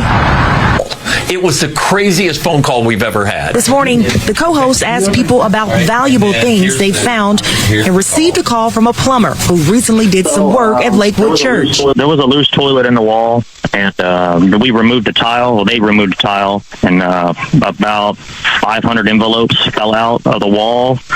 And I was like, oh, wow. Back in 2014, the mega church made headlines after someone stole $600,000. In a statement, Lakewood Church said recently while repair work was being done at Lakewood Church, an undisclosed amount of cash and checks were found. Lakewood immediately notified the Houston Police Department and is assisting them with their investigation. HPD has not confirmed if the money stolen years ago and the money found by the plumber are related. But Lindsay says investigators would have never known about the money if it wasn't for the plumber who discovered it. A tow truck driver was arrested for forcibly towing a vehicle with a 4-year-old child still inside. Video footage shows the child's father noticing the abnormality as the vehicle began to be towed. He instantly broke down emotionally, running after the tow truck while repeatedly shouting, "My child is in the car." He attempted to stop the tow truck from proceeding. Several bystanders also realized the gravity of the situation and joined in shouting and blocking the tow truck. Despite the father's desperate pleas, the driver persisted in towing the vehicle. Law enforcement intervened and forcibly halted the towing operation. Fortunately, the child was safely rescued with no serious injuries reported. Police later confirmed that the tow truck driver continued towing the vehicle after being explicitly informed multiple times that a child remained inside, causing the situation to rapidly spiral out of control. Following the incident, local police confirmed the tow truck driver was arrested on the spot and may face charges including endangering a child's safety and reckless endangerment of public safety. The incident immediately sparked heated online debate, with netizens questioning the tow company's compliance. The child's father has now filed a lawsuit against the tow company. What do you think? Tell me in the comments section. Woman's home damaged by fallen tree. Insurance company denies claim because tree belonged to neighbor's yard. A century-old oak tree suddenly toppled, crashing heavily onto Angela's roof and jolting her awake from sleep. The yard was nearly impassable, windows blocked by branches and leaves, leaving the interior pitch black. A third-party assessment revealed extensive damage to the roof, windows, and other areas, with direct losses exceeding $70,000. Angela immediately filed a claim with her insurance company, but it was denied. The reason given was that the tree belonged to the neighbor, who should bear primary responsibility. However, the neighbor stated that no tree diseases were detected on their property, and they had received no prior complaints about hazards. They argued the tree's collapse was purely a natural disaster, and they bore no responsibility whatsoever. After months of fruitless back-and-forth communication and delayed repairs, Angela had no choice but to go public with the issue. Some argued the neighbor bore no responsibility and shouldn't compensate. Others questioned, what if the tree had struck someone? Would there be consequences then? Angela has now sued her neighbor for $150,000 in damages. Do not talk to our guests like that. Get out now! A waitress was fired after confronting a customer who made racist remarks in the restaurant. The incident occurred in Carmel Valley, California. Surveillance footage shows an Asian family celebrating a birthday when a man began shouting abusive language at them. The child became frightened and began crying, while other patrons remained silent. The waitress intervened, demanding the man leave and stating, "You cannot speak to guests like that." He was ultimately escorted out of the restaurant. However, the restaurant later issued a statement claiming she had overstepped her authority in handling the customer, violating service protocols, and was fired that same day. The incident quickly trended online, sparking divided public opinion. Some hailed her as a hero, while others argued she had broken service industry rules. The waitress has now filed a lawsuit against the restaurant owner.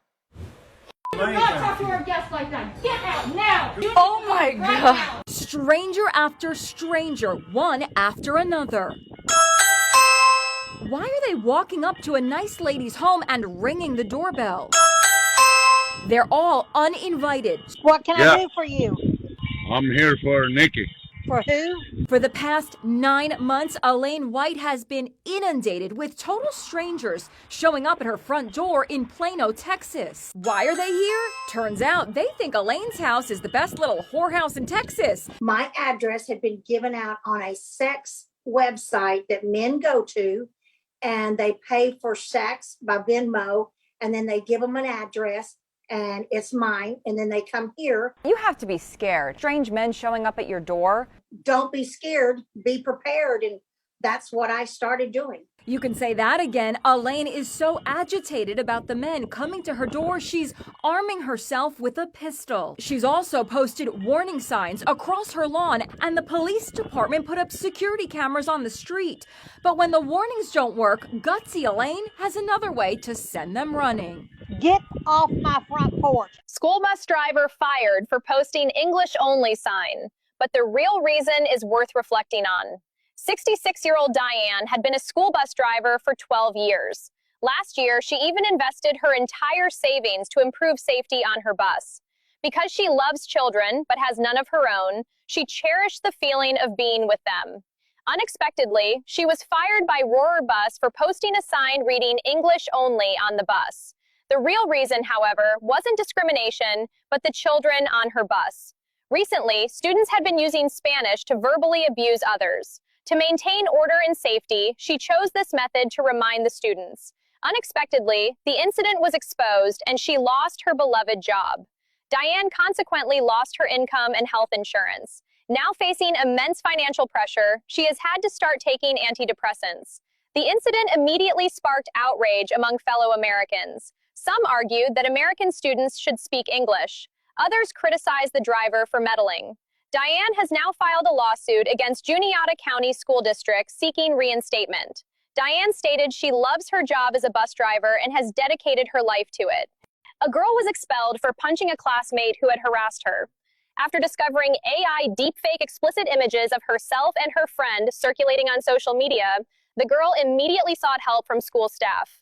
But the school failed to investigate. The accused classmate denied responsibility. Neither the school nor law enforcement found the images online. Unexpectedly, after the investigation yielded no results, the girl faced repeated harassment from other students on campus. It wasn't until after school, when she encountered the classmate who created and spread her photos on the school bus, that she directly struck the student. Surprisingly, the school immediately expelled the girl. Upon learning of this, the family immediately sought media attention, sparking widespread online debate. Many questioned why the boy faced no consequences for his crime. The girl's father stated his daughter had endured multiple traumas in a short period and had locked herself in her room for days. He announced he would sue the student and the boy on her behalf, demanding $1 million in compensation and a public apology to his daughter. Fuck out! I'm gonna give you your bag. Get the fuck out of my building, nigga. A woman chased away a delivery driver and took his pizza bag simply because the restaurant tried to make her pay twice for the order. A video of a doorstep altercation involving a Domino's delivery recently went viral on social media. A woman argued with the delivery driver at her doorstep over whether the payment had gone through. She insisted she had already paid via her phone and believed the driver's request for payment was double charging, while the delivery driver attempted to explain the order's payment status or request verification. As the argument escalated, the woman lost control, shoving the driver out the door and snatching his insulated delivery bag, clutching it tightly. Despite repeated requests to return the equipment and explain the situation, the woman refused, leading to shoving and pulling. Bystanders filmed the tense scene. Online discussions quickly divided. One camp argued that if the system genuinely showed unpaid, the delivery person was following protocol. Another contended that if payment had been deducted, system errors from the platform or restaurant shouldn't be borne by the consumer. What's your take on this? Tell me in the comments. A store manager working at an H-E-B supermarket made a decision after the system went down to let all customers leave without paying and was later promoted with a raise. The incident took place in an H-E-B store in Burleson, Texas. Multiple customers said they were pushing carts filled with Christmas gifts and were stuck in crowded checkout lines when the system suddenly crashed. All registers stopped working and the store briefly descended into chaos. According to witnesses, shopping carts were lined up in long rows and many people had already been waiting for a long time. As customers began to grow frustrated, the store manager made a call to let everyone go. No checkout, no records, everything free. The store fell silent. Then came cheers, applause, and some people even broke down in tears on the spot. H-E-B later confirmed the decision, saying it was a response made by the team under special circumstances. Afterward, the manager was not held responsible. Instead, they were praised internally and received a promotion and a raise. Many online called it a real Christmas miracle, saying it showed humanity and warmth. But others raised a question. If it hadn't been Christmas, would the store have still let customers leave for free? What do you think? Home Depot employee fired for helping police apprehend suspect after physical contact. Joseph, who worked at Home Depot for 21 years, had prior experience in law enforcement. On September 11th, he witnessed 2 Denver police officers subduing a suspect outside the store. A struggle ensued, causing one officer to fall to the ground. Driven by a strong sense of justice, Joseph immediately stepped in to help restrain the suspect until backup arrived. No one was injured during the incident. Unexpectedly, about 2 weeks later, he was notified by the company that he had been fired. The reason was straightforward. Joseph violated store safety protocols. Employees are prohibited from engaging in unauthorized physical contact with suspects. The company emphasized this policy aims to prevent employee injury and mitigate legal risks. After Joseph publicized the incident, Home Depot faced online scrutiny. Some, however, argued the company was protecting its own interest and safeguarding other employees. Joseph is now suing Home Depot for wrongful termination, seeking a reasonable explanation. What do you think? Does acting courageously in the face of danger constitute a violation? This is open and blatant fraud taking place here inside of Minnesota. Influencer Nick Shirley exposes large-scale government funding fraud in Minnesota. Nick Shirley visited multiple registered daycare centers in Minneapolis. The camera focuses on Quality Learning Center, a registered child care facility. Footage shows the building at noon, with doors locked and windows completely covered. No staff or children visible on site. Nick emphasizes the facility is licensed to care for 99 children in official records, yet the reality doesn't look like it's operating at all. More shockingly, this center received approximately $1.9 million in government funding in 2025. Nick repeatedly questioned in the video, if the facility is truly operational, where are the children? Even more absurdly, the center sign misspells learning, which he argues starkly contrasts with the substantial public funding it received. And these issues don't stop there. After the video was released, it sparked heated discussions among netizens, with many expressing disbelief that anyone would still want Walz to be vice president. What are your thoughts on this? Tell me in the comment section. A teenager holds a sign telling the world he wants to find the dad he has never known. I'm not asking for anything, just would like to meet my biological father. 18-year-old Jet Collins doesn't have much to go on. All he knows is that his mom attended a rock concert back in 1996. Jet's mom declined to be interviewed, but this much we know about what happened that night. She met a guy at a concert. His name was Jason. They ended up having a one-night stand. Then they lost touch. 9 months later, Jet was born. Last week, Jet wrote all the information he had on a giant poster board, then had his girlfriend snap a photo that was posted on Facebook. I am looking for a man named Jason that lived in Syracuse, New York in 1996. He went to the first K-Rockathon in 1996 and met a girl named Diana Collins. I am the product of that night. Jet's grandma, Donna. If Jason's out there and he knows that he is Jet's dad, he doesn't know what he's missed. Jet has been a great kid. Jet is looking forward to the day when he finally gets to meet his long-lost dad. If I had a kid out there, I would want to know. It's a video that will leave you outraged. Where is... Right here. A rideshare driver appears to be groping his passenger's breasts as he helps her to her front door. Now the woman who says she was groped is speaking out. It's disgusting. I was so intoxicated. I was falling over. And to know that someone would take advantage of someone in that state, it's unimaginable. Lauren Christensen says she was heading home after a night out with friends in Dallas. Just had the most amazing night. There's a lot of drinks involved. So her friend ordered a Lyft to take her home. She never imagined she would get groped. Unsteady on her feet, Lauren tries to open the door. No, you're putting it the wrong way. The Lyft driver didn't park his car outside of Lauren's house. He actually parked it down the street. One of Lauren's neighbors went outside to check out the suspicious car and heard the commotion on Lauren's front porch and went to see if everything was okay. Steve, I love you so. You're welcome. I just want to make sure everything's all right. I told him, listen, I said, that's my neighbor, and I'm watching over her. And he took off. Do you feel your neighbor saved you? Absolutely. Not guilty of...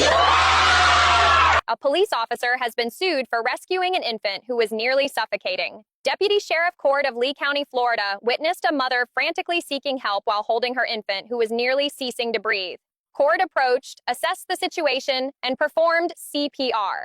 The infant briefly resumed breathing twice before stopping again. Cord continued the procedure, but tragically, the baby passed away before the ambulance arrived. Craddock felt profoundly guilty for failing to save the infant. Unexpectedly, the infant's mother, Yumi, sued Craddock, claiming he shouldn't have touched her child as he wasn't a medical professional, demanding $3.2 million in damages. Feeling deeply wronged, Creed publicized the incident to the media. Once exposed, some netizens angrily condemned the mother for twisting the truth and using her child for extortion. Others argued that since Creed wasn't a doctor, the infant might have survived if he hadn't performed CPR. The court ruled that Creed, as a non-medical professional, had caused the infant's death through improper chest compressions and ordered him to pay the family $3.2 million in damages. A man in Ohio is under investigation for posting a video on TikTok teaching people how to receipt swapping. The video shows the man randomly approaching passers-by outside a Walmart, taking their receipts and then returning to the store. He selects the same items listed on the receipts and proceeds directly to the checkout lane at the Walmart entrance to leave. Throughout the process, he pays not a single penny. After the video went viral, people began using the same method at fast food restaurants and other locations, finding it surprisingly effective every time. This is undoubtedly an unconventional form of theft. Some questioned whether he was teaching people to steal. Within days, he claimed to have received a cease and desist letter and was even informed he was under investigation. So-called receipt swapping refers to individuals obtaining valid receipts still within the return period and attempting to use them as proof of purchase to complete improper returns or claims. In his video, he claimed large corporations wouldn't care. This has also drawn opposition from ordinary customers, and stores may crack down harder on such practices. Do you think posting these instructional videos should be punished? A 63-year-old man is suing the state of California for $5 million because authorities couldn't remove a bear that took up residence in his home. Kenneth Johnson, a 63-year-old homeowner in Altadena, California, suddenly found himself with an unwelcome roommate around Thanksgiving in his $1.5 million house. A 550-pound male black bear burrowed into the crawl space, remaining hidden during the day but rummaging and scraping beneath the house at night. This caused Kenneth to suffer from sleep deprivation and nervous exhaustion. Worse still, he claims the bear damaged the gas line, forcing him to shut off the gas and halt daily life. Kenneth called for help, and the California Department of Fish and Wildlife installed traps and cameras. But the first bear they caught was a smaller one. After numerous unsuccessful attempts, Kenneth decided to evict the bear himself. He modified his security alarm to produce metallic clanging sounds and looped dog barks through speakers aimed at the vents. Unexpectedly, the bear paid Kenneth no attention. The state government even prohibited Kenneth from conducting the eviction himself. Furious, Kenneth sued the state government, demanding $5 million in compensation and the restoration of his home to its original condition. Do you consider this an unfortunate reality of wildlife management or an instance of official negligence? New York authorities have arrested the individual responsible for fraudulently selling a fake 14-karat gold bracelet, an incident that triggered a dramatic public confrontation in between luxury jewelry, brand Trax, NYC, and AK Diamonds. The confrontation began when Max Suda Ajani, the owner of Trax NYC, accused AK Diamonds of misleading a customer into buying what they believed was a 14-karat white gold bracelet. However, after independent testing, it was revealed the bracelet was only 10-karat gold, resulting in significant financial loss. According to Johnny's allegations, AK Diamonds employees falsely claimed an affiliation with his brand in order to gain the customer's trust, despite the product's poor quality and deceptive pricing. To make matters worse, the store issued a receipt falsely labeling the bracelet as 14-karat white gold, further compounding the fraud. In a tense exchange, Johnny entered the AK Diamond store with cameras rolling, presented the fraudulent receipt, and accused the staff of tarnishing his brand's reputation and misleading customers. The confrontation captured on video quickly went viral, igniting public outrage following the investigation. Authorities have arrested the individual behind the fraudulent sale, highlighting the risks posed by such deceptive practices.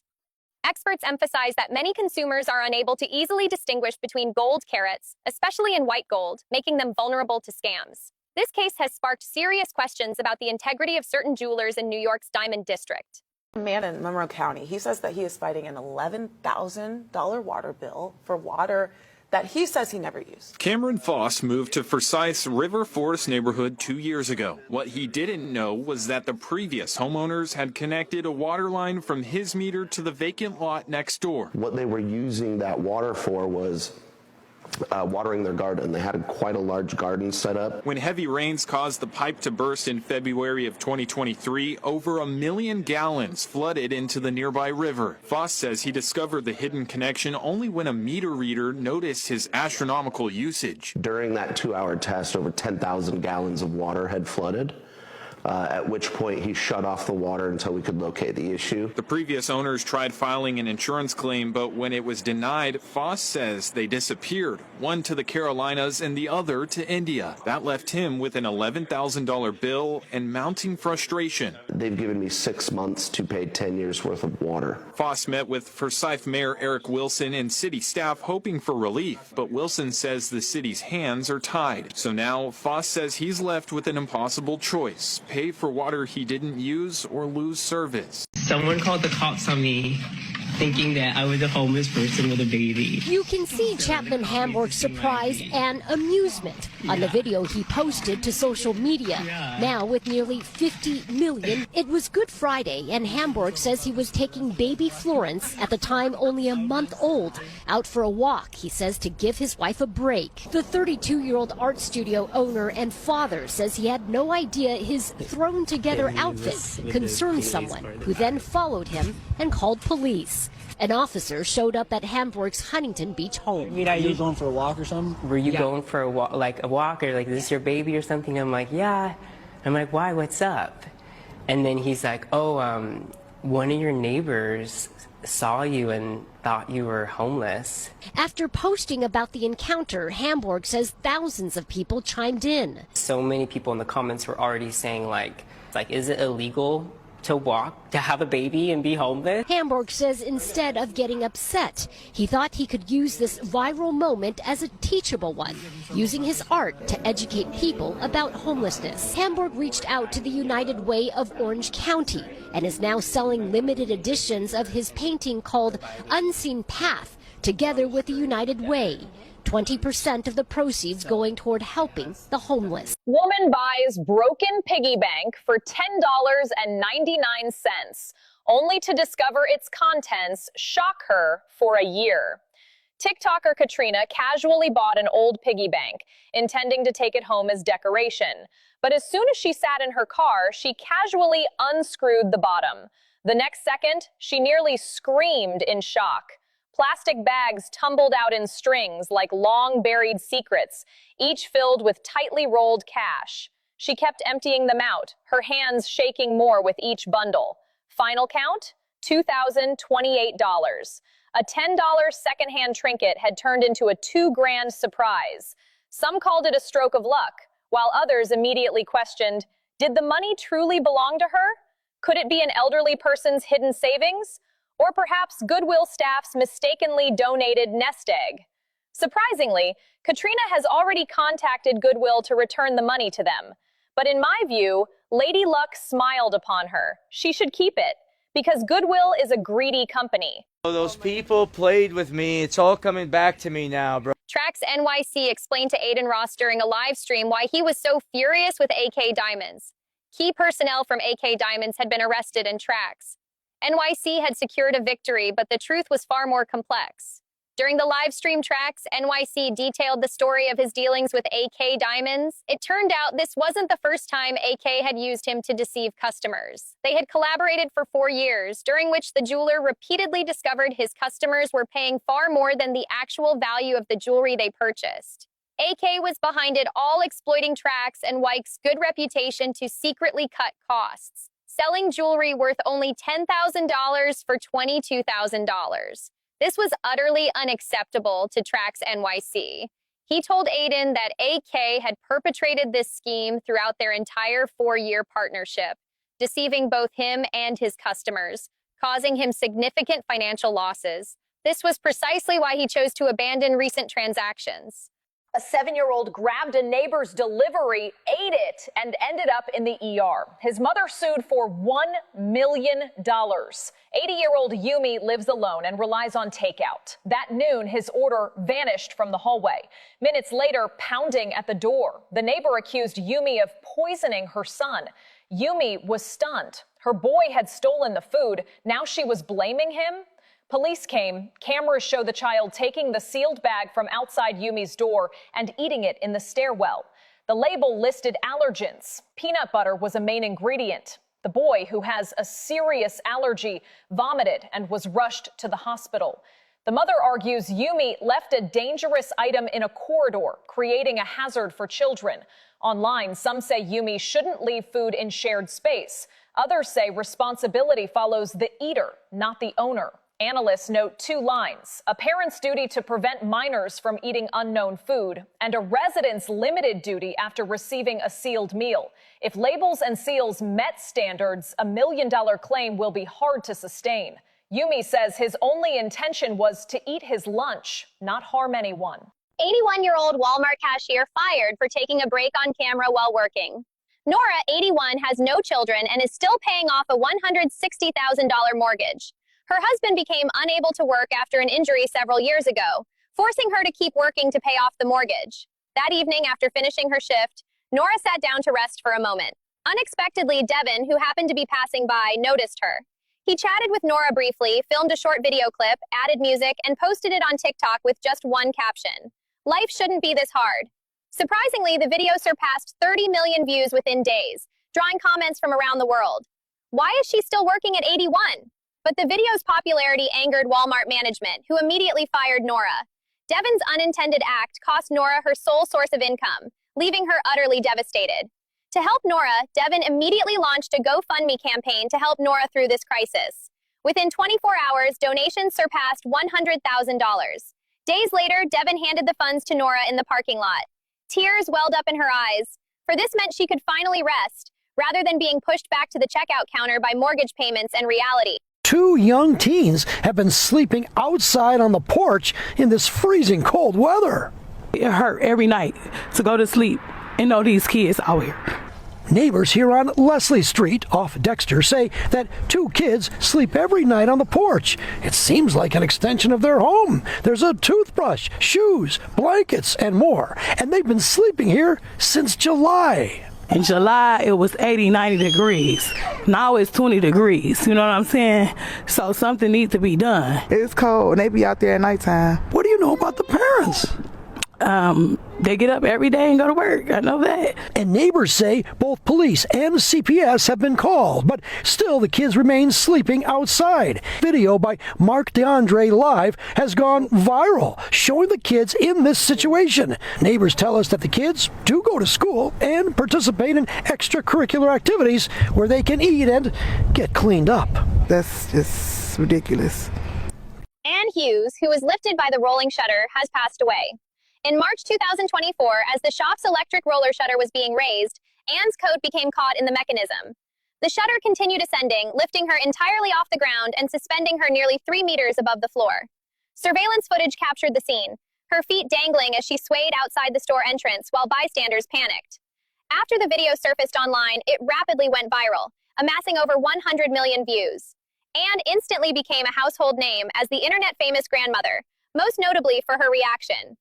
Rather than panic or anger, she diffused the awkwardness with the remark, "This kind of thing only happens to me." After her sudden fame, she was recognized, asked for photos, and even received TV show invitations. But she mostly declined, choosing instead to stay with her family and continue her quiet life. Unexpectedly, Ann had been battling cancer. Shortly before Christmas, she quietly passed away. Today, local residents remember her through tributes, not for the accident itself, but for her composure and humor in the face of sudden crisis. She left behind a genuine and heartwarming story. Even when life spirals out of control, one can still choose to face it with a smile. No! A customer was retaliated against by a delivery person after maliciously reporting him. After placing an order with Chipotle, a customer marked the delivery as not received, despite having accepted the meal.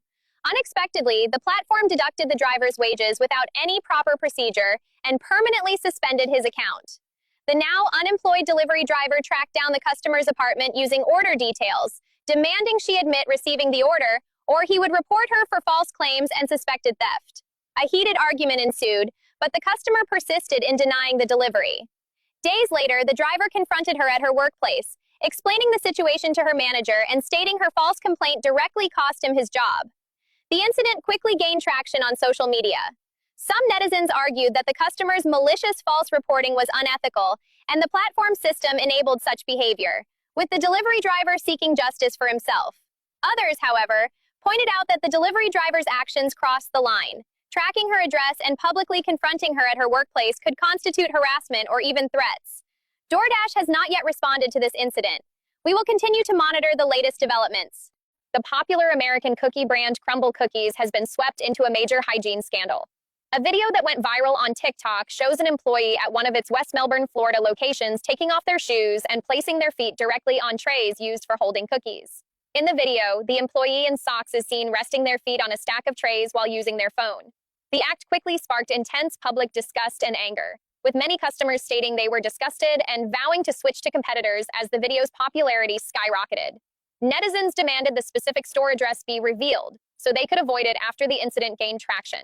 Crumbl Cookies' official TikTok account intervened with a response, calling the behavior at the store unbelievable, and stating that an internal report had been filed and an apology extended to the video's poster. However, this failed to quell all doubts, with some consumers further criticizing the brand for its high pricing. Currently, the employee in question likely faces internal disciplinary action. This incident has not only plunged the brand into a PR crisis, but has also reignited public concern over back-of-house hygiene conditions in the food service industry. The restaurant manager was fired for exposing a white couple who placed hair in their food.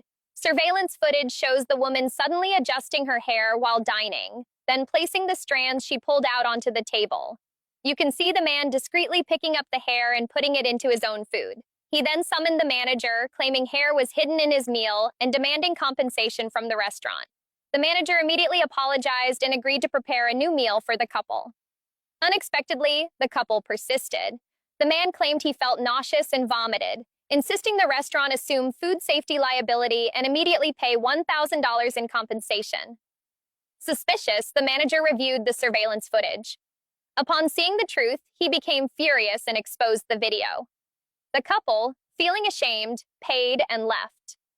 The footage soon garnered widespread online attention, with netizens praising the manager's actions. Tragically, the next day, the manager received an email from the restaurant owner terminating his employment for failing to provide satisfactory customer service. But I just want to show you what's being served at school today. A high school student was expelled after sharing footage of her subpar lunch. In the video, the girl truthfully displayed the meal she received that day. A hamburger contained a grayish-pink, indistinct meat patty whose ingredients were difficult to identify. The accompanying cheese exhibited an abnormal texture, lacking the appearance of normal dairy products. The salad appeared loose and wilted, while the croutons were visibly soggy and stale. The student did not react with intense criticism on camera, instead calmly documenting the meal with a resigned smile. According to fellow students, such lunches were not isolated incidents, but a persistent issue. The school subsequently responded that the meals met standardized procurement and nutritional requirements, but refused to provide further details on ingredient sourcing or preparation processes. Meanwhile, the student was ordered to delete the video and notified to cease attending classes. Surprisingly, these meals had been pre-screened before reaching the cafeteria, meaning they were deemed acceptable by the school. As the incident gained traction, some parents demanded an independent investigation into the school's meal quality. Others questioned whether students had lost the space to openly express concerns about their living conditions. What are your thoughts on this? A young woman was fired from her job for telling a fellow passenger to stop wiping her child's bottom in public. The woman was sitting by the window when a middle-aged woman with a small child sat next to her. The child kept crying. Soon, the young woman smelled something bad. Before she could say anything, the older woman opened the child's diaper and started wiping the child right there on the bus. She took her time cleaning the child and even placed the dirty diaper on the seat. Some of the mess touched the young woman's pants. Angry and shocked, the young woman told her she should not change a diaper on a public bus because it affects everyone. The older woman argued back and said the young woman did not understand how to take care of kids. Someone recorded the moment, and the video went viral online. Instead of getting support, the young woman faced heavy criticism. Her company said the attention was bad for their image and fired her. Now, the young woman says she plans to sue both the middle-aged woman and the bus system. Some people say she did the right thing. Others say she should have stayed quiet and just washed her pants. If it were you, would you speak up or stay silent and deal with it later? A dispute at a restaurant has sparked online debate after a couple was asked to leave for complaining about a crying baby. The couple was dining when a black woman entered the restaurant with her infant, who appeared to be only a few months old. The baby cried continuously, while the mother made little effort to calm the child. The noise began to disturb nearby diners. The couple reported the issue to restaurant staff, asking if the situation could be addressed. Management approached the mother and relayed that other guests were uncomfortable. However, she responded aggressively, saying that no one can control a baby that young. She then verbally insulted the couple who had complained. As tensions rose and staff struggled to intervene, the restaurant decided to remove the couple instead, citing concerns that the situation could escalate into a larger conflict. The mother remained in the restaurant and reportedly mocked the couple as they left. The incident quickly drew mixed reactions online. Many people argued that parents should avoid public dining if they know their child is likely to cry for long periods. Others pointed out that many white people also frequently bring dogs into supermarkets and other public places, showing the same disregard for the safety of those around them. What are your thoughts?